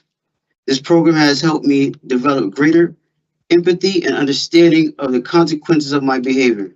Additionally, I have successfully completed Tier 2, which has equipped me with the practical skills and tools to manage challenges and make better decisions and maintain a positive path moving forward. Through these programs and my personal commitment to change, I have grown emotionally and mentally. I have established a solid support system outside of prison, including my siblings, with the Urban League and the Nets, which helps me with job placement and career pathway. I have a clear plan for my future, which starts with me obtaining my CDLs. I'm fully committed to living a law-abiding life, productive life, contributing positively to my community. I humbly ask for my opportunity to prove that I am ready to be a responsible member of society. Thank you for my request. Thank you very much, Mr. Morrant, for preparing your statement for today. We have some questions after reviewing your file, and each of us will take a turn to ask those questions, and then we'll deliberate and give you our decision. Okay? Okay. All right. Good luck to you, sir. Ms. Zappo.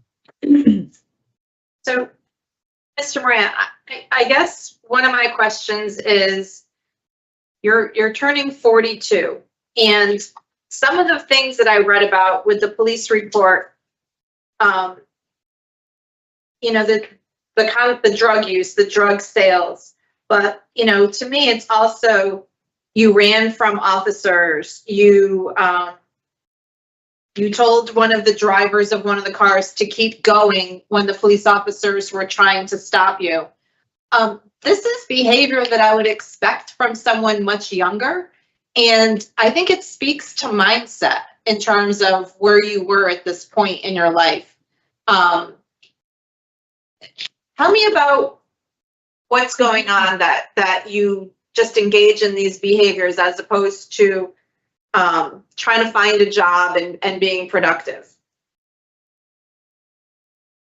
I don't understand the question. You said what basically how I come with those behaviors? Yeah. You mean as far as the police chase and all that? Yeah. I guess at that moment is always trying to get away. Is that what you mean? I guess, but what put you in that position to begin with? Was it the drug? Were you selling at that point? Did you not want the drugs to be found? At that point, yes, I was selling. So this isn't your first incarceration. So what's different this time? You've had, a lot of convictions and you've spent a lot of time within the facility. So tell me about what's happening now that you think you're ready to come back out. You've only had, yeah. Oh, finish. I ain't mean No, to. that's okay. We want to hear from you. Oh, this time I put all right. So initially I was supposed to come in with an 18-month sentence, and I'm kind of glad I didn't get the 18-month sentence. This is why, because during this, with the extra time that I've stayed, I got more time to, I don't want to say find myself, but put more work into myself. All right, because the thing is when it comes down to a lifestyle, basically, is always trying to keep up with the lifestyle. So now I found something that'll help me not keep up with the lifestyle, but basically help me out without even looking back to where I came from. And I was like I was telling the pro lady, like I've been doing a lot of intensive research with the CDLs training, and I'm just trying to engulf myself with it. You know what I mean? So that way I ain't got to look back at the streets any further. So when you were at Porter and Chester, did you receive an HVAC certificate or did you just attend without completion? So no, I didn't get a completion at Porter and Chester, but I got very far. I got very far in it. So what happened? I came back to prison. Okay, because that's a very lucrative field to get into HVAC. There's a lot of jobs right now. Yeah, no. So, but I understand with the HVAC, but I was just like the CDL would be. I think it'd be a better fit for me. Yep. No, I understand, and we're not telling you to do one over the other, but I'm just looking at some of what I view, Mr. Morrant, as missed opportunities. That if you had stuck with something or seen something through, that we might not be having this conversation right now. True indeed. So when we evaluate suitability for release, we want you to talk about what's changed, and you've started to do that. So I'm just probing a little bit to hear more about, like an employment opportunity, what that looks like. So you're talking about the CDL, so that's great. What have you learned about addiction and how that impacts your life and the life of others? I mean, how do you feel coming out of a facility and what's that going to look like? Well, as far as with the addiction and with the victim awareness, like, I'm not even gonna lie, I didn't feel like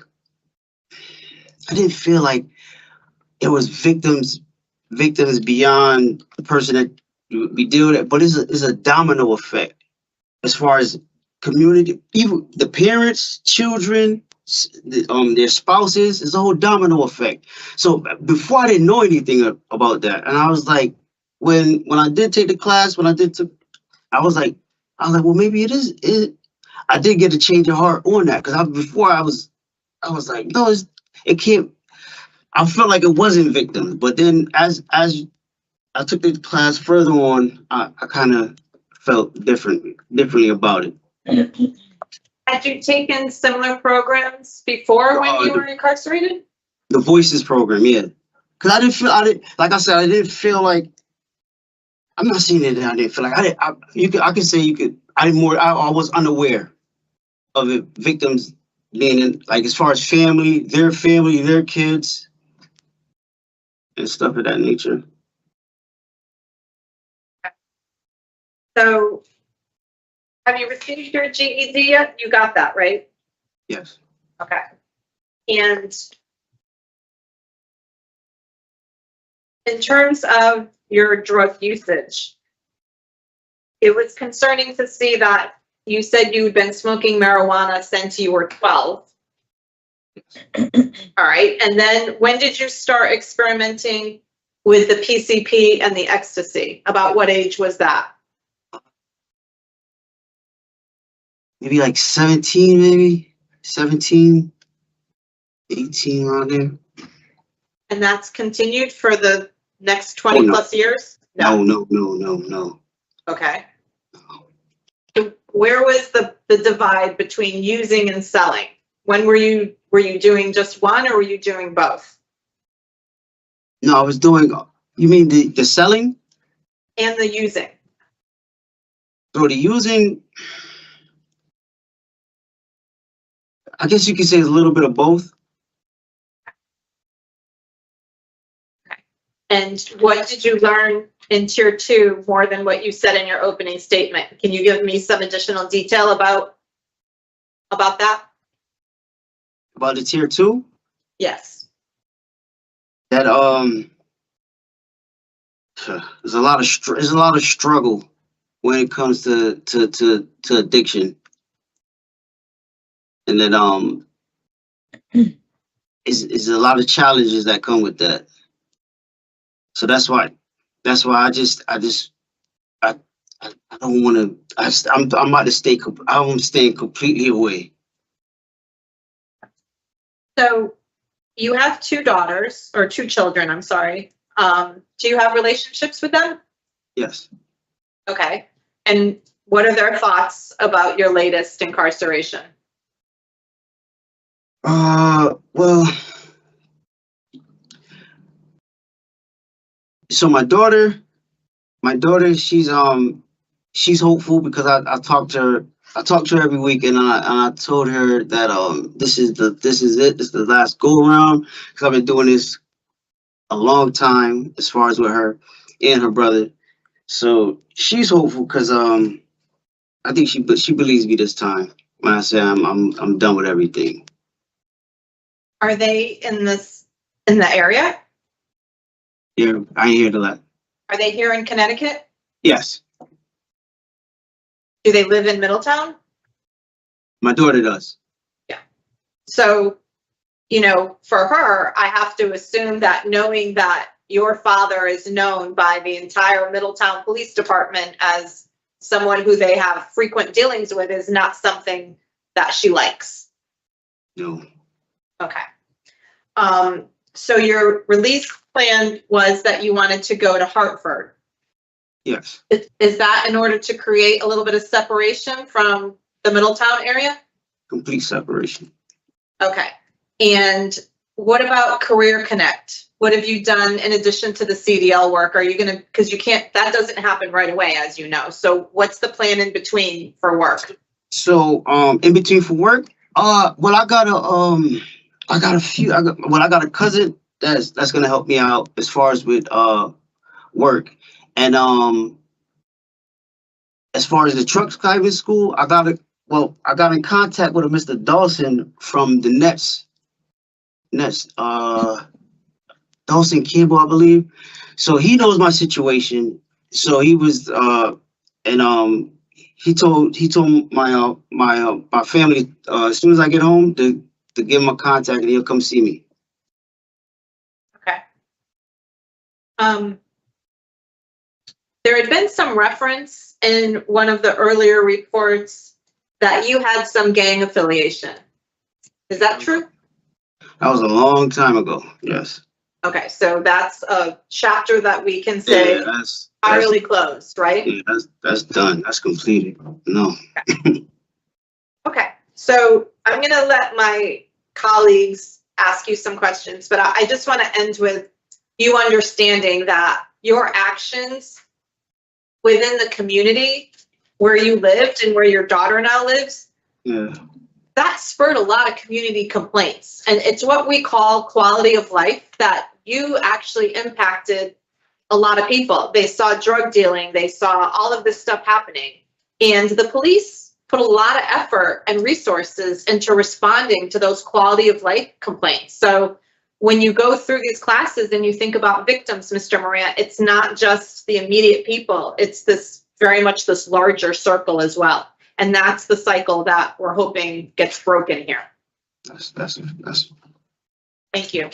Thank you, Ms. Apple. Ms. Turner? There, when you were interviewed by Officer Michelizzi, you said that you couldn't identify any high risks that were posed to you coming out and not reoffending. Oh, you mean as far as no, okay, I understand what you're saying. Okay. You know, anything that makes you vulnerable. Right. But then you went on to say you just don't know what situation you may be putting yourself in. Later on with me. And my comment to you is that you need to choose your friends more wisely. And you need to think about the situations that you are putting yourself in. Coming down this road this far, you know, any situation could bring you right back. So you need to choose the ones you put yourself in. People, places, and things. That's a mantra. So granted your crimes are concerning, tampering with evidence, police pursuit that puts the whole community at risk. I'm going to focus on your June 2021 case. It was deemed suspicious activity. So there was somebody who owed you some money for drugs. Do you remember this? Got $180.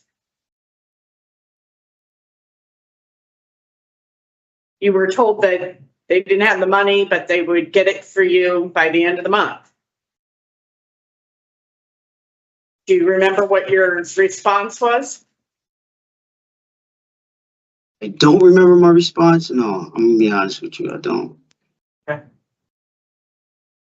You got out of the driver's seat, pulled up your shirt, displayed a handgun, and said you were gonna F up this person.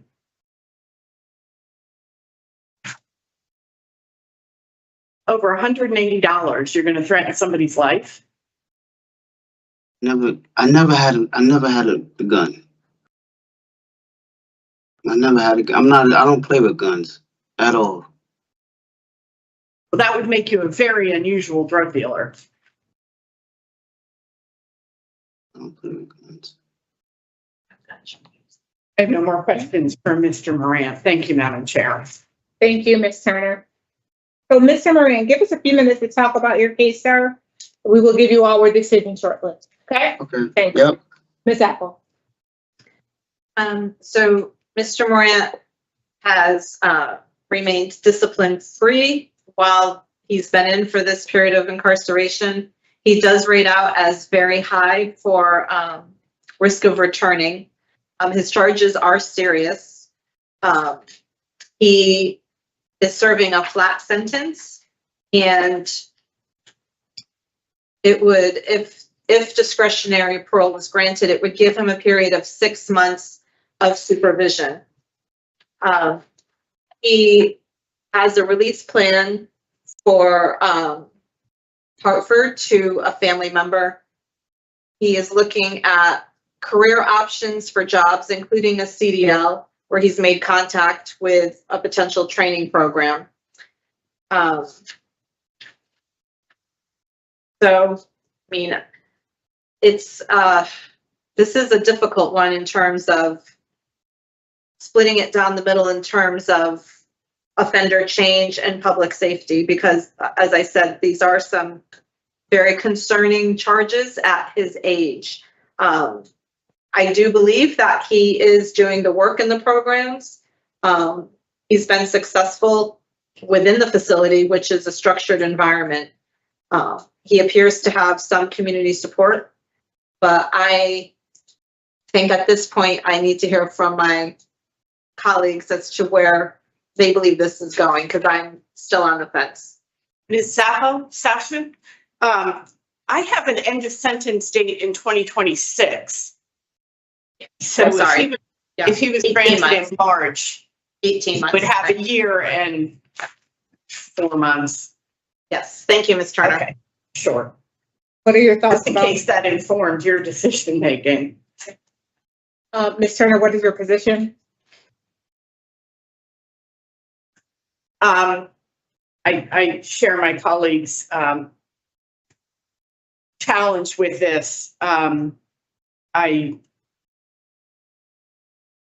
am particularly concerned about his poor performance on community release in the past. He was returned twice with new charges and returned twice with technical violations, which I think is part, these 6 failures is part of what earns him a flat sentence, because he just, doesn't want to comply, to engage with the benefits of supervision. He, at this point, doesn't have a viable sponsor. And He does. And I just want to clarify, I did get in touch with his niece, and his niece is willing to sponsor him. that's good news.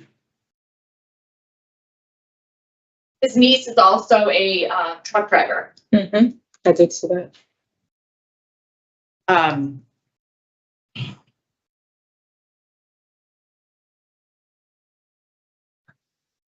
I guess I'm going to weigh in the interests of public safety, not that I'm, terribly impressed by Mr. Morrant at this point, and vote to grant for the purposes of oversight while he's transitioning into the community with his new goals and new insights. Thank you, Ms. Turner. Ms. Zappo, you have another question? But I think that the community release failures is important. And Mr. Moran, I'd just like to ask, could you clarify why was that such a difficult thing for you to handle? The past ones? Yes. Young and stupid. Yeah. That was a whole different Kevin. This is a brand new Kevin. Well, we do hear that a lot, Mr. Morant. So that's why we are showing kind of a healthy dose of pessimism here, because anybody that comes and sits in that chair is very quick to tell us that that's the old Kevin, this is the new Kevin. But do you understand the benefits of community supervision? Because I think that's a lot is hanging on this. Do you understand what happens if you fail community supervision again? Yes. Can you verbalize that? If I fail, I'm too old, man. I'm just too old. I can't fail. I got too much, man. I got too much on the line. Age has nothing to do with it, sir. It's your decision making. So it's important for us to hear what that the repercussions of your actions should you continue down this path that you've been on in the past. What happens? Jail. Right. They just get longer. And that's what's been happening. So I'm tapped out. But do understand, Mr. Morant, that your last return from supervision, parole, with new charges was 2018. So we're not talking ancient history. We're not talking about when you first did that in 2006. Right. So, you have a period of time where you're going to have somebody in your life telling you what to do and how to do it. And I just hope that you're understanding of what that means, but also that it's a benefit to you. And it doesn't seem like that clicked for you in the past. It's cooking now. I mean, it looks bad. I know how it looks. Well, you're here to advocate for yourself, Mr. Morrant. And honestly, coming in on paper, it wasn't looking good for you. You've swayed us a little bit. We're willing to have the conversation with you, but I think we need to hear your commitment to understanding the risk of public safety that we're weighing based on your past actions and what you're promising us that you're going to do. Is there anything else that you can add that would help us with this decision? I'm just asking for, I mean, as far as, I just need opportunity. That's it. Well, you've had those. You've had those. You've squandered every one of them. I mean, honestly, sir, would you just rather go out, end of sentence, and be done with supervision and not have people in your business? Because that's possible too. You've got a sponsor, you've got a place to go, you've got a plan with your CDL. It's all in place. It's just, don't waste our time, don't waste Paroles' time. If you don't want it, that's fine. No, I do want it. I do want it. I mean,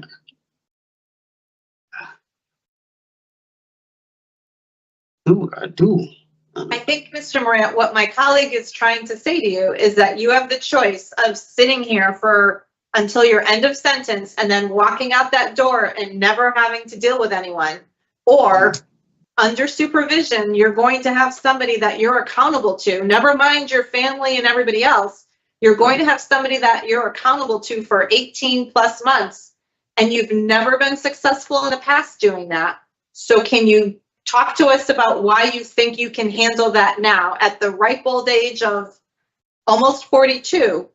Tell us why you think that this is going to be workable for you. That's what we're trying to get at. Well, I believe it's workable because I have a lot of support. Like I have the school set up for me. I got a job set up for me. I just gotta work. I've been in here working it because I've been under the structured supervision while I've been in here. You know what I mean? I get up every day. I go to work. So it continue on. And did you not have support before when you failed community releases? I probably was. I might have supported myself, maybe. You know what I mean? But I got the help that I need. I just got to continue forward. Okay.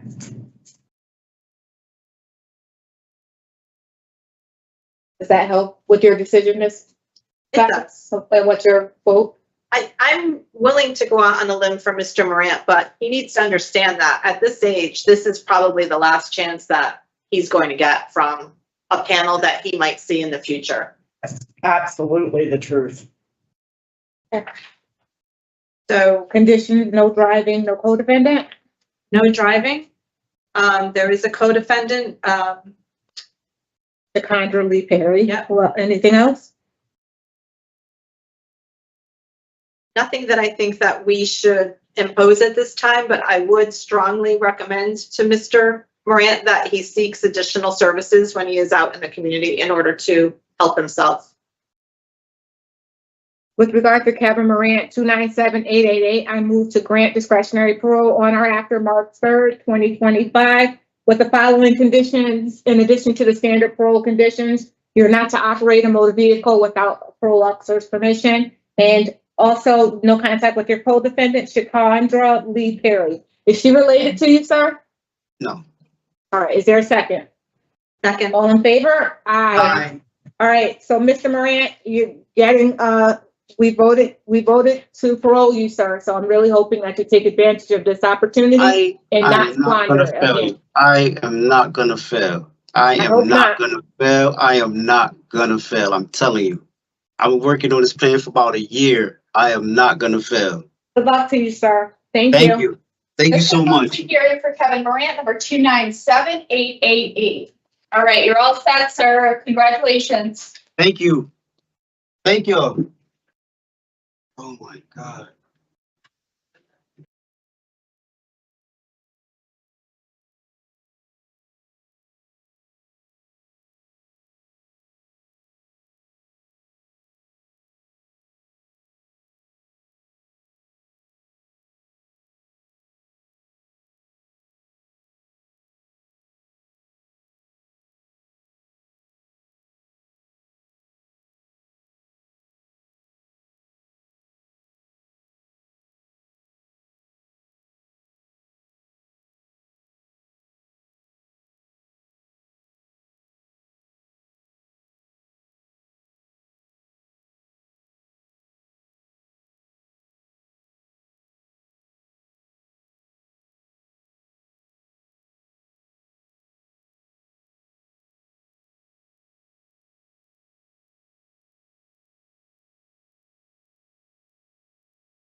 Over there, sit right over there. Now you can go in. All right. We're gonna call the rest of them up for you too. They gotta do better. Hi, sir, Mr. Hold on, Barnes, right? Yes, ma'am. Yes, I'll be right with you, okay? Mm-hmm.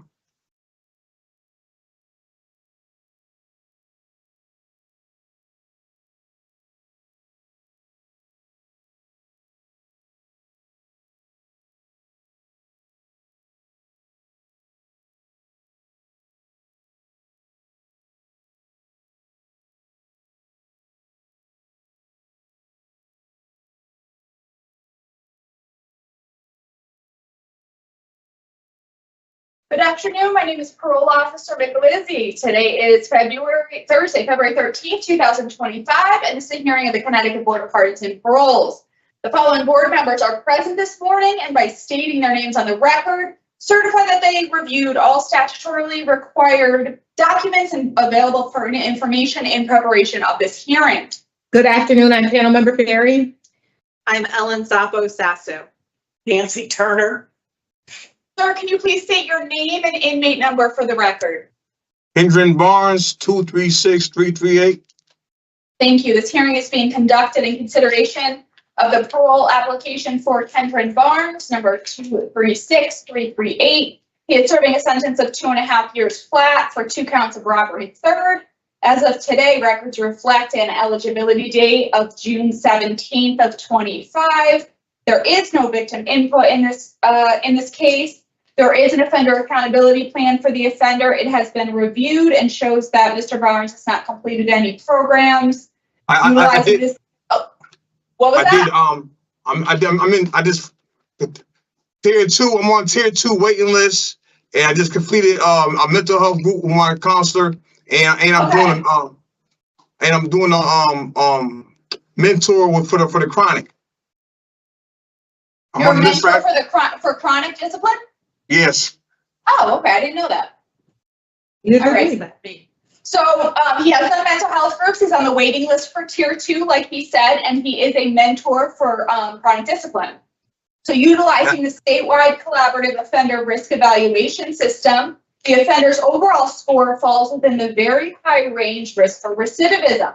Mr. Barnes, this is your opportunity to express to the board why you believe you should be granted parole. You may begin, sir.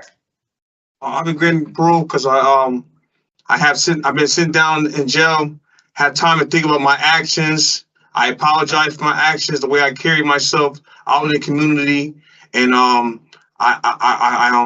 wasn't really capable of trying to do my best, but now I'm doing my best. I got a very few reports of doing AA, NA.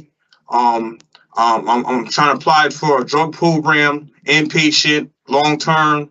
I might plan on leaving the state after that so I can start brand new.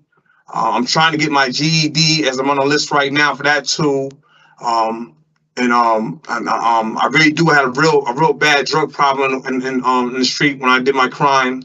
I wasn't properly thinking properly, but now I got my head on straight. I'm getting older. I'm 48, going on 48. I'm just tired of coming back and forth to jail. I'm willing to change, to do anything so I can make parole to a drug program, inpatient, so I can better myself, so I have some community help. And that's it. Thank you very much, Mr. Barnes, for your opening statement, sir. Much of what you desire for yourself, we do for you as well. Our intentions, rehabilitation is meant just for that, for you to go in and be punished for your crime, but we also would like you to benefit from said incarceration, and hopefully it will deter you from future criminal behaviors. However, you've been doing this since I have 1995. And you said that you're doing all of this because you're addicted to drugs?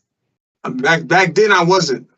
But now the last couple 10 to 15 years, I started relapsing by discharge and had no place to stay, homeless, and I started going back to the streets because what I know.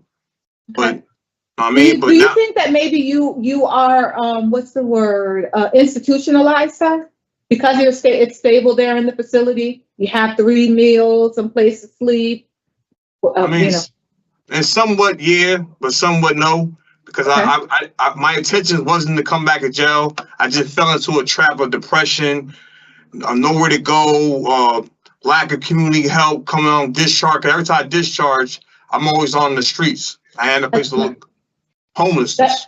No, but that's what I'm saying. So perhaps you're being institutional. You're being in a facility, provides the daily necessities that you need: a shower, food, a place to sleep without having to worry about, leaves falling on you, or it's rain or snow. It may not be the best sleeping conditions, but, it's a lot more difficult out here in the community where you have to pay rent and you have to pay for heat and you have to pay for gas for your car and all of that stuff. So maybe that's something that you really should look into. I'm happy to hear that you're a mentor, though, for the people that are constantly getting in trouble in the facility, because my history your history of disciplinary infractions in there, 87, all of your incarcerations, 87 tickets total. And how many do you have this bid? This bid I caught 6. That's contraband, find something in my cell, like contraband, being petty. Okay, hold on, because I count 12. 12? So, yeah, I count 12. You had 2, you had 1, your last one was in December for a pipe, right? Mm-hmm. And then you had 2 that you received in September of last year, right? So that's 3. And then 4, you got the Pruno in August. Then you got 2 in July for fighting and for Pruno, right? Mm-hmm. So how many is that so far? 2, 3, 4, 5, 6. Then you have a few interfering with the safety and security. That's 2 of those. And then you got 1 in December in 23. What was that for? December? Of the year before. I went for medical. For medical. They put me out for medical. They gave me a ticket for medical. You go to Yukon, outside hospital, they caught a cold. They hit you with temporary security. That's how they do it here now.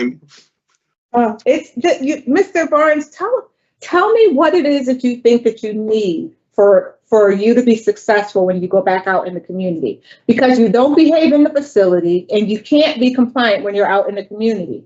And it appears that they've tried on numerous occasions, at least 11 by our count, and you have not completed any of them successfully, sir. What do you need to be successful when you return to the community? That's program, I guess. You've taken programs, sir. That's not what it is. You've taken programs. That's not what you need. What is it what else do you need? Because the programs aren't working. How the programs that work? I ain't get a chance to do most of my programs because I got sent this late. I got here in July.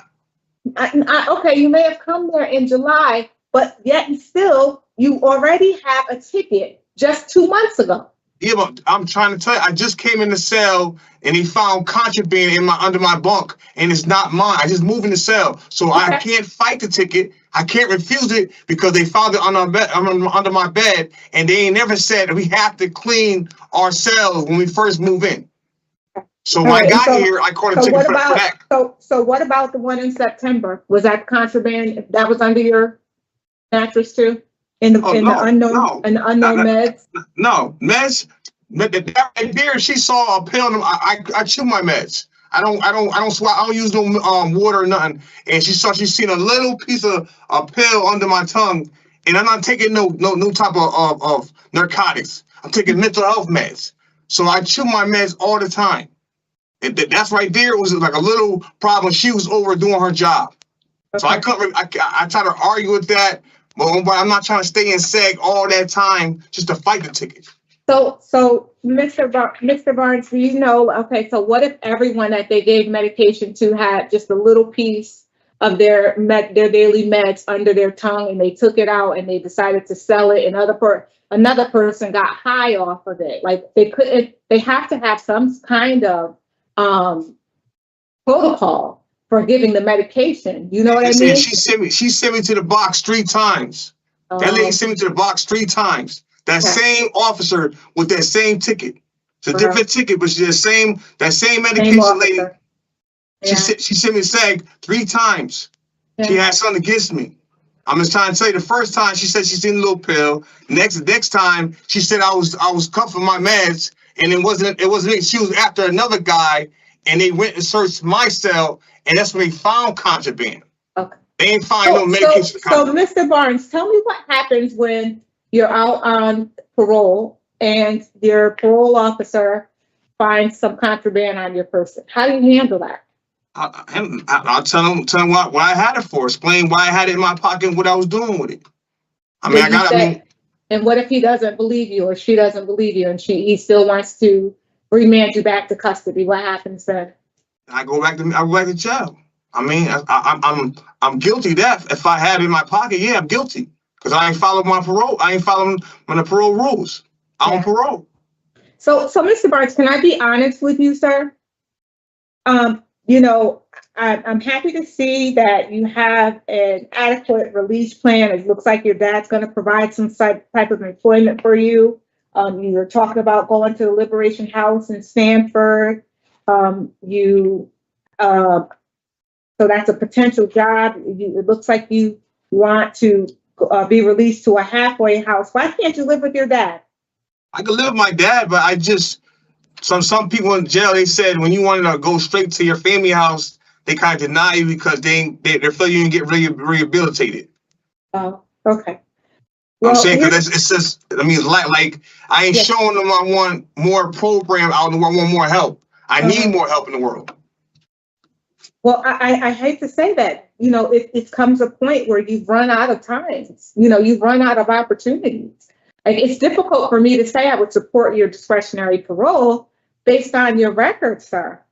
I mean, you rate out high at 46. Again, you have these 11 failures, you have the tickets.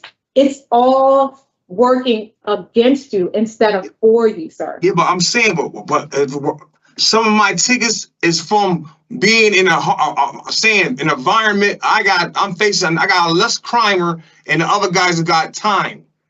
You putting, we've heard I'm that. saying you're like yeah, but I'm saying I'm in the blocks.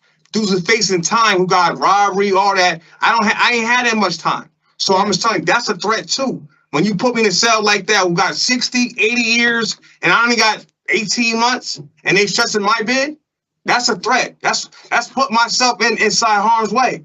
He's stressing my time.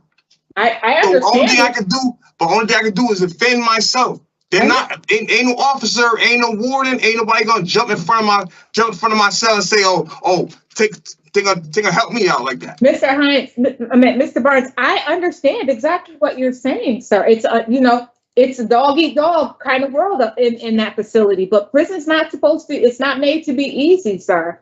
And that the only way to avoid being in those kind of predicaments is avoid returning to prison. So for me, my hands are tied, Mr. Barnes. I can't support your discretionary parole. It's, you know, I really do hope that you utilize your family support that you have out there to avoid returning to prison, sir. You've been doing this for a long time, and I really do hope you're done. Ms. Turner? I have no questions for Mr. Barnes. Thank you. Ms. Zappo? Neither do I. All right. So I have Mr. Barnes denied based on his constitutional adjustment to disciplinary infractions, his criminal history, and he has not completed any program to address his substance abuse problem, which is drug score is a 5. And we know you're on the wait list where I. Yeah, but how is that my fault though? It's not. How is that my fault? They keep saying I'm on the list and they don't not call me. You're blaming me for something DOC problem is, not mine. Sir, we could deny you for so many other reasons, sir. Yeah, you deny me because of that. The reason you deny me because I got assault on my record for officer. Okay, Madam Chair, let's change it to inadequate evidence of offender change. Offender change, that's perfectly fine. What happened? Okay. So with regard to Kendren Barnes, 236338, I move to deny discretionary parole based on his poor institutional adjustment, his criminal history, and inadequate evidence of offender change. You will not receive a new hearing. Is there a second? Second. All in favor? Aye. Aye. All right, Mr. Barnes, you'll receive this in writing. This concludes the hearing for Kendren Barnes, number 236338. Yeah, you should deny me, fuck motherfuckers. Yeah. Nigga deny me for criminal history. You're blaming me for all other shit. Stop. Huh? Yeah, fuck them. I knew they was gonna deny me, bro. Yeah. Bro, I got mad tickets. The fuck up. No, I'm being pretty clear now. I don't know where they want to put you. Look. It's some old lack of program, but you ain't giving no program. I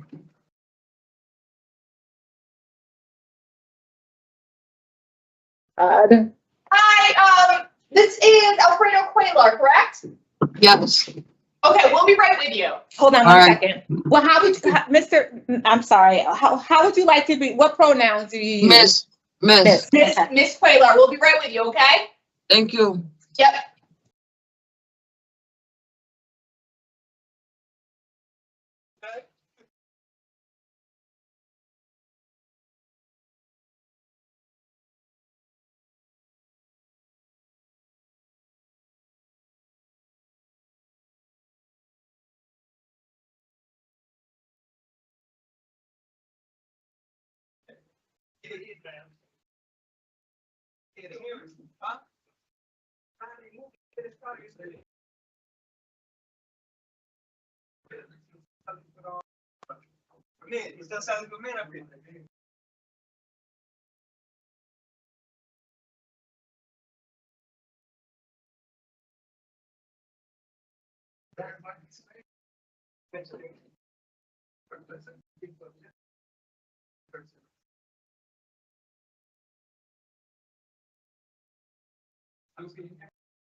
Are the roads bad out there from the storm? What'd you say? I'm sorry. Are the roads bad out there from the snowstorm and stuff? No, I think it was just mostly rain. Oh. Yeah, it's not too bad, just rain. Yeah, the temperature went up, so go ahead. took care. What'd you say? So the temperatures went up, so it took care Yeah. of what would have otherwise been really dicey. Freezing. It's all right.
All right, are you all set for the hearing?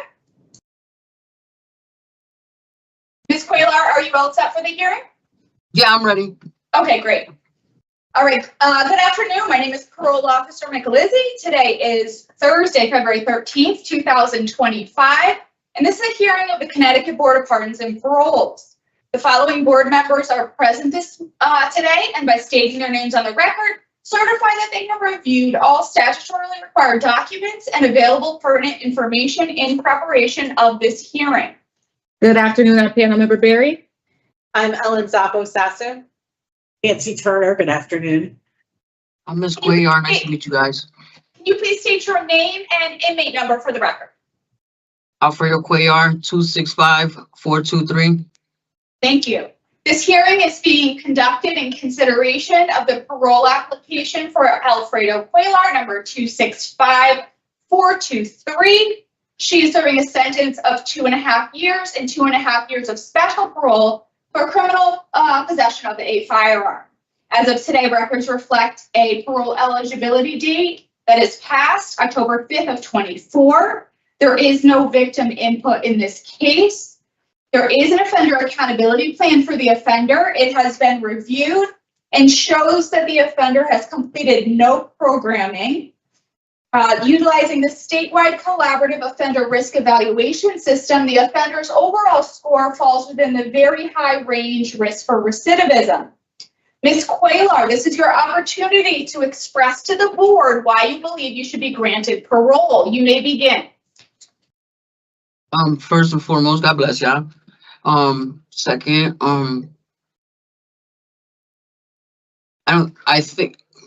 my thought on parole, I think as long as I keep my family structure sequence with my day of living and my way of life with my family and not being surrounded by the wrong people, just starting not just out there, but from within here and then going out to the community also, surrounding myself with nothing that's positive, people that's good influencers, you know what I mean? Like my older sister, she's a principal at Parkville Elementary. I have a good family support system. My mom, my sisters, my other sister's also a teacher in Enfield, and I have a good family of firefighters also. I come from a good family. I've been caught up through the system too many times, and I'm just really tired of coming back to jail. I have an 18-year-old son, and I have a 1-year-old granddaughter, and I think I just need to just further my education also. And on the programming thing in here, I've been on the waiting list for these programs for the Voices program, but I haven't started it yet. Also, I've caught a couple tickets since I've been incarcerated. You know, one person tried to assault me. I got into a fight. Dude punched me in the face because I'm trans, and I protected myself. That's how I caught my fighting ticket. And I caught another ticket also for a person who was assassinating my character and kicked me in the shin, and I ended up grabbing him by the neck. And I plead guilty to that. But wait a second. Wait. That's not what your ticket says, sir. Cuellar. Can you spell it? Cuellar. 18 so? Yeah. Yeah. That's not what your ticket reads completely different. But so Miss Cellular, we have, I said it. How do you say your last name? Cuellar. Cuellar. Okay. Cuellar. Cuellar. All right. We have some questions for you. Is it okay if we ask you questions now? Yeah. All right. Ms. Turner will start with the questions. Good afternoon. Good afternoon. So you're in on a very serious offense, and it's got you special parole and also the deadly weapon offender registry. Do you understand that obligation when you're out in the community with the registry? Yeah, I have to register. I have to possess not even just firearms, stay away from firearms, but also any knives or mace or anything that could be seemed as a weapon. Well, as a convicted felon, you are prohibited from having firearms and ammunition, and that's for the rest of your life. Yeah. So the registry is a 5-year period where you have to stay in touch with the state police, answer their questions, and keep registered. And you really should take it seriously because it could bring you back to prison. Yes, ma'am. If you fail to stay registered and current with them. So you were in tier 2, but just a couple of weeks? Yeah, I did 3 weeks in tier 2, which is a very good program actually, but I didn't get to finish it. Yeah. And you have a pretty serious substance abuse history. 5 is your score, and that's the highest possible. So I would have loved to have seen you take tier 4. Yeah, that too. Yeah, but you're end of sentence in November. So, it's doubtful that will happen. Maybe tier 2 again. What do you understand about your abuse of substances? Well, I've grown up in a very violent household, verbally and physically. I've been physically molested by my family. I've been through the whole situation, being sexually molested and raped and all that. Also, I've had a drug problem since a young age, but I also completed a lot of programs that I was in the at Foundation in New Haven. I did it 3 times, completed it twice. I've did numerous programs and was successful out there. Also, right. But if you keep, I'm glad for you. Sorry to interrupt that you're completing the programs, but if you return to drug use, something isn't working. And that's what we want to get at. So it's because my takeaway from what you said is that your traumas of childhood, set you up to escape through drug use. Would that be accurate? That would be accurate. Also, like I've been through a lot of, like you said, I've been through a lot of trauma, and as long as I can stay on my medications also and follow my routine on my medications, that is a big factor for me. To stay on my medication. So talk to me a little bit about where you're going to go in the community for supports for your mental health and for your recovery. All right. If I do get released, will, whether it's November or earlier. Okay. Yeah. I was planning on going to Waterbury because I don't know nobody in Waterbury. I was in a halfway house in Waterbury on Bishop Street before in 2006, and I did fairly good there. And I was working at a place called Custom Bottles that the temp agency had lined me up with, and a whole new start where I don't know nobody. And I have a very good support system as far as my family, and they're there for me and they support me through everything. So that's like that's my branch that I fall under right there. Okay. But a provider for your mental health services? Oh yeah, I've never had any services in Waterbury, but I need to find out what services they do have out there, because I know when I was placed in New Haven before, I know places in New Haven and in Hartford, but that's what I want to build on too. Also, the treatments that they do have in the city of Waterbury, especially for a person being trans. Exactly. Whatever happens today, reach out to the reentry counselors there at the facility to get you connected with services. I assume you got special parole, 1, because of the gun charge, and 2, because you've had supervision in the past in the community here and in other states, and you haven't been successful. Yeah, I think I wasn't successful because I wasn't, like, I'm 42 now, and having my son and my granddaughter, and then like looking at life differently. It's like, I don't want to keep doing this to myself. And it's just not myself, it's my family also. Like, I'm not the only one doing time. My family's also doing time with me. And you were starting to tell me why you struggled with probation. Not being on my medications, being in the wrong place at the wrong time around the wrong people. That's one of the major problems that I have. It's really important that you choose your friends carefully. Yeah, I don't even want any friends. I just want to be with my family. I'm 42 years old. I'm not getting any younger. Besides your son, who else is in your support system? My older sister, my son, my mother, my dad, my little sister, my brother-in-laws. So 2 sisters, brother-in-law, mom and dad. Is everybody supportive of Yeah, they're very you? supportive of me. Okay. Yes, they are. Yes, they are. And it's hard being trans, like not even just out there, but in here also. Like it's hard being transgender in jail when people, you know, Yeah. talk down to you, physically assault you, and you have no choice but to protect yourself. You know, like I don't go looking for trouble or whatever. You know, I barely even talk to anybody unless they talk to me. So I try to not associate with a lot of people anyway. And even not just in here, even in the community, it's even hard. You know what I mean? It's Right. hard. There's a lot of people who are not accepting. I understand that.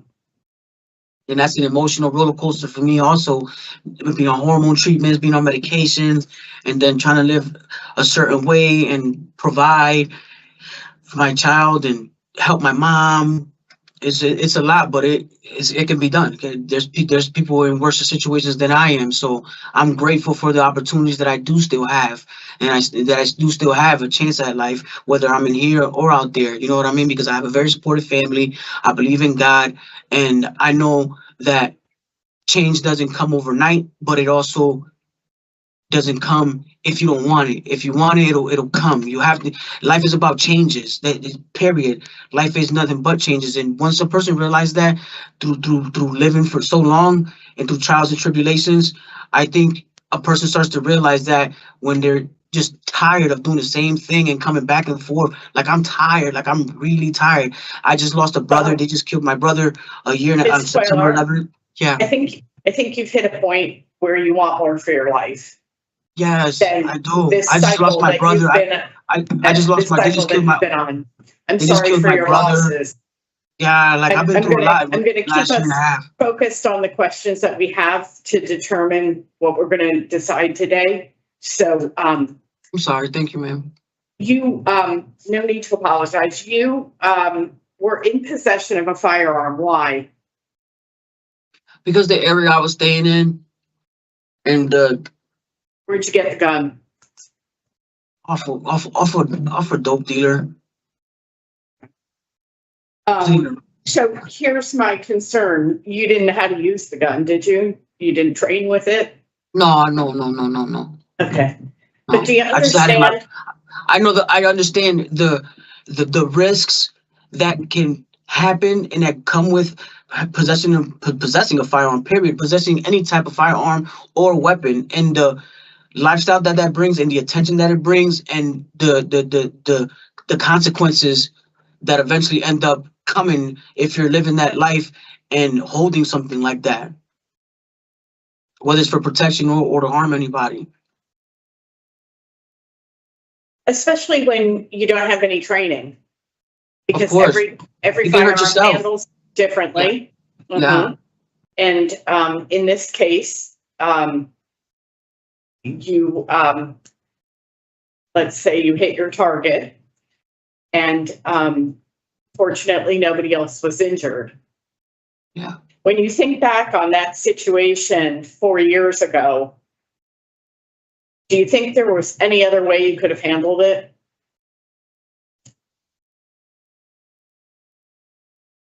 Yeah, I think not being in possession of a firearm, period. I think. But when the situation started to go down, so it was 5 a.m. and you appeared on video and it looked like you were following the victim. Why? Because I got into an altercation with the victim before I started walking around that same block to make sure he was gone. And then he came out and then the situation happened. Right. He brought a knife to a gunfight. Yeah, what before but what I'm trying to get at, Ms. Cuellar, is you had choices in that situation. I did have the choices, and I was telling the individual to please leave. That I don't know who you are. Please get away from me. To get out of here. And I was living in the streets. I was But doing then you drugs. said I was living that the streets. person walked away and you followed to make sure they left. Yeah, I went around the corner to make sure he was gone. Right. And that in and of itself was a poor choice. That was a poor choice itself. Yes, it was. Yes, ma'am. Okay. Yes, it was. ma'am. You said in terms of why you decided to commit the offense, it just happened out of nowhere. Yeah. And that's what I wanted to check with you, because that's not accurate. You know, there was an interaction with the person that was negative. Yeah. You know, you were in illegal possession of a loaded firearm. Yeah. And you had the freedom to remove yourself from that situation if you felt unsafe, but you didn't do any of those things. Well, I still felt unsafe. So, I still felt unsafe, but I went around the corner to make sure that this individual was gone because he was hiding behind a fence that from the street that I was already on. I can see him hiding, crouching down. So that should have been a red flag to you that you needed to get away. But this is where I'm from. I don't know where to get away to. That person it wasn't from my area. He wasn't from my area. Yes. I didn't even know I don't even remember But if the you person's knew face. the area, if it was your area, you knew places that you could go at 5 a.m. to just keep yourself safe, keep distance from this person, and you didn't do those things. So what I'm trying to get at is your decision making. Yeah, that's concerning. That resulted in somebody dying when that didn't need to happen. Right? For you to feel safe, that didn't need to happen. Yes, ma'am. What were you arguing with the victim about? He just came in out of nowhere and tried to call me over, and I was like, "Who are you?" He didn't know who I was, and I was like, "I know who you are." And then right there and there, and that's when the conversation started. And then he started calling me a fruit basket, this, that, and the third, and it just spiraled out of control. But Ms. Cuellar, that I'm sure has happened to you over and over again, especially working as an escort. I mean, unfortunately, people are ignorant and they do these kinds of things. But you've got to maintain your emotional regulation. Yes, ma'am. So that you can think clearly about your own safety and how to keep yourself safe. Yes, ma'am. And possessing a firearm is not an option. Absolutely right. Do you feel like in Hartford where this happened, or Waterbury where you want to go to, that you could call the police for help? There's no question, no doubt about it, that anything that ever happens to me or whatever, I am calling cops. I am calling police. Well, I'm asking because I know people in the trans community often do not feel like the police are their allies. And so I'm asking you, as someone who is telling us you want to go to Waterbury for a fresh start, whether you think it's an option, if you were to feel unsafe again in the community, to reach out to law enforcement, and you say yes? Yes, ma'am, I will. Yes, ma'am. Definitely will. Good. Okay. I think God has blessed me. I think God has also blessed me with another opportunity at life. And I've been through so much and went through so much. And I'm not saying I'm an angel or a saint or any of that, because I'm not. I'm looking at the paper and I can tell you that.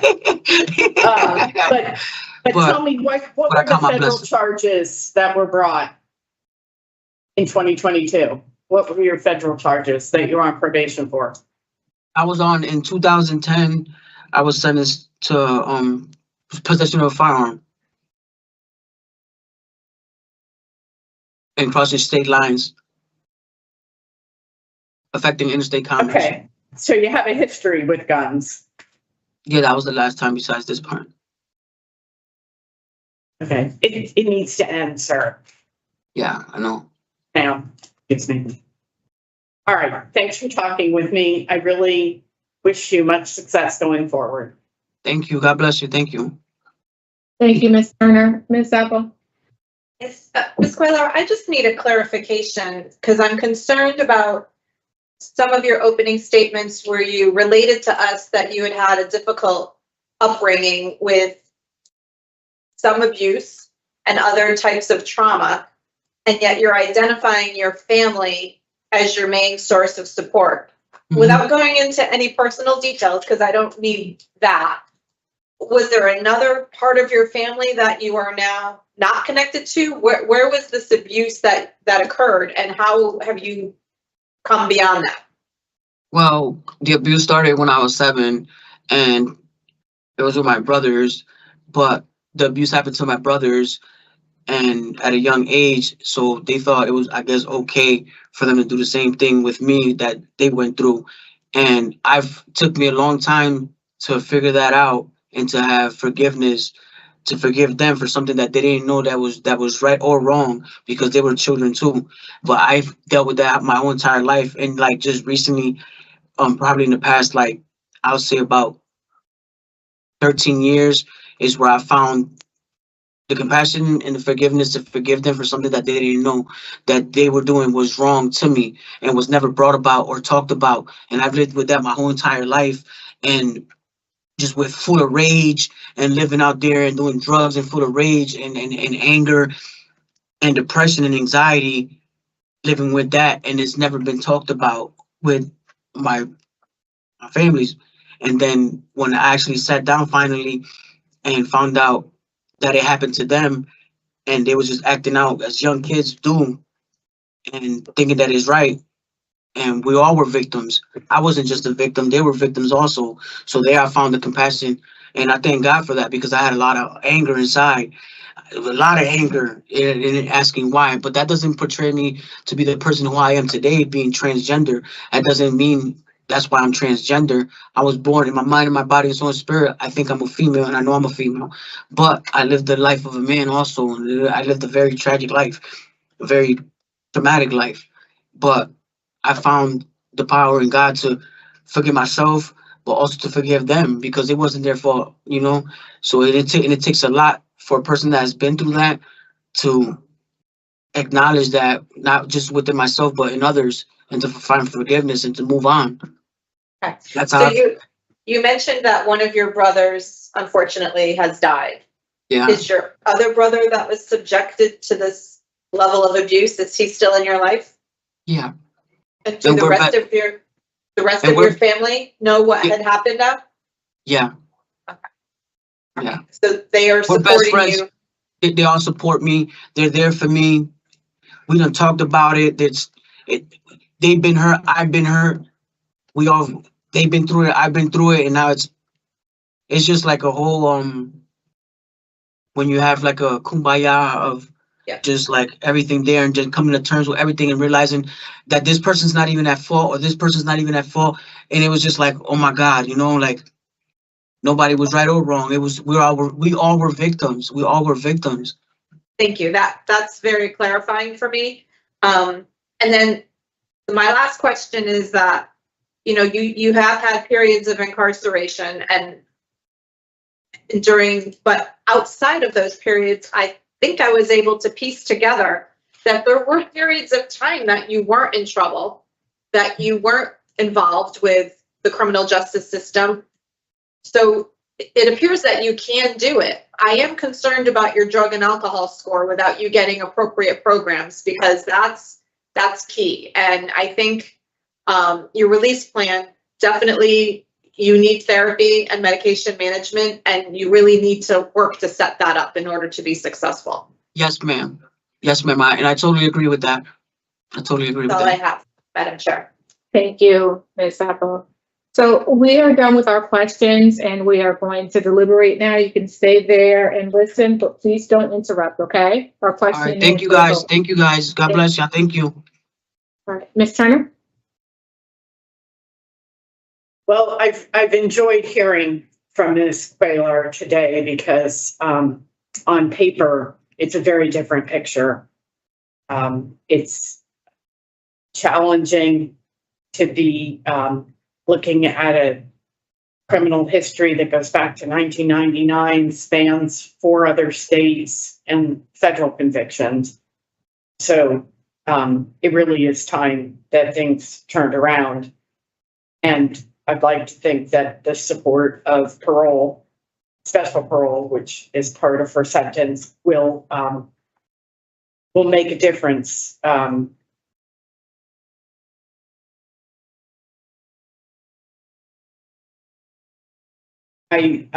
quite moved by her ability to forgive those who victimized her in the past and understand the factors that contributed to their bad acts. I think it's part of taking back her power that she could forgive, because it ultimately is going to help her resolve the anger that I think has been the undercurrent fueling a lot of the decisions, and certainly turned inward, fueling the drug addiction that she struggles with. She did have a previous clean period of 8 years, spoke positively about completing drug treatment in the past. So she knows it's possible for herself. I would like to see her advance to discretionary parole. We're talking about 9 months at this point before she begins 2.5 years of special parole. And I think the additional time supervised in the community will create the stability for her mental health and her recovery that will put her on a positive path. And I couldn't be happier for her that she has a good support system of people who love and care about her and also accept her. So my vote is Tran. Thank you, Ms. Turner. Ms. Zappa? I echo those sentiments and my vote is to grant. Okay. And while I can appreciate everything that you have shared here today, Ms. Cuellar, your record honestly really kind of it is concerning for me. So I mean, I do wish you the best as well. But I will not be in support of your discretionary parole. And I really do hope that we can set the conditions that you need that will assist in your reentry back into the community and assist with the things that you need, provide the resources that you need when you're out in the community. So in terms of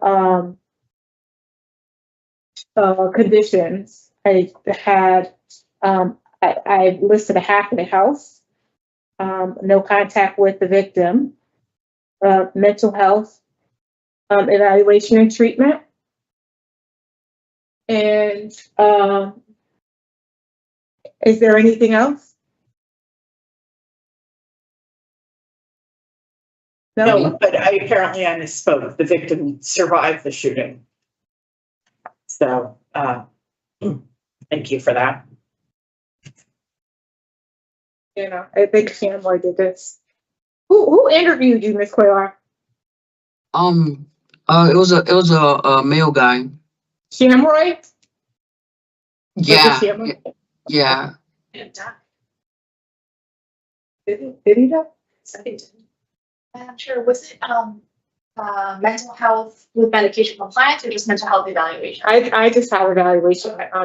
Colleagues, what are your thoughts about the condition treatment or just the mental health evaluation? Evaluation and treatment is deemed necessary would be my vote. Okay. I'm just gonna. And she's saying the victim did die. Yeah, yeah. Okay, so I So there is no victim. Okay, yeah. Now the victim. We're just like, wait, what? Okay. So with regard to Alfredo Cuellar 265423, I move to grant discretionary parole, honor actor. Sorry. Dead. Honor actor today's date, 2/13/25, with the following conditions in addition to the standard parole conditions, which will also apply to the 30 months, to her 30 months of special parole that's following her incarceration. She will participate in mental health evaluation and receive treatment as deemed necessary, and will be released to a halfway house. Is that it? Is there a second? Second. All in favor? Aye. All opposed? Aye. So the record will reflect that I am voting in the minority, and I explained to you my position, Ms. Cuellar, and you'll receive all of this in writing, and we do wish you the best. Good luck to you. Thank you. God bless you guys. Thank you.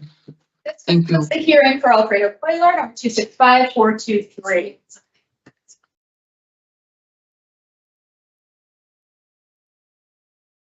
I got lots of cough drops if anybody needs them.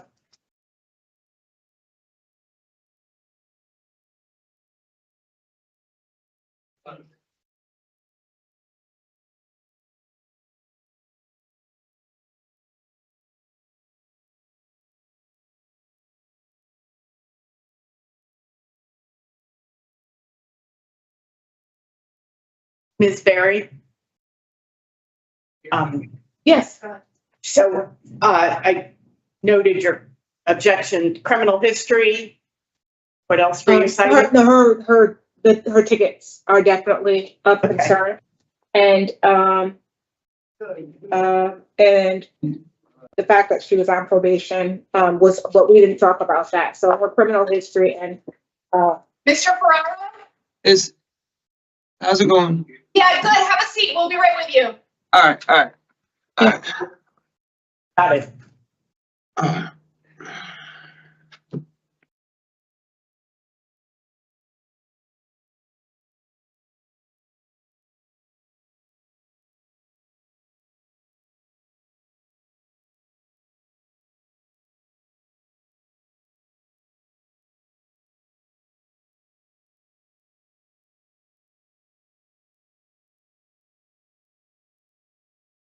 Good afternoon. My name is Paroles. Today is Thursday, February 13, 2025, and it's a hearing of the Connecticut Board of Pardons and Paroles.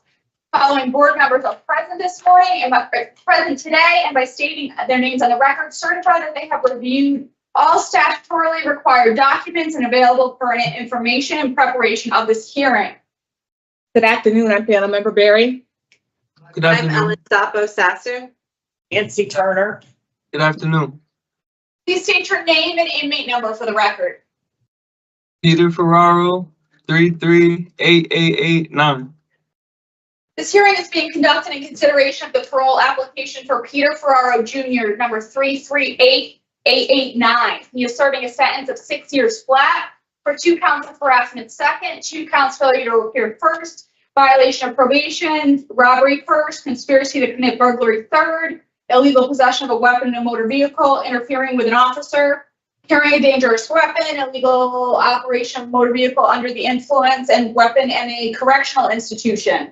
As of today, records reflect a parole eligibility date of June 15th of 24. There is no victim input in this case. There is an offender accountability plan for this offender. Mr. Ferraro has not participated or completed in any programs this incarceration. Utilizing the statewide collaborative offender risk evaluation system, the offender's overall risk falls within the very high range risk of recidivism. Mr. Ferraro, this is your opportunity to express to the board why you believe you should be granted parole. You may begin. I would say, let's see. Well, I've been in here going on 4 years, like I'm, I've mellowed out, did a lot of thinking. I got job opportunities available. Yeah, I just, I did a lot of thinking. Like I feel like I'm in a good, good mental mindset. Yeah, I just. Mr. Ferraro, are you okay? Yeah, no, I'm fine. Yeah, you're not under the influence of anything, and you're absolutely okay. All right, because it seemed a little. I'm fine. Okay, all right. So we appreciate your opening statement. So we're going to ask you some questions, okay? All right. Thank you, Ms. Sapo. Mr. Ferraro, you have a lot of criminal history of various types. You also said in one of the interviews that you didn't believe in programs unless you have the intention to change. Do you remember saying that? Exactly. Yeah, that's what I go by that. Like Like a program's not gonna do nothing for you. Like if you don't want to change, then that program you could just sit there and go through the motions. You get what I'm trying to say? It's like that's my point of view on it. It could if it's wrong, it's wrong. But I'm just saying, like if you don't have the will to change, if you're not gonna change, you could just sit in a program and just fake it. Like you gotta really want to change. You gotta want to do it yourself. You know what I'm saying? A program ain't gonna do it. Are you saying that you're not at that point yet where you want to change, so you didn't want to take any of these programs? No. I'm saying I do want to change, and I am at that point to change. It's just if whether I did a program or not isn't going to affect. It's not going to do nothing for me. You got to be ready to change on your own. You got to have the willpower to not touch this drug. You got to do that on your own. The program ain't going to do that for you. You got to have that willpower to do it yourself. You know what I'm saying? Like, well, I think whether I did a program ain't going to affect anything. That like just you know what I'm saying? Like. Well, I think it does. I mean, the programs are designed to help you get into that mindset. And that's why when they asked me for the like about a month ago if I wanted to do tier 2, I said yes. Like, you know, I'm not gonna refuse it. Like I'll still do it. I'm just saying, like, okay. It's not, you know. Like, so what are you doing? How do you spend your time while you're in this facility without the benefit of doing programs? What are you doing to keep busy? I'm always occupied. Like I do, you know, like I'm real like spiritual. Like I do like my prayers every day. Then I read the Bible. Like that's like my main routine. Everything else is around that. That's what I base everything off. You know what I'm saying? Like I'm real spiritual with, you know. So your drug and alcohol score is a 4. And it says that your drugs and alcohol of choice, you were drinking, and then there was marijuana and Suboxone. Can you tell me a little bit about what you perceive your addiction to be and how that contributed to some of your crime spree? Well, it wasn't really there was a couple of those cases do revolve around I drank too much, and you know I basically blacked out. I don't remember a couple like the breaking and entering one you might see. Like I drank too much one night, and a neighbor said I was banging on his door. They gave me, I think it says attempted burglary or attempted break and enter, attempted burglary. Like, so I don't know. It was weird. Like I don't even remember. I don't even remember. But that was one of the cases that violated my probation. That's why I got all this time right now. Just it was numerous. Like little things like that. You know what I'm saying? Like I'm going to stop you right there, Mr. Ferraro. I don't think that any of these are little things, including the fact that you were probably so drunk that you couldn't differentiate between one house and another on the street on which you lived. That's what I'm saying. Serious.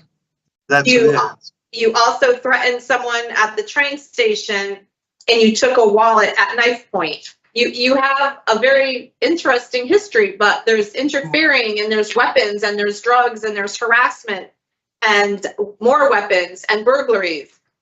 And you don't feel like you are going to benefit from the period of incarceration and take advantage of programs to help you? That's why I told him yes when they came and asked me about the tier 2. I told him, yeah, I'll do it. I said it can't hurt, right? Like I said, I'll do it. Can't hurt. What did you need a sharpened toothbrush to protect yourself from when you first entered the facility in June? You were found with a sharpened toothbrush? I've been going through a lot of crazy stuff in my life, and I felt like I needed that. Like I've been going through a lot of like crazy stuff, like threats, all types of crazy stuff. You know what I'm saying? So that's why I felt like I needed that. You know what I mean? Not to do it, not necessarily like to do anything with it, just for like a safety precaution. Like for example, like a cop or anybody who has a gun license, like they're not going to use it, but they have it just in case for that 1% chance or whatever. You know what I mean? It was one of them type of situations. Like I didn't want to use it. I just had it for that just in case. Like if I get attacked, maybe it could save my life one day. Like one of them type of situations. Mr. Ferraro, do you take responsibility for any of the actions that are listed on these multiple pages that I have showing your criminal history? Yeah, I've been in jail 4 years on this case, and then I did 7 years for the robbery. That is taking responsibility, right? Right? You seem indignant that we're asking you these questions. Nah, of course I take responsibility. I've been in jail all these years. What do you mean? Isn't that take responsibility? Like That's accountability. Yeah. That's accountability, not responsible. No, I don't deny it. Like I accept what I did, and I accept the time they gave me, and you know what I'm saying. I don't know. So what have you done while you've been incarcerated to address your drug and alcohol issues? What have I? Well, the greatest thing that happened to me since I've been in here was my spiritual, my spiritual awakening, like getting in tune with with God and stuff. That was the greatest thing that happened to me since I've been in here. Like I'm really like that's what I base my day around. Like I do my prayers, I read my Bible every day, I go to mass and all that. Like that's my favorite. Like that's the best thing that happened to me, because I wasn't into that when I first came in. You get what I'm saying? Like that happened through like situations in here, and I eventually like got onto that. Like I wandered onto that path. You know what I'm saying? But that's the thing that I could say is the best thing that happened to me since coming in here. Like that's the best thing that happened to me. You know, get like that relationship, like that relationship with God. That's the best thing that happened to me since I've been in here. Okay. Yeah. So let's talk about your chronic discipline status and your disciplinary reports. Yeah. You've had over 24 discipline reports. So that's not something that we look on as, appropriate institutional adjustment. What's going on that you've accrued almost, I think, 26 DRs in the last 4 years? It says 26. Yeah. No, I didn't know the exact number. No, it was definitely a lot. I just didn't know the exact number. Well, now you do. Yeah, that's crazy. Damn. Yeah, it's crazy. So no, but they're right there, so I can't deny them. But I'm just saying, if you check the last 4 months, I've been ticket free. Like I've really been like trying to chill out. Like if you look, I haven't caught a ticket in a while. It's been like months, like for at least 4 months. Like I don't even have no tickets pending right now. Like my shit, like they're all clear. You know what I'm saying? That's what I'm saying. Like I have caught a lot of tickets, but as of late, I've been really trying to like just do the right thing, like just chill. You know what I mean? Not like just chill out. Huh? Okay, I just have one more question. You've been subject of community supervision in the past, Mr. Ferraro, and it hasn't gone well. You've only been successful once, and you failed community supervision 4 times. Do you have anything to say about?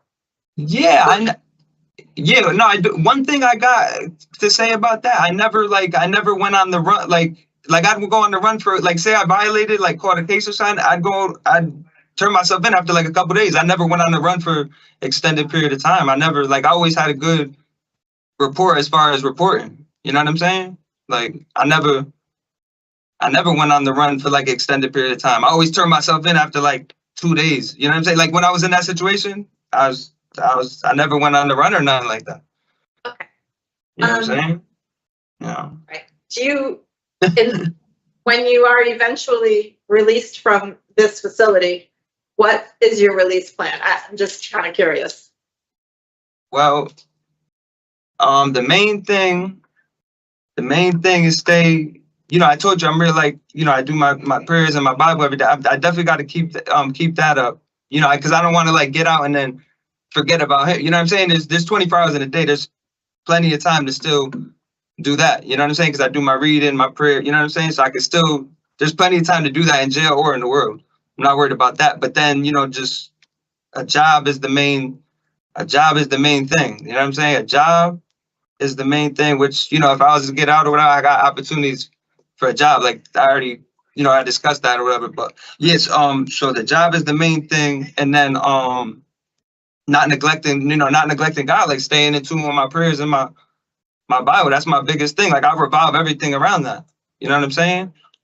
Like Well, know what I I mean? mean, unfortunately, prayers don't pay the bills, Mr. Ferraro, and No, I get it. I'll do a job. I just said I work, but I'm just saying I won't neglect that. Like I'll make time for that. It only takes an hour or whatever. There's plenty of time in the day to do that. You know what I'm saying? thank you for talking to me. I'll You're welcome. turn it back over to the chairwoman. Thank you, Ms. Turner. I have no questions for Mr. Ferraro. Thank you, Ms. Turner. So just for the record, the state's attorney did submit a letter of objection to your discretionary parole. The state is of the opinion that you're a threat to public safety, so they object. All right. Was he like this? Okay, so I think that it's clear that Mr. Ferraro would benefit from going to end a sentence and potentially doing some programs. So I think that today I'm going to suggest to my colleagues that we deny based on. All right. So I'm denied, right? I don't got to talk to you no more. We can pick a bunch. We can go with criminal history, current offense committed on supervision, inadequate evidence of offender change, inadequate institutional program participation, poor institutional adjustment. Got all those. Yep, I have all those. And I'm open to anything else. Okay. I criminal history, nature and circumstance, poor institutional adjustment, inadequate evidence of offender change. What else?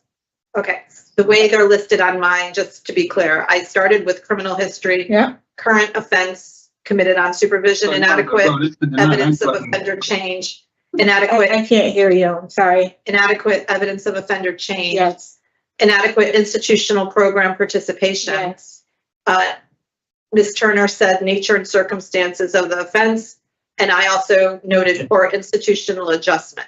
I think we could probably add an adequate release plan if we were so inclined, but that might be overkill. Well, I think all of these are overkill. So is there any way to reduce these down to, I mean, I guess we could check them all. Yeah. But I mean, realistically. I leave it to your discretion. I'm open to whatever you think, but that was concerning. I believe that the disciplinary infractions are absolutely concerning. Coupled with his criminal history is very concerning as well. So I think we can agree on those two.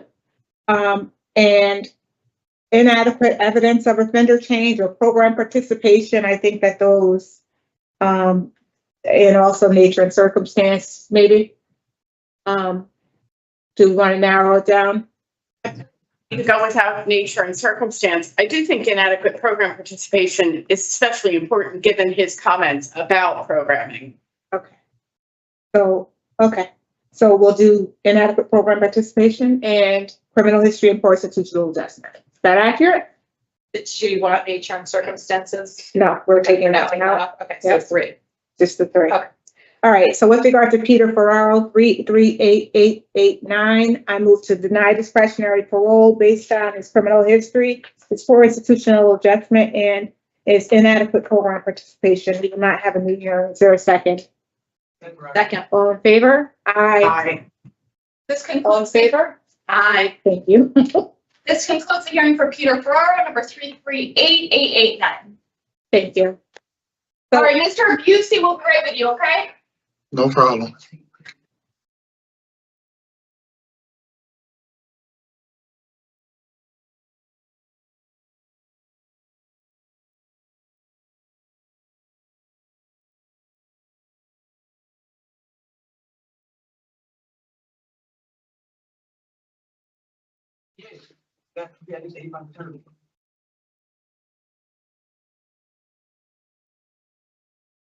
Like a good time always going on. But that's what you good time already on. Yeah. Not the certain thing. Nah. They're all accounted for.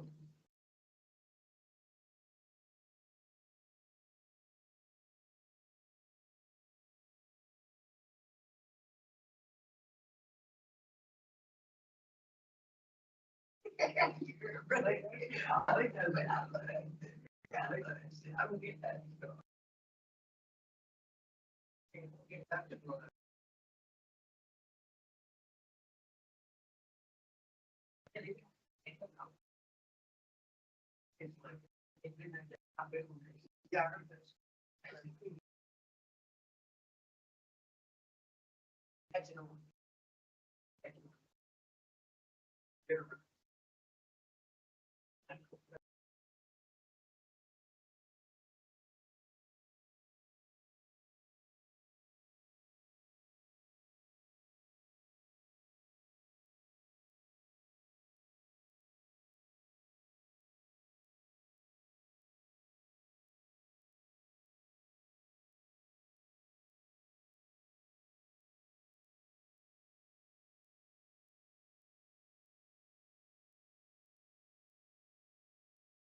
All right, Mr. Bussey?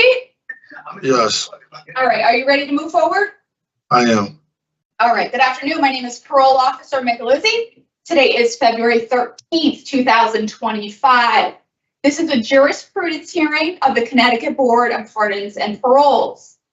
Present this morning are Chairperson Ferraro, Board Member Nancy Turner, and Board Member Ellen Zappo-Sassu. Sir, can you please state your name and inmate number? Call Bussey 337310. Thank you. This hearing is being conducted because the board has received information regarding past conduct which may require participation in a behavioral management program for problem sexual behavior. Okay, because this information that we're going to discuss involves confidential information, I move to go into executive session. Is there a second? Second. All in favor? Aye. The board will now go into executive session and we will be back on the record shortly. Let's stop my recording. Yes. You did? Yeah, okay. Sir, could you ask the officer to step in the room for a moment? What is your? Now he wants you.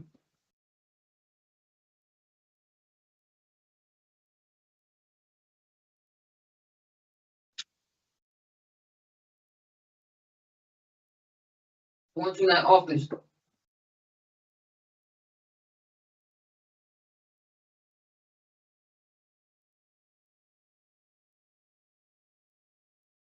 There you go. Do that to the skill. What you want? I'm not going to ask me. Parole people want you. You got parole here. Parole people want you. They said you got parole here. They said you got parole here. They calling for you. This right here? Yeah. Yeah, what's up? Hi, officer. Hey, how you doing? Hi, good. How are you? Good, how you The The board would like to speak to Mr. Bussey off the record. So what I'm gonna do is we're gonna hang up this call and then I'm gonna send you a new call in about 30 seconds. If you can just click accept when you see that pop up. Got it. And then at the end, we'll have you do the same thing in reverse again, just to get back on the live stream. Yeah, that's fine. All right, thank you. All right, you're welcome.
I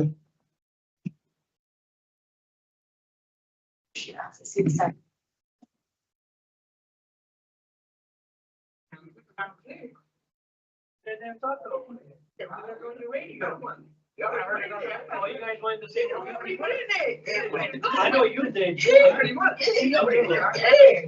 got my shit. They denied me. Let's fucking about early Christmas, hear me?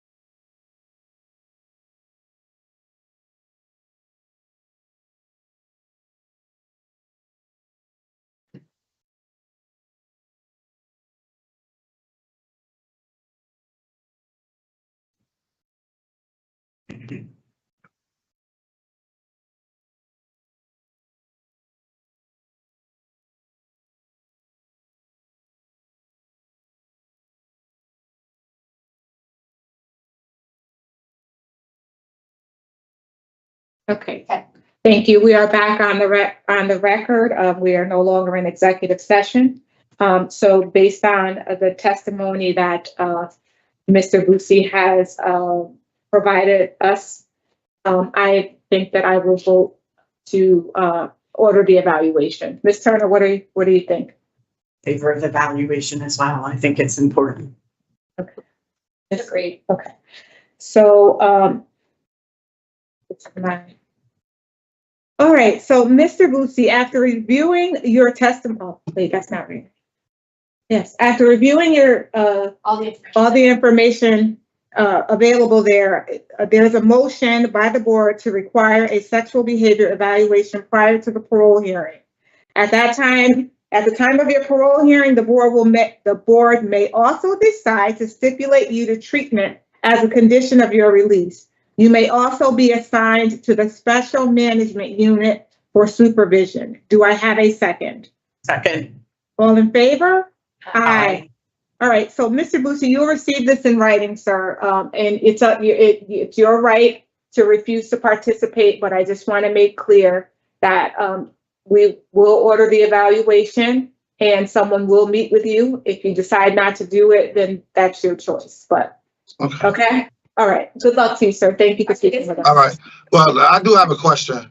Go ahead, sir. So what is this? This is supposed to be a parole hearing or evaluation hearing? An evaluation hearing. So your parole hearing will be, I guess, scheduled once we have the evaluation in hand. Again, should you decide not to participate, then that means that that's going to prolong your discretionary parole hearing. All right, I'm just gonna waive it. That's cool. Okay. All right. Thank you so much, sir. This concludes the jurisprudence hearing for Carl UC number 337310. That's the last hearing, right? Yes. That concludes the hearing for February 13, 2025. It is 3:58 p.m.